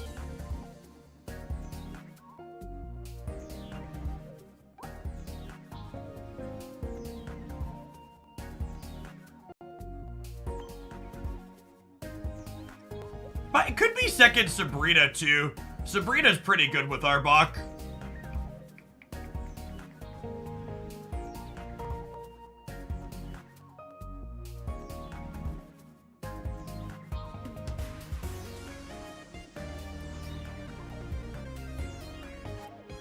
The side-scrolling deck is very weird, I agree.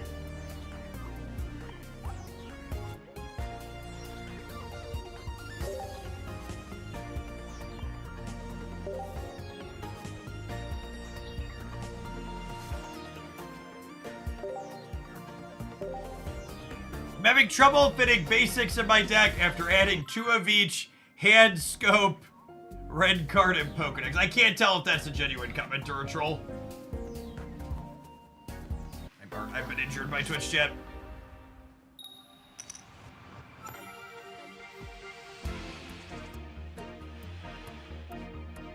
Opening on Grimer is not exciting, but we do at least have the muck so we can Koga it back later.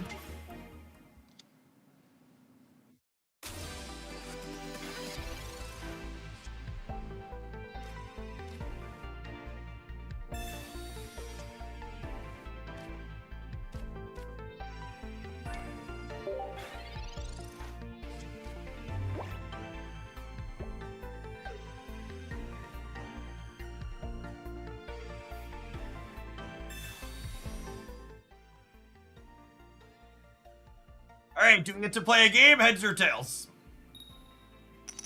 We do not get to play a game. And we're done. Smell you later, gamer.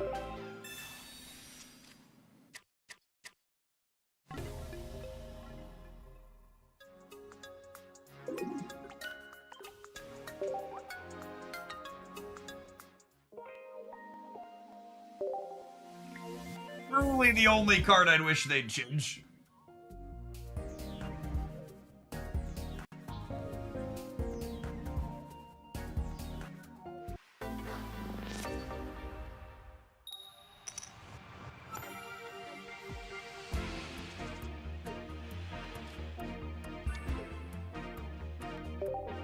That's true. At least it happens on turn 1 instead of turn 6, unlike Kella.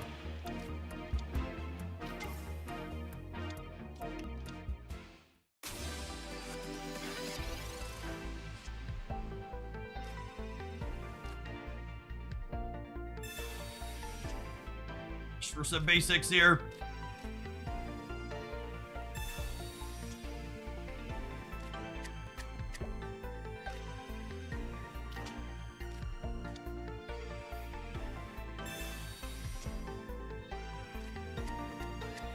Any benefit to going first? Going first gives you first evolution advantage, which should be useful with a card like Weezing. But generally speaking, first energy advantage tends to be more powerful.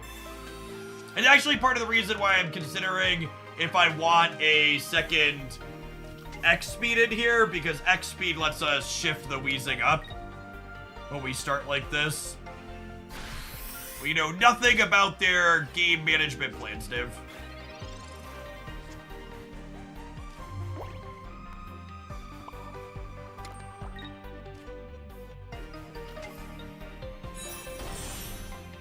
X speed is very good.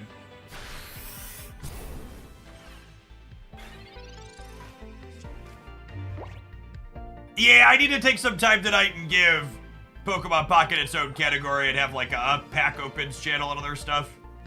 Oh, it's not all just in one. Excuse me? I'm sorry, what?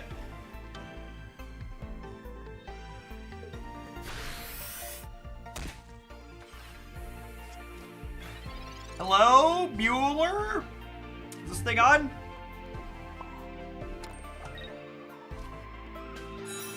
I guess the cat was going down either way.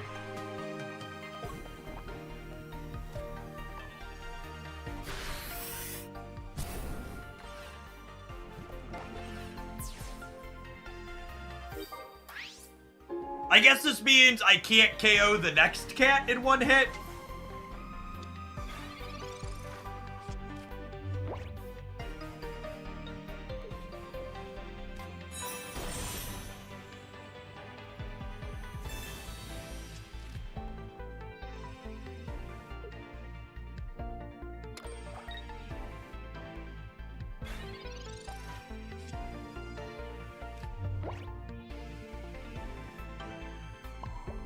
The Koga draw probably ends the game, yeah?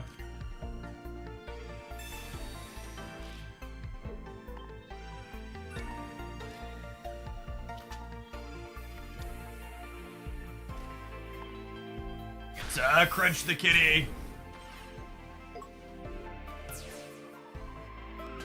Start putting damage on him. I suppose there's a world where they have the Dragonite and then we crunch through it. They hit us for their thing before they get to it. It'll take us 3 attacks to get through a Dragonite.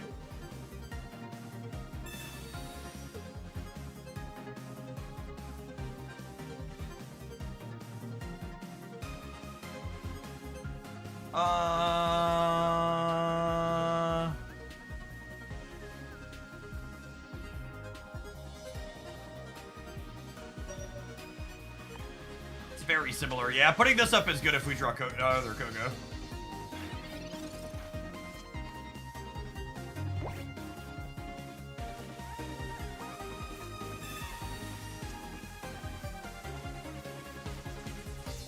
Definitely want to play out more basics, so their Dragonite has more targets.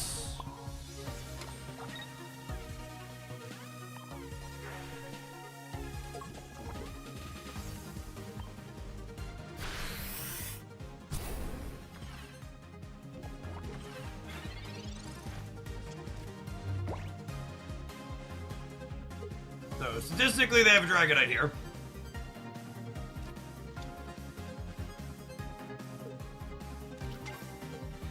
I cannot believe they played another bench Pokemon out.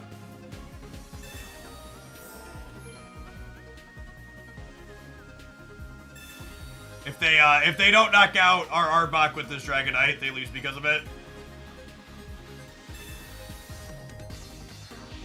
Sure.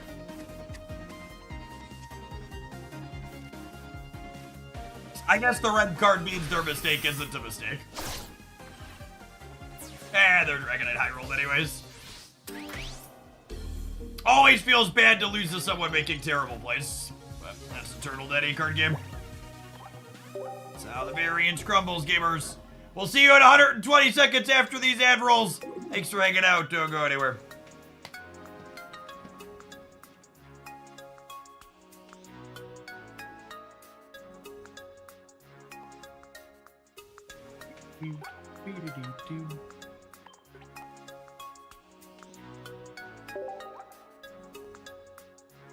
How did the opponent get that Mewtwo icon? I think you get it from collecting 5 copies of the card Mewtwo.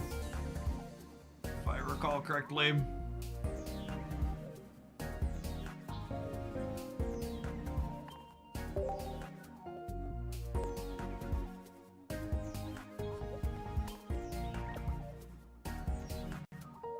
Alright, let's try some more of this one. That was pretty solid earlier.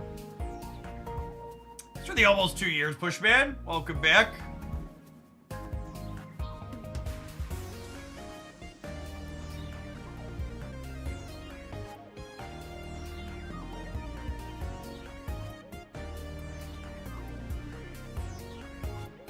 Yes, whether or not you get advertisements 100% depends on your geolocation.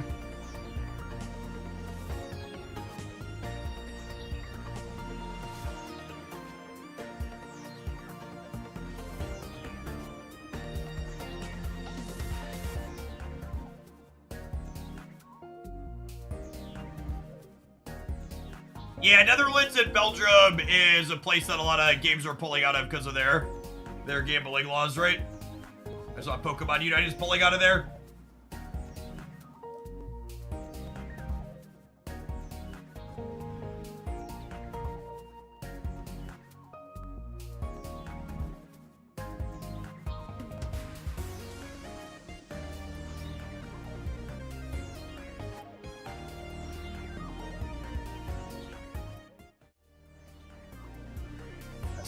It's not surprising to me to see Pokemon games be the first ones that pull out of there. I imagine they're probably pretty legal risk averse with their IPs. Wouldn't surprise me if we see more games pull out as a result that shouldn't be there because of those laws, or need to change because of them. Do you spend money? Gosh. Who spends money on mobile games, chat? Imagine paying money for pixels. What kind of sap would you have to be to do that?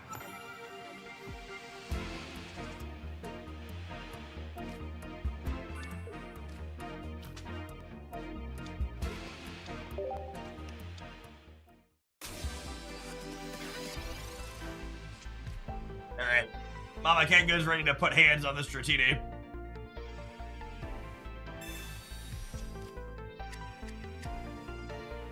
I hate the idea of spending money on a game I play every day. I think my favorite comparisons are when people are like, why would I ever spend $60 on a mobile game? I could get a AAA game for that price. And it's just like, yep, you'll spend $60 on the AAA game that you'll play for 15 hours and forget about, but you wouldn't spend it on the mobile game you spent hundreds of hours playing. You are very smart.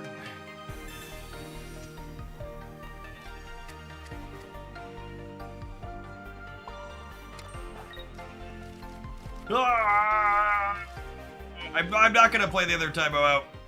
I want to have room for the Blitzel here. Crunch.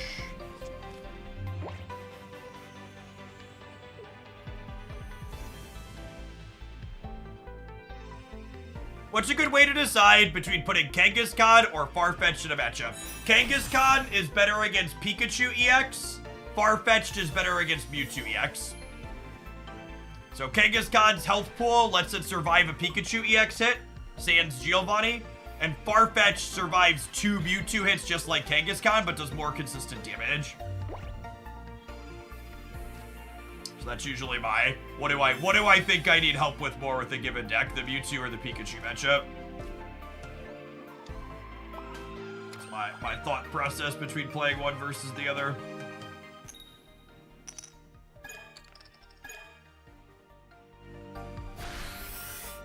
It costs about 300 USD to get functionally every card in the game. But it's also worth noting that the first 100 gets you a lot of it. I think I was like 90-ish% complete for 100 bucks. The Kanga giveth and the Kanga taketh away. I mean, to be fair, the Kanga high roll to start meant they had to use potion for fear of getting high rolled again, so that was pretty good.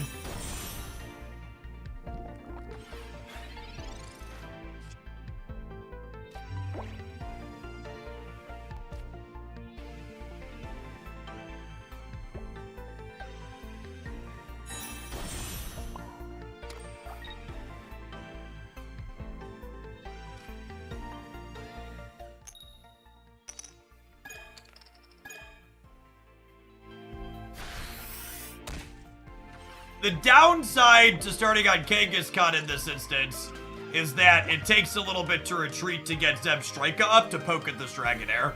But that's 100% what we're about to do. We're going to put an energy on this Kangaskhan and X-Speed her out.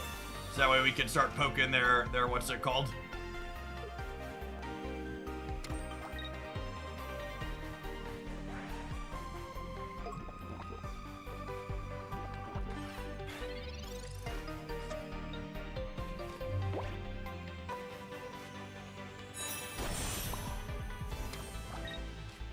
Now, one thing that's a little bit unfortunate when thinking about breakpoints is this Kangaskhan being at 50 HP means it's a little bit soft to Dragonite, goes down in one hit. If they have Dragonite Koga, we're probably torched. But if they can't attack us with Dragonite this turn, I think we have an okay shot, because that means I'll be able to get the Electros online. There's the Dragonite. They got the Koga. They're through 3/4 of their deck. They've played 2 researches, right? So.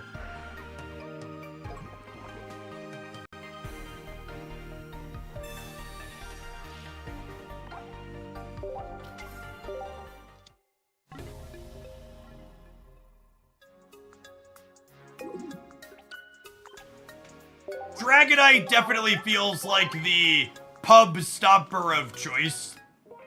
It's very bad against the efficient Mewtwo and Pikachu decks and Charizard decks, but man does it beat up a lot of these single price decks I like playing. We just don't hit hard enough to get through Weezing before Dragonite gets online.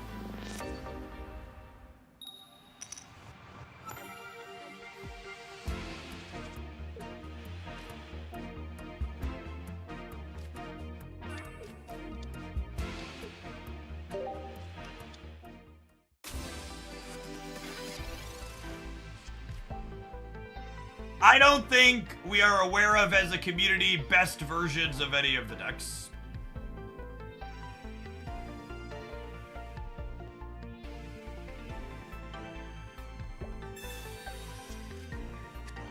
I think there is very little optimization done by the community playing this game during this off launch.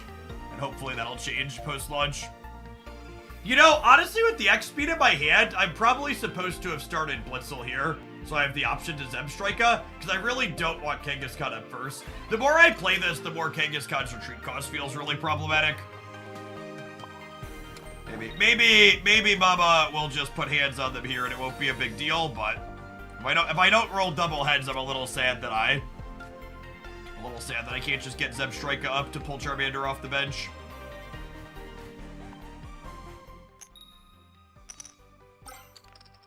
That's fine. Mama ends the game. I definitely made a mistake, though. I definitely should have led with Zebstrika.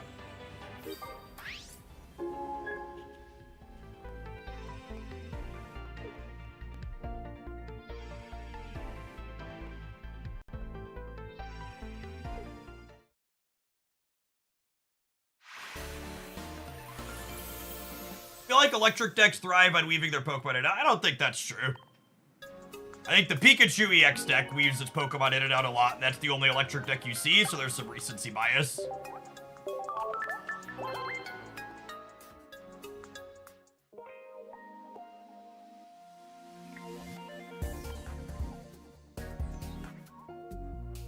Change second potion to second X speed, see how that feels for a bit. Definitely felt like I've been wanting to draw X speed more than I've been wanting to draw potion.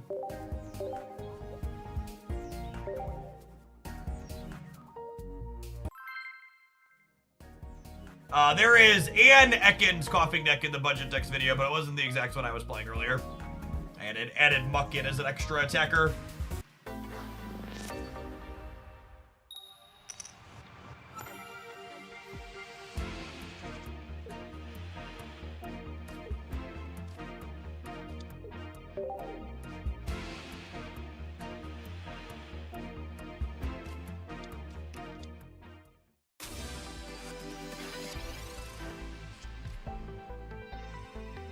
Paying for the premium. The premium is the absolute best money you can spend on Pokemon Pocket.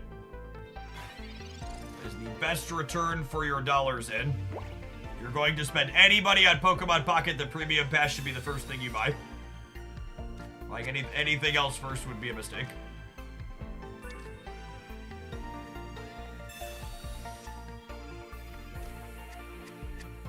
See how the time pull is said.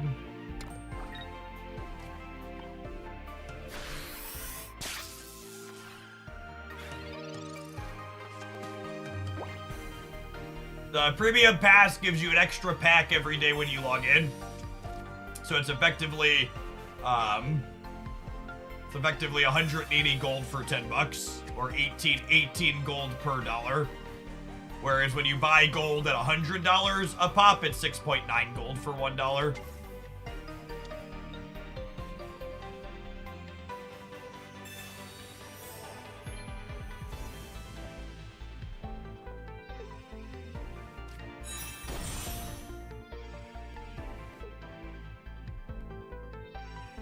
You have to get them daily, Martian. They stack up to 2.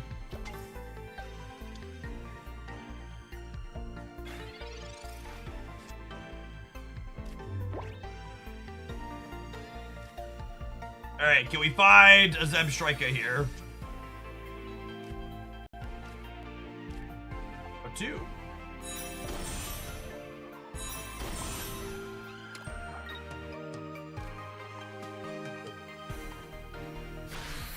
They have Gardevoir on curve or probably torched.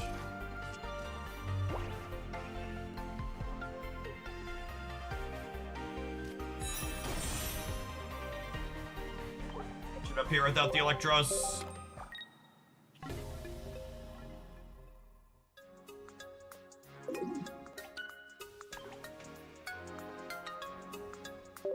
So deal with Wonder Packs. This reminds me, I haven't checked mine since this morning. Should go see if there's Frogadaires that have appeared. Coughing, Full Art Wheezing, Frogadaire, Executor. These are a few of my favorite things.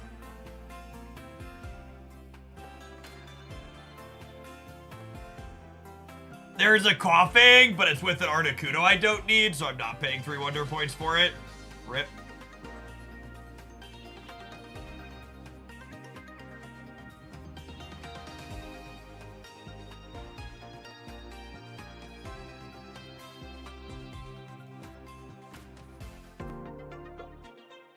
I got 7 hours until we're capped again.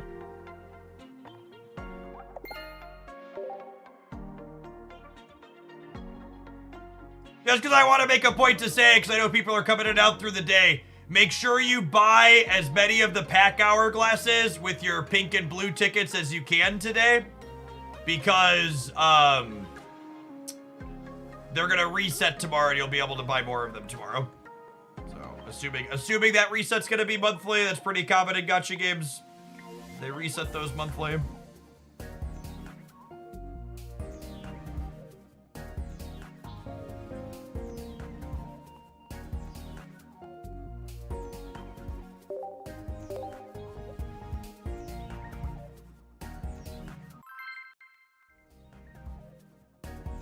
What am I saving patch points for? No idea. Might eventually just buy the cosmetics I want with those. Sure.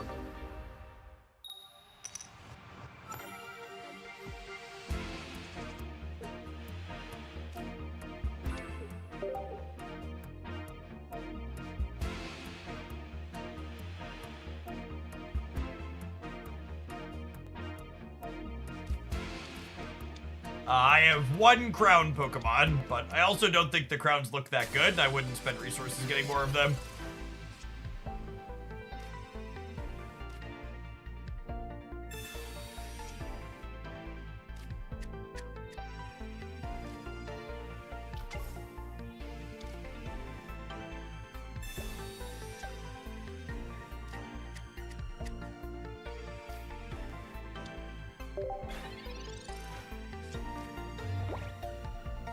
Fetched, looking intimidating as always. We're hoping to PLA an X speed so we can get the Marowak up to pressure the duck. Foxy and Shrew is not going to have a very fair fight up there.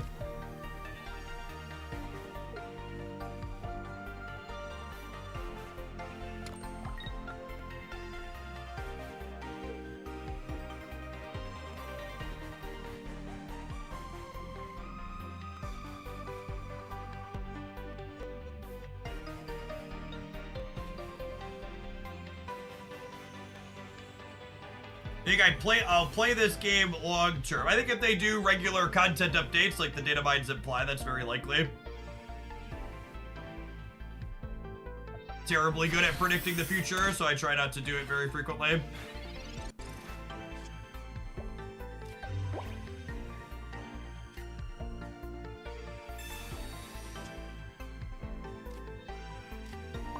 The X speed. Card's so good. Is Marvel Snap going to be your main game or 50-50? Based on the metrics that we've had post-launch here, I'll probably be splitting my time 50-50 between this and Snap.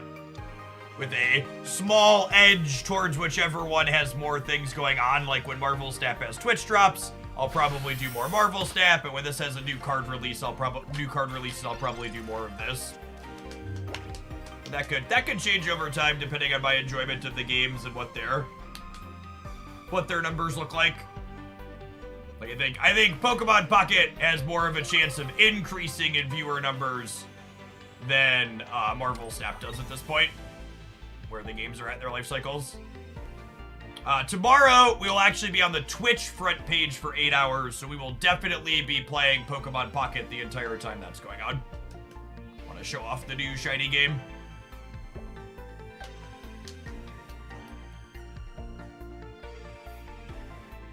Do I ever play them off stream? I logged into Marvel Snap to do my dailies this morning while I was at the gym. I queued into Airship and then I logged off of Marvel Snap.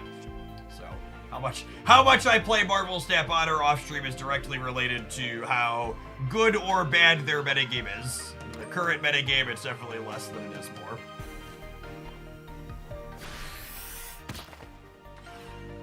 Our lack of second Cubone or Sand Slash is sad. My favorite deck of this. I really like Executor Greninja. I can play a little bit of that. We haven't played any of that today. Silly Physicist, thank you for the Prime support. I appreciate that. Those bits of direct support are a big part of what enables this to be my job, so thanks for keeping me around.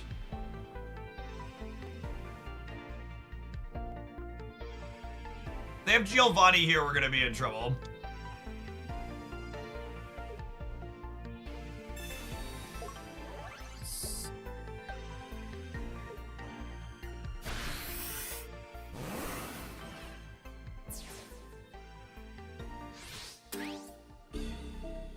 Can Hitmonlee win the game?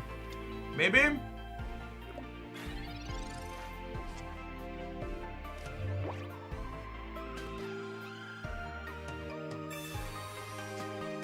Poliwrath playable? I don't think that's very likely.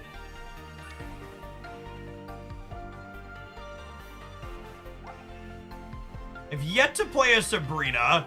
So what's my line to victory? I think my line to victory is they don't draw Pidgeotto, the stage 1, and then we knock out Pidgey next turn, they knock out Hitmonlee, I Sabrina up Farfetch'd to knock it out with Sandslash.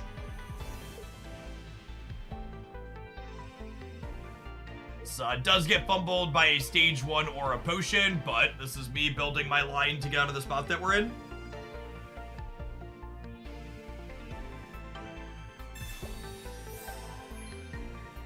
I think the potion means we're just dead. Oh, they have second shield money too. Good night.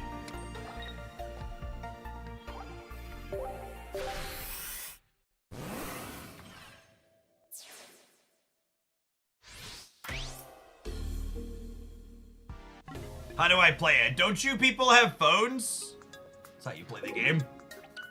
On your phone, video gamer. Dark Ray, thank you for the entire year. Hey, appreciate it. Welcome back.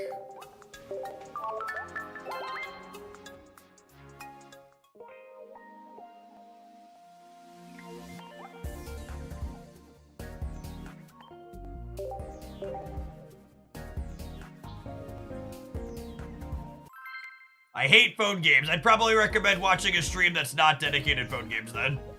If you're new to the channel, all we play is phone games here.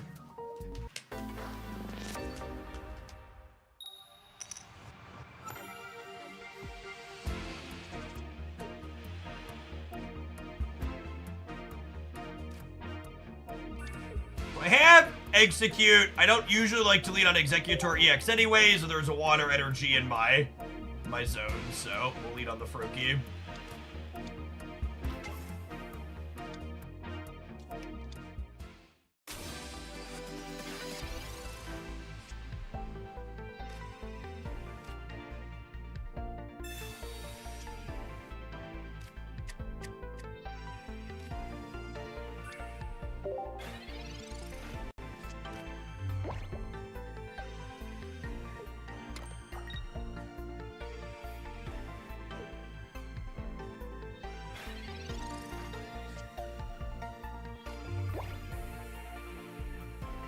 Oh, no grass for 2 turns. This sucks.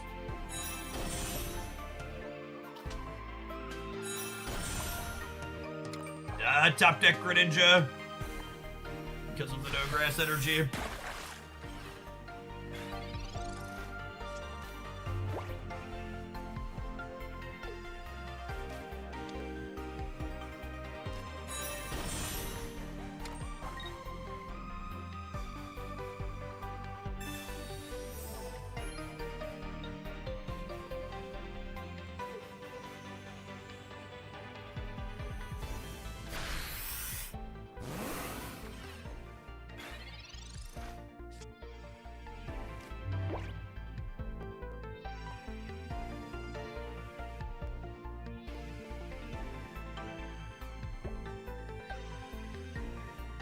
Good talk, yep.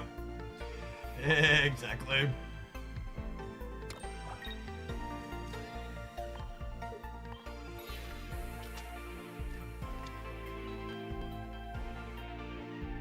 Grass coming up next turn at least.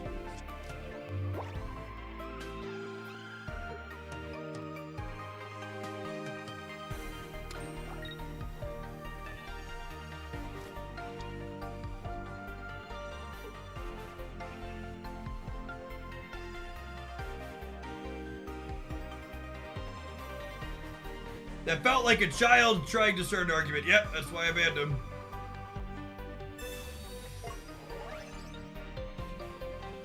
Perplexing Giovanni. Not sure that extra 10 points there gives them any extra break points.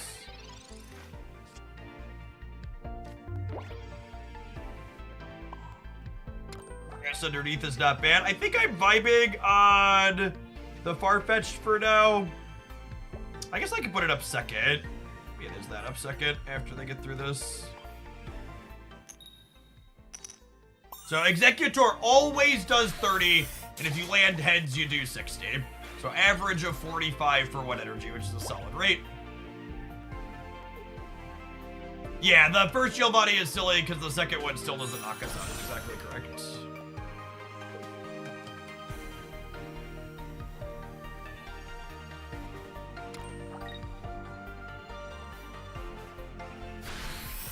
Yes, shop tickets and the Wonder Pick currency reset tomorrow. Greninja, easily the best draw in our deck. Greninja means if we flip heads one more time here, we get to put Mewtwo EX in a trash can.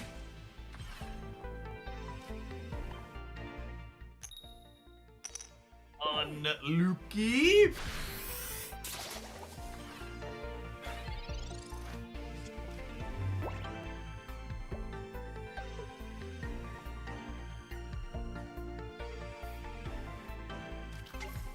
Lose our shop tickets. The shop tickets don't reset. The things in the shop reset. So you can only purchase 10 of these reset. It means you can just buy more stuff.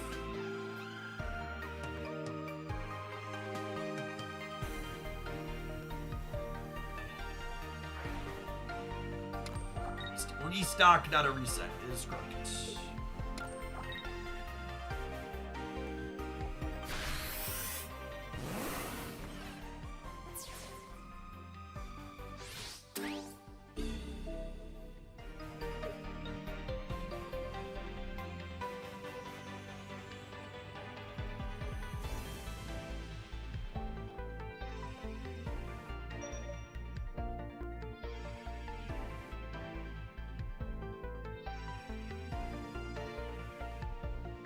It's this.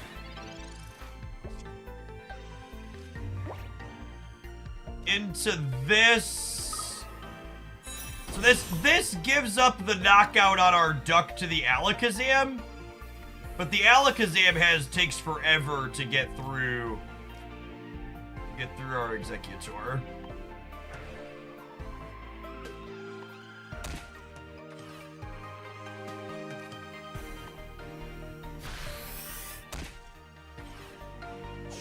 This gives us 2 knockout points for clearing their EX. So we only need 1 more from here. So they'll be 2-2 when they take the duck. And then I'll be... I suppose giving up the duck exposes me to Sabrina. Because I didn't draw another line that way. Yeah, maybe that's wrong. I have no cards in hand, though. I have to be a little lucky.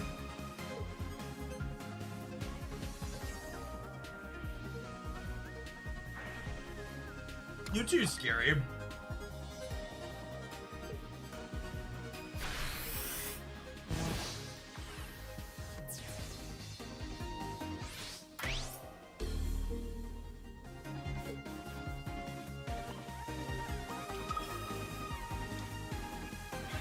I'm not playing Giovanni, so that's not a possible roll.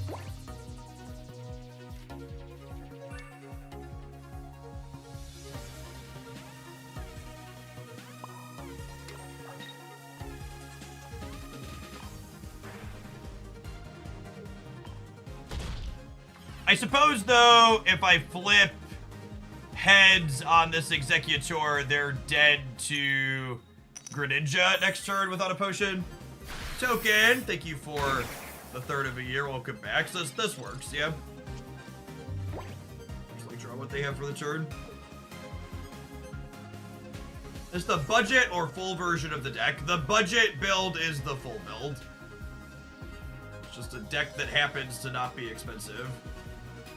Yeah, they need Sabrina to win the game or Potion to buy a turn to give them a redraw towards Sabrina. And they haven't played any Sabrinas yet, so they could have one or... They almost certainly have one, they could have 2. And how many cards in their deck? At 8. So could be as much as a 25% or to lose here. Yeah, the Potion would just be a reroll towards... Well, actually, the Potion would let them kill us with Mewtwo, yeah? Because the Mewtwo with the Gardevoir is going to be charged up next turn.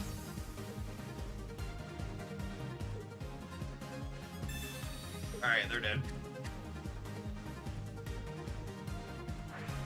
There's Sabrina, their discard pile. There is not.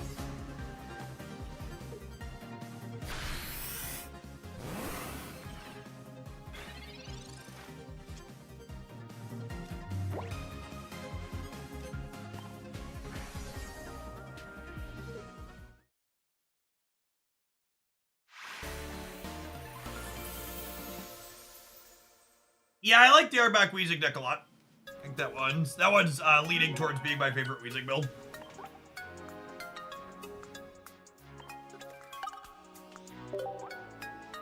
And 5 Executor EX and only 1 regular. Do you at least have 2 of the fancy full art ones?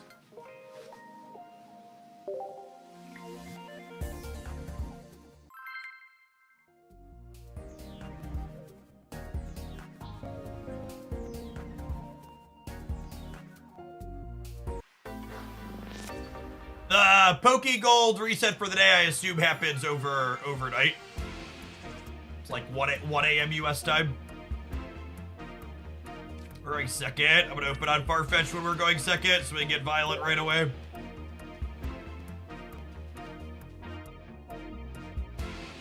How do you play on a computer? You don't? I'm playing on my cell phone.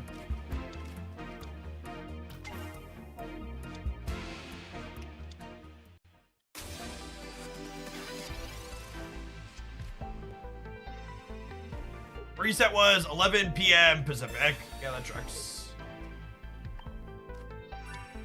Sure. It's like only marginally worse for us.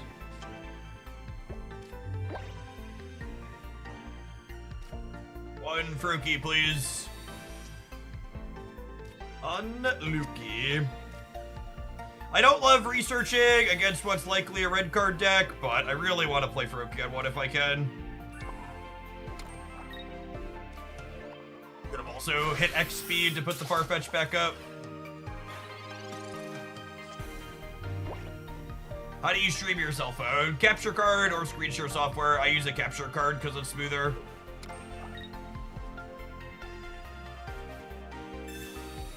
Person who said the reset happens at 6 a.m. That can't possibly be true. There are time zones that exist outside of America.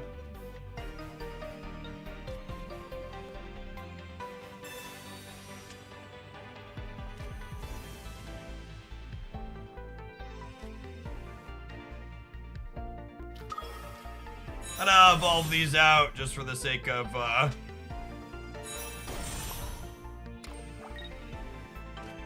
not getting red carded. I don't usually like starting on Executor EX in this deck as my first Pokemon, but having the ability to hit heads twice in a row and put this Articuno down has a lot of upside, so we're gonna risk it for the biscuit.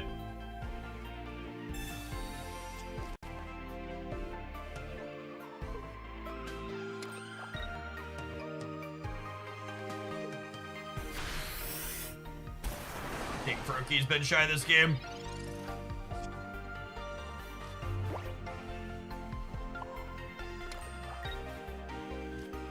I'm gonna put an extra energy on here because there's not an X speed in sight, and then when we brick on this coin, I can go ahead and retreat back.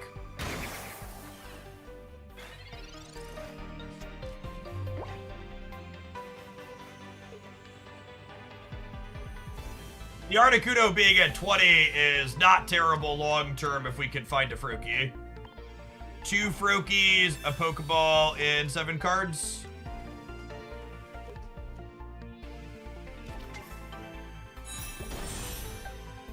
Tag yourself, chat. Which Executor head are you? Asking the real questions.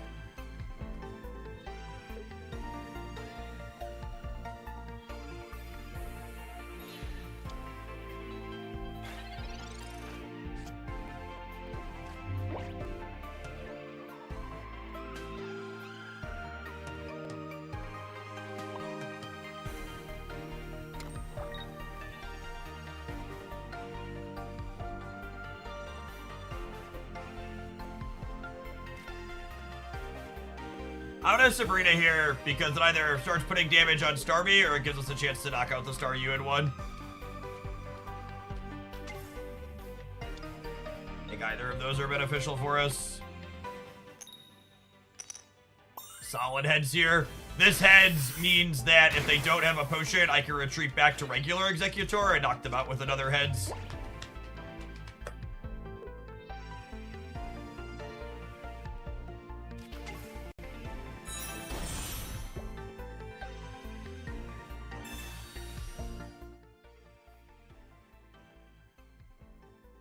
Missy's coming late enough that it's probably not a big deal if they get some points. Well, we'll see. see if that's the case. Oh, yeah, it is a big deal because of the free retreat cost. God, Misty's such a shit show of a card.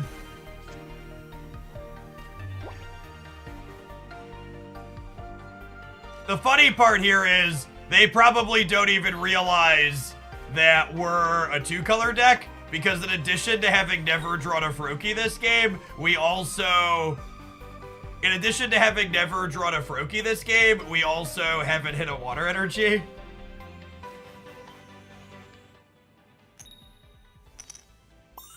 Had some okay Executor coins, but largely doesn't matter.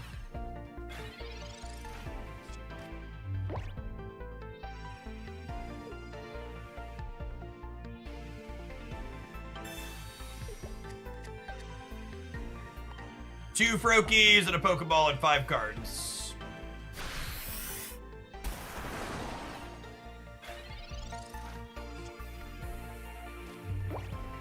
Gosh, that's incredible.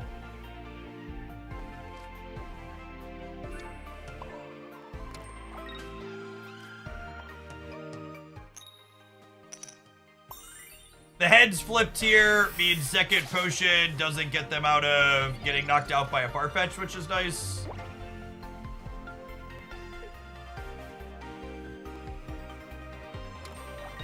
They're gonna retreat back to the Bruxish. The Sabrina is gonna let me finish one of their EXs, which is nice. 2 Froakies and a Pokeball. Tell us the rest of the joke. LOL.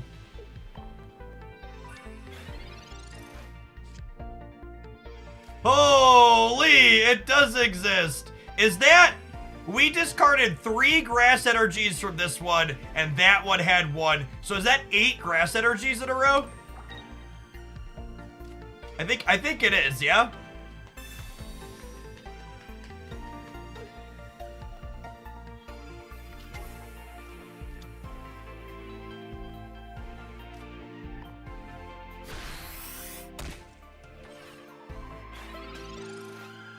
I guess this hit doesn't do anything, right?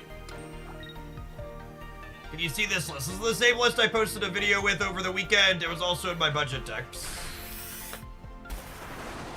Check it out. We're just dead now, right? 0 outs. Sure, pretty sure it's the 0 outer. So sad.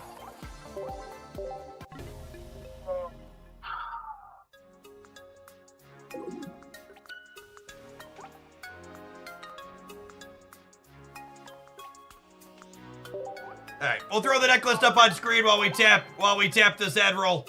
I'll see you in 120 seconds. We're gonna play a couple more at this when we get back. We can't low roll that hard in both directions every time, right? Not only did we never have any waters, but we also just like never had a Froakie, right? Bottom 1% for sure. Less than 1% I wager. What is the odds of losing 8 50-50s in a row? 0.5 reads to the 8 is 0.5 reads to the 8 is 0.5% all on its own. And then also mix in Froakies in the bottom 5. Okay, here. This is my favorite deck right now. Played this in the tournament last weekend.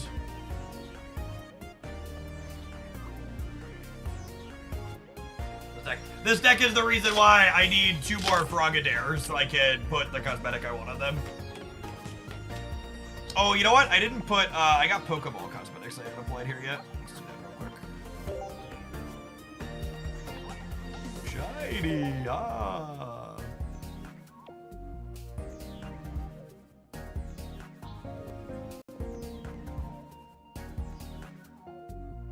I need one more regular Executor for this deck too, to put the green finish on both of them. My number 1 feature / quality of life request for this game is the ability to set a default flare for each card. I opened a ton of frogs this morning by Peter Wonder Picks. I've been checking the Wonder Picks all day. It's been a minute though.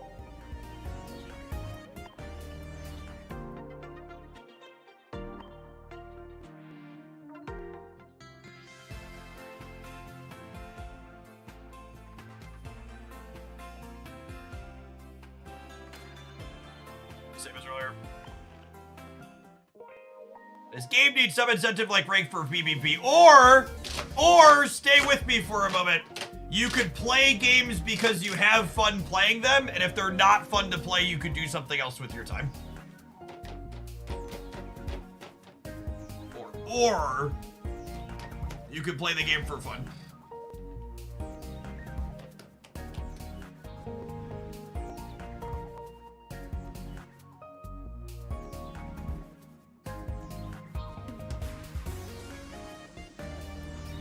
I need to run on a gerbil wheel to have fun, exactly. Filthy casuals playing games for fun.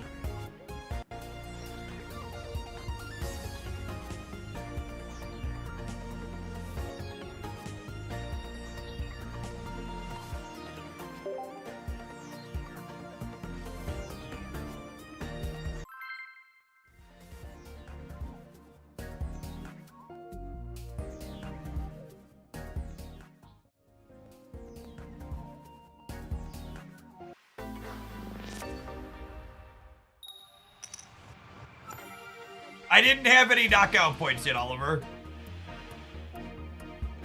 I had zero knockout points. Their second Starmie was gonna knock out my thing.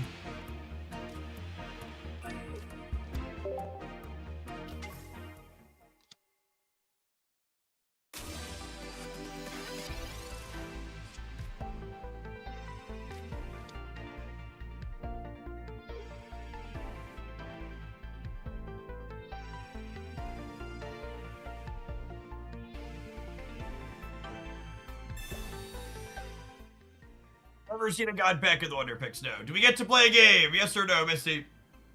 Or are we moving on to the next one? We're moving on to the next one. Good game, Misty. Well played.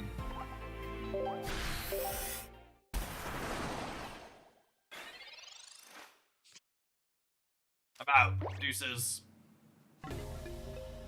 This is actually the deck I lost to finish 5-3 in the tournament that had a cut at 6-2.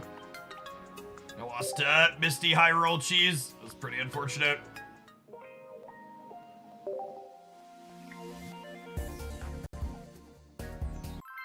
Both teams tried hard, yep.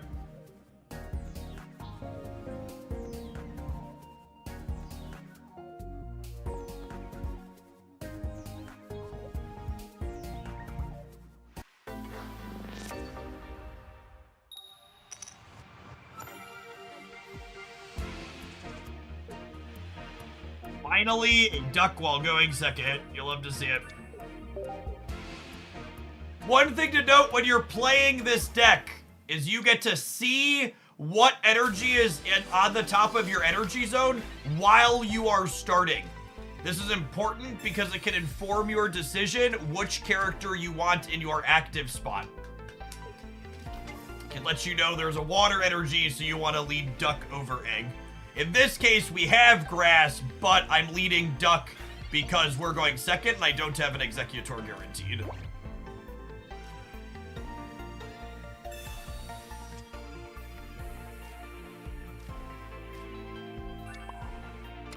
Gosh, our Froakies are shy today.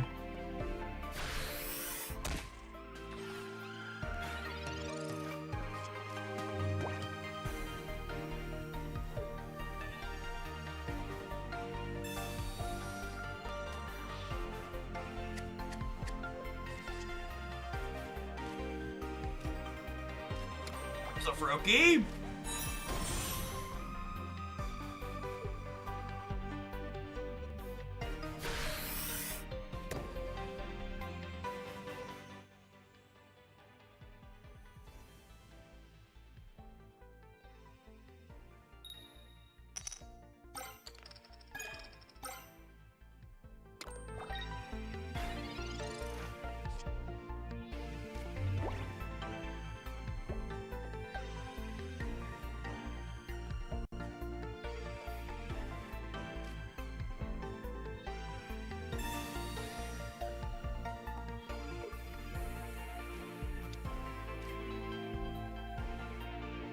This,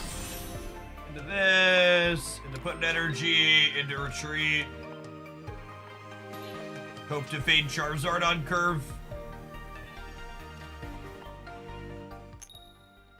They also play potions though, so potion can save them from knockout next turn if they have that instead of Charizard. So very, very low probability that we knock them out next turn, since Charizard or potion can save them. Are you sure you set both energies in the deck? I am not sure.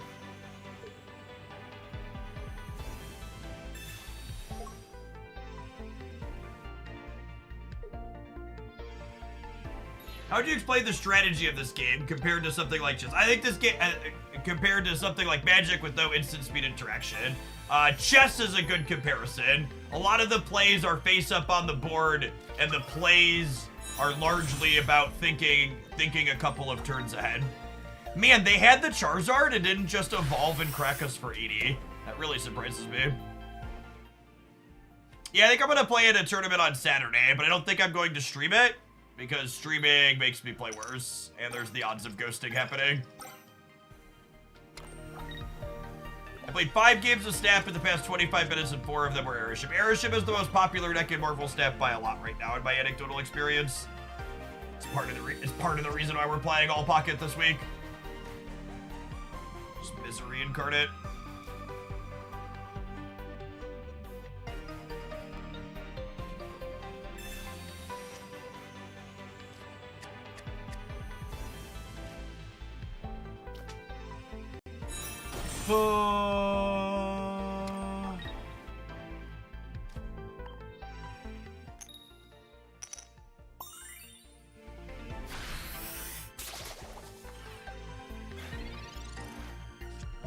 Yeah, I think pulling the good matches from the tournament and posting them on YouTube is probably better content. There's a markedly different vibe than playing random games does.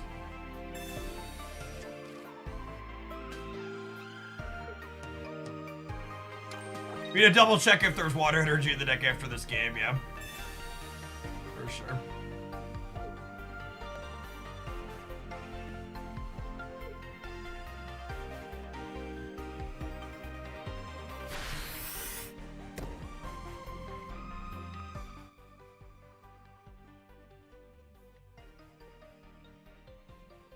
They hand scope to know we have the Sabrina, so they get to choose to not play out. I don't know if we're going to be able to finish the Charizard. I need Greninja like this turn to have a shot. Executor EX. I don't know if that's enough. I guess I Sabrina this turn. Oh my gosh, actually another grass energy. I guess I Sabrina to start putting damage on the Charizard EX, yeah?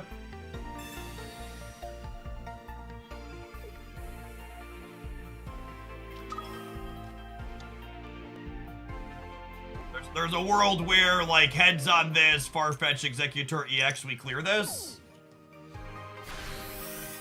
I burned 1 potion already. So I guess Farfetched cracks this for 40 down to 70, and then heads on the Executor EX gets him. And eventually I'm gonna draw a Greninja, right? Like, there's 2 and 7 cards. Assuredly, there are both Greninjas in my deck and water in my energy zone.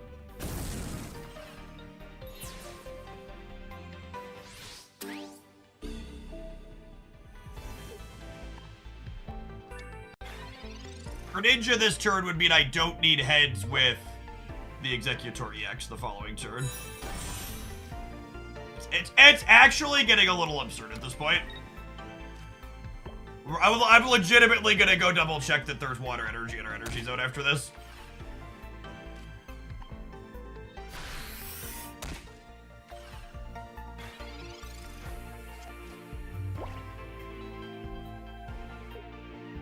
For those of you just joining us, we had eight grass energy in a row in our game before this one. We have Greninja this time though, so like I have a real chance. And this honestly highlights the strength of this deck, and one of the reasons why it's my favorite is even in these incredibly low roll variance games, this deck still plays a real game of Pokemon Pocket.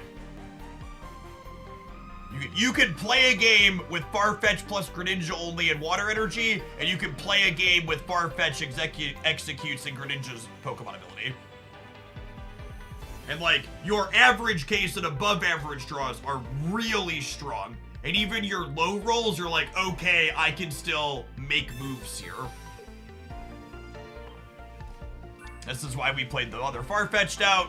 If you want to kill my one without the energy, that's great. Yeah, this Charizard might be about to get ducked up.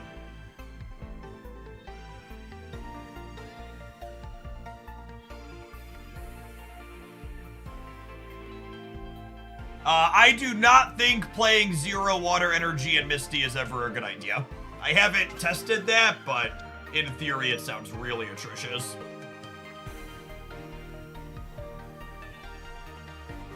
Yeah, I think the opponent's in the tank here because I think they're just in a bad spot.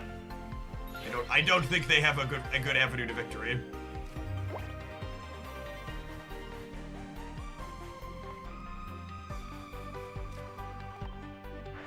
Holy gosh, chat! There's Water Energy. Hold the presses! There is Water Energy! We've struck water! I'm no longer dying of thirst! It does exist!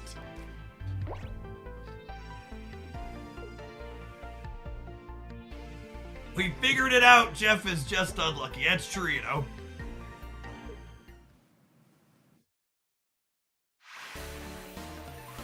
Didn't even need it. I would like the record to reflect that we did not need the Water Energy.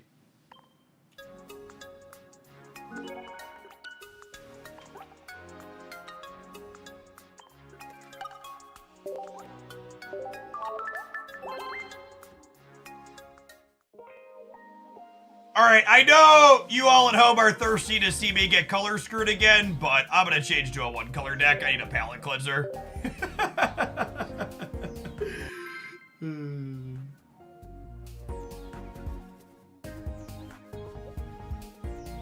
Is double normal Gengar good for Mewtwo X? I don't think Gengar is a good Pokemon card, unfortunately. I think it's pretty stinky.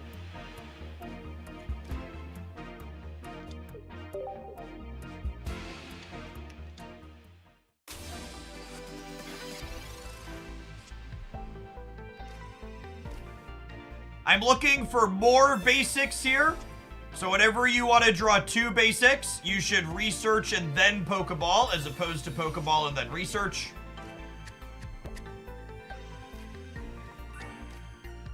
Meltan, don't see a lot of that. This amasses to attach extra energy to itself.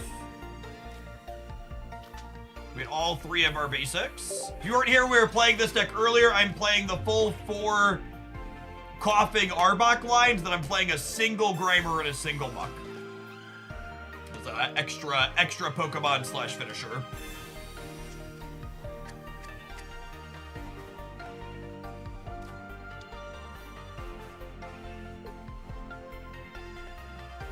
Between the 2 games with that other deck, we managed to brick on drawing Grass Energy or Water Energy for a total of 13 turns in a row.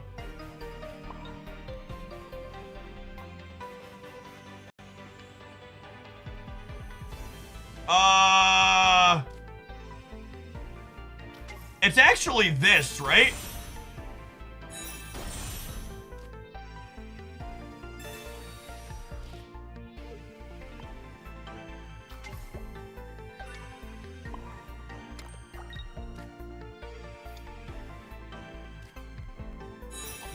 Clean. Koga's so good.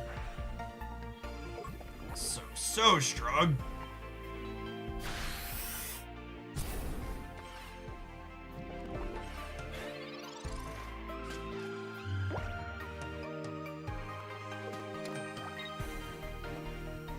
Alright, do they have X speed plus Bisharp? There's the Bisharp.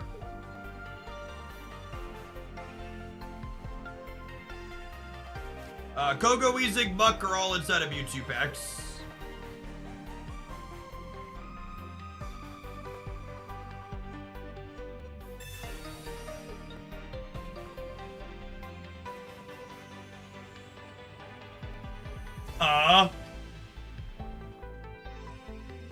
Interesting. They have the X speed. Arbok might just be toast. Is anything weak to metal? Yeah, some of the fairy Pokemon are weak to metal.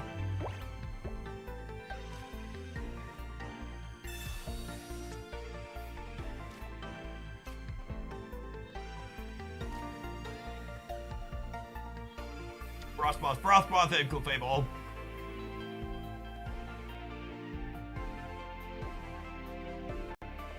Do I want to invest 2 energy in Arbok in order to get 60 points on Bisharp?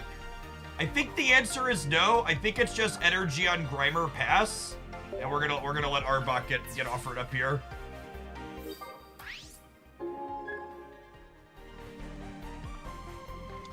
Yes, when you Koga back the Weezing, you need to replay Coughing again, which is why it's beneficial to have your second Coughing to start, so you can just re-evolve it right away.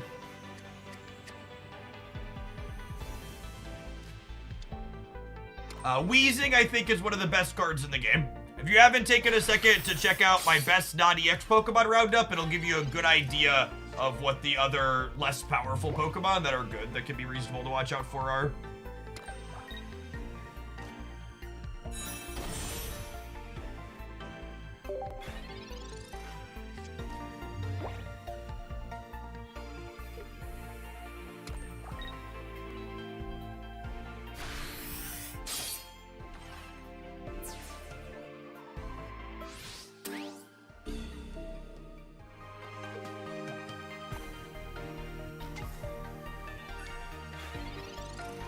I want to spend Koga to end Bisharp. I think so.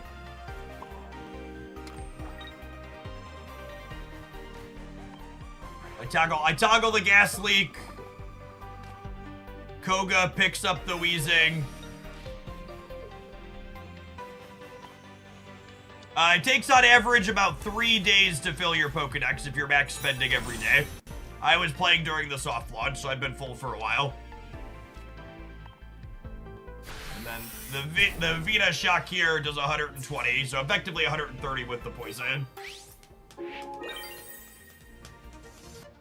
And then that's our second knockout point, and they only have 1, so Muck here dealing 70 twice is real good.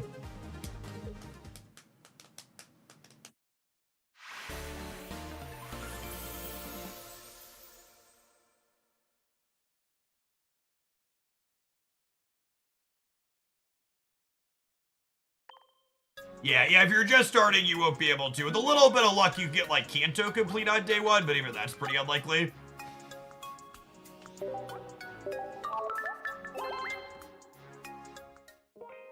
There will likely never be a look-up cards overlay. At some point, I need to get a bot command together so you can look up cards that way. With commands in champ, but I don't expect there'll ever be a snap-style overlay, just because it's a mobile-only game. This is what we're playing. Our one-ofs are Grimer, Muck, Potion, X-Speed.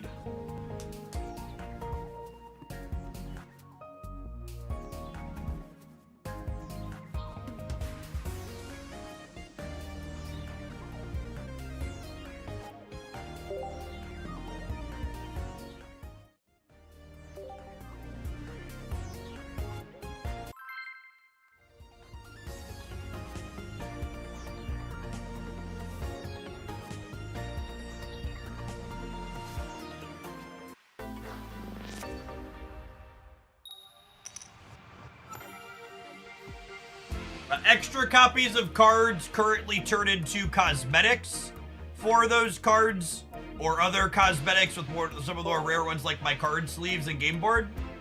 Eventually, you'll be able to trade extra copies, but you cannot turn extra copies of cards into other cards currently.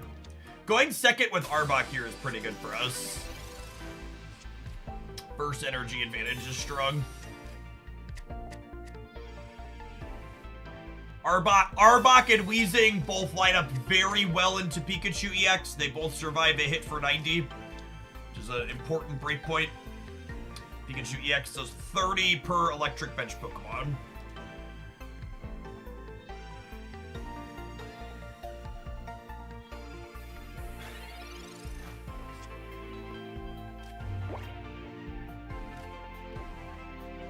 I am going to wait to Professor's research here because I don't need Wheezing ASAP and I want to make a red card worse against me. So waiting to research does that.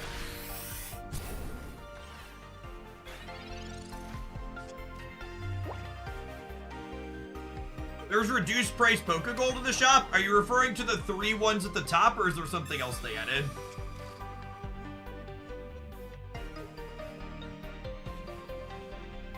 I assume there will be some type of time gate or other thing that makes trading not be a complete free roll.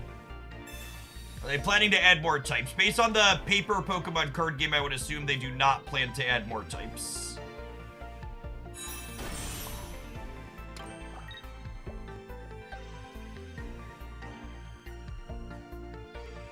Alright, we dodge a Giovanni, we can dodge a ball here. Although I guess they need Giovanni and Potion, right? Because the coughing with Wheezing means that we clear them next turn. We have Dragon type in this game. I don't expect them to add Fairy. Paper card game had Fairy for a little bit, but it no longer has it. Right? Do I have that correct? They no longer have Fairy types in Paper Pokemon? Anybody fact check me on that? Correct. Cool. I think I'm gonna decline giving them a knockout point here. Pull this back to the bench and finish with Wheezing. Fairy types are just Psychic now, yep. The remnants of Fairy types are like Clefable in this game is weak to Metal as opposed to being like weak to Dark like a Psychic.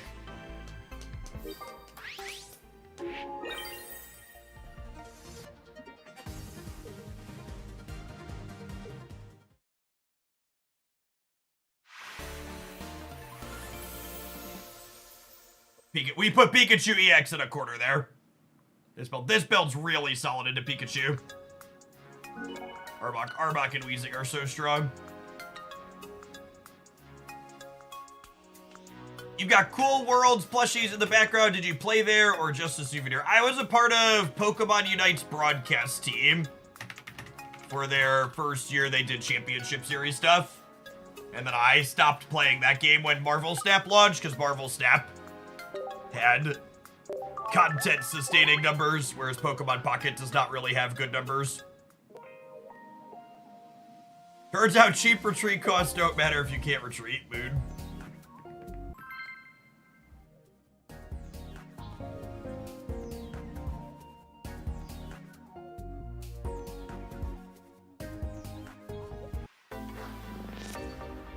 I haven't shown off my new shirt since this morning, by the way. Got a couple new Into the AM designs with their sale going on. Isn't it gorgeous, chat? Man tits sold separately, but the shirt you can get on their website.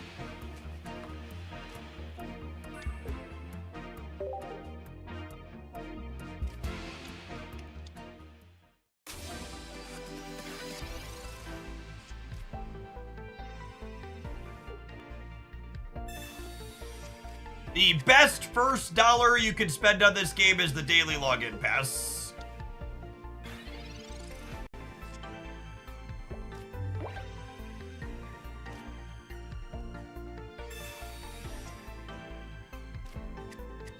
Not an Arbok Insight is scary. I think I used the Sabrina to get their weaker character up. Costs about 300 USD to get all of the mechanically unique cards ASAP. But that also assumes a certain bit of variance too. You can low roll and have it cost more, or high roll and have it be cheaper. Thank you for the 11 months, Schwums. Appreciate it. How's the value of the monthly subscription? If you value every pack at 6 Pokegold, which is what it costs to get a pack, the daily pass is 180 Pokegold for $10. Or 18 Pokegold per $1. In comparison, the best value you can buy in the shop at a regular rate is 6.9 Poke Gold per dollar. So it is approximately 3x the value of buying Poke Gold $100 a pop.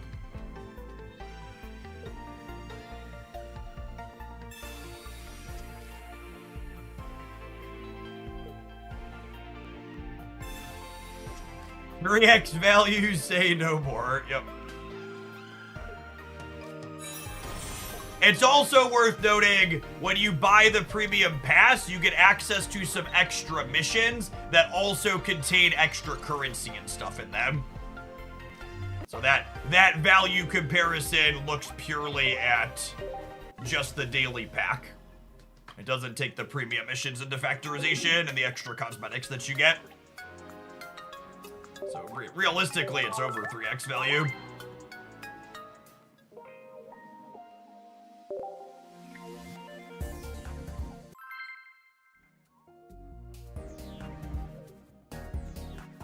Actually, that's a good question. Does anybody know offhand, or is it posted anywhere? What's the total number of hourglasses inside of the premium pass?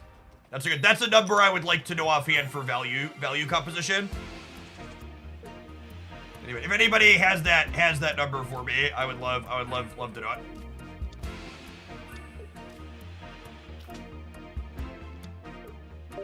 We're going second, so I'm leading on Ekans. If I was going first, I would lead on Wheezing.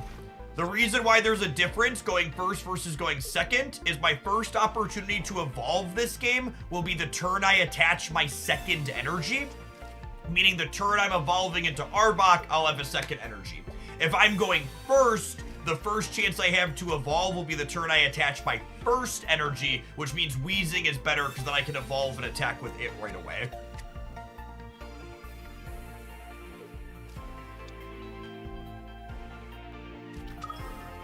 All small considerations to think about.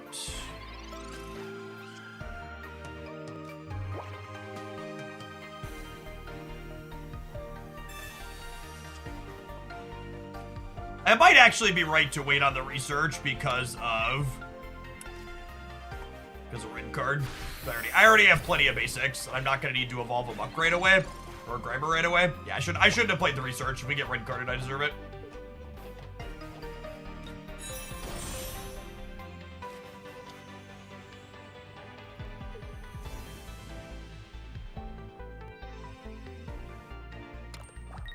Are there only 2-stage dark types in this game right now, the Nido lines? Yes. They are also, what's it called? There's also no EX dark Pokemon. So that's like, that and Metal are two of the things that, like, they're certainly going to be fleshing out more as we get more cards in the game.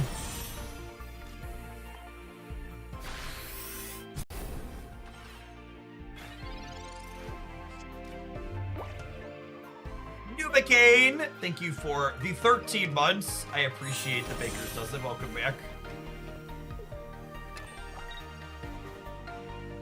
I see 11 pack timers and 12 Wonder Pick timers in the premium pass. Noted. Thanks for the info, gamers.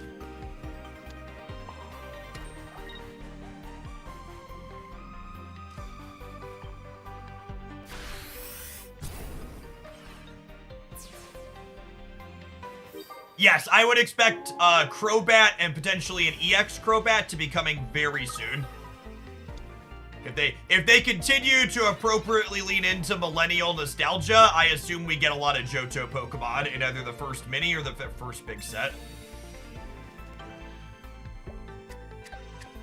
Sitting with 2 Ekans in play and haven't played an Arbok here, let me red card you. God, video gamers lack critical thinking skills.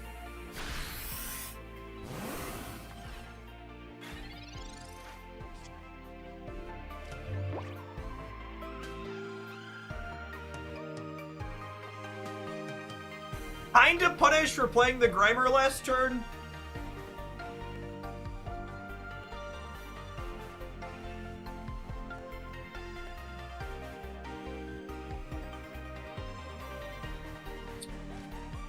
I'll research and see what we get.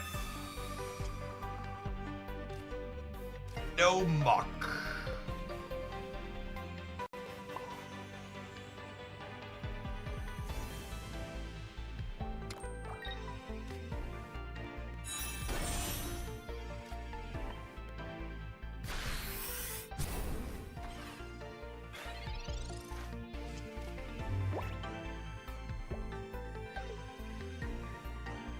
And we're on 2 knockout points here, and they're on 0.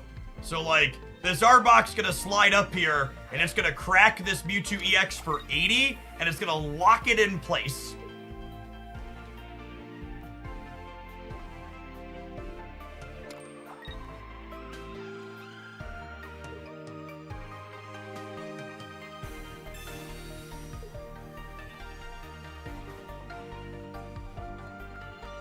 That's annoying, but not end of the world.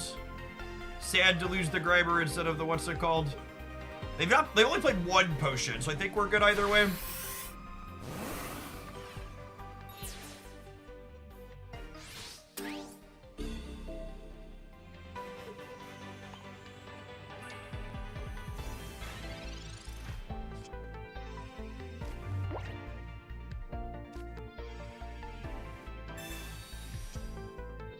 So even if they find second... Oh, you know what? I probably should have Koga'd Weezing Koga and put points on them. I think it's fine either way. So this does 80 and puts them to 30 and locks them in. And then even if they potion, they only go up to 50. And Weezing's effectively doing 60 because it does weakness plus 10 from poison.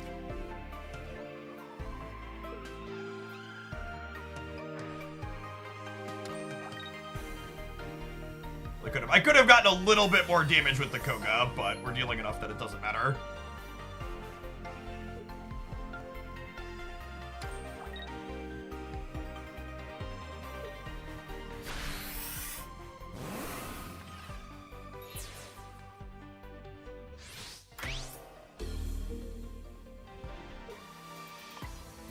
Arbok is contained in all the packs. Weezing is contained in Mewtwo packs.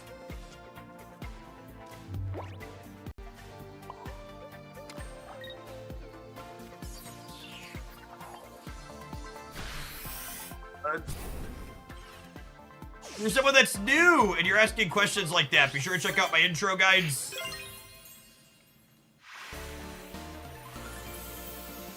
These are the best non-EX Pokemon in the game right now, in my opinion, such as Weezing and Arbok, and I talk about which packs they're in. I also have an EX ranking guide, and then make sure you're checking out what are the best packs to be opening at the start as well. Speaking of the YouTube channel, it's 3 o'clock here, gamers. I'm going to end right about my normal end time today because it is Halloween. I need to get a couple of YouTube and other work-related things done before we go out with the kiddos this evening. For people who are new to the channel, I have a 4, a 9, and a 10-year-old, so we're going to be out trudging around. Thankfully, it looks like the rain's supposed to have stopped. Tomorrow's stream is going to be... start earlier and run longer. I am set to be on some part of the Twitch front page from 6 a.m. Central till 2 p.m. Central tomorrow. So, all the regulars, I'd appreciate if you're here too. We'll be starting early and running late, I imagine, tomorrow's stream if we got some solid juice from the front page. You want more from me? I'm actually going to experiment with posting a second video on the Pocket YouTube channel. So this morning I posted a best EX decks roundup. If you want to know what are my thoughts on the best builds of Pikachu, Charizard, Mewtwo, and a couple of other like Starmie EX decks, I have those on the YouTube side, and then I'm about to post a deck highlight featuring Viability. Let's tease that deck actually. I have it in my editor. I like that one a lot. So the deck highlight, and I'm gonna hit publish on here after I sign off. Where are you?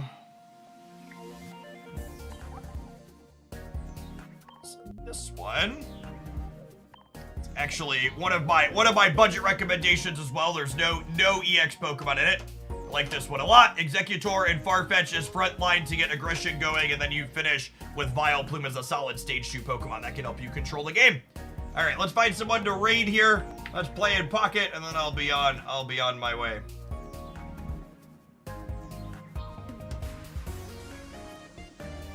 Guest Gaming looks like they are playing some Pocket. I'm gonna send you over their way. Check them out. I'll be around.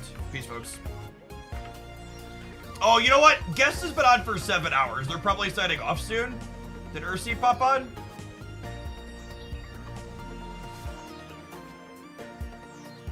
Oh yeah, Ursi's just starting. Guest is great people. You should check out Guest, but they're probably not going to be on much longer. I'm going to send you over to Ursi chat. Check them out.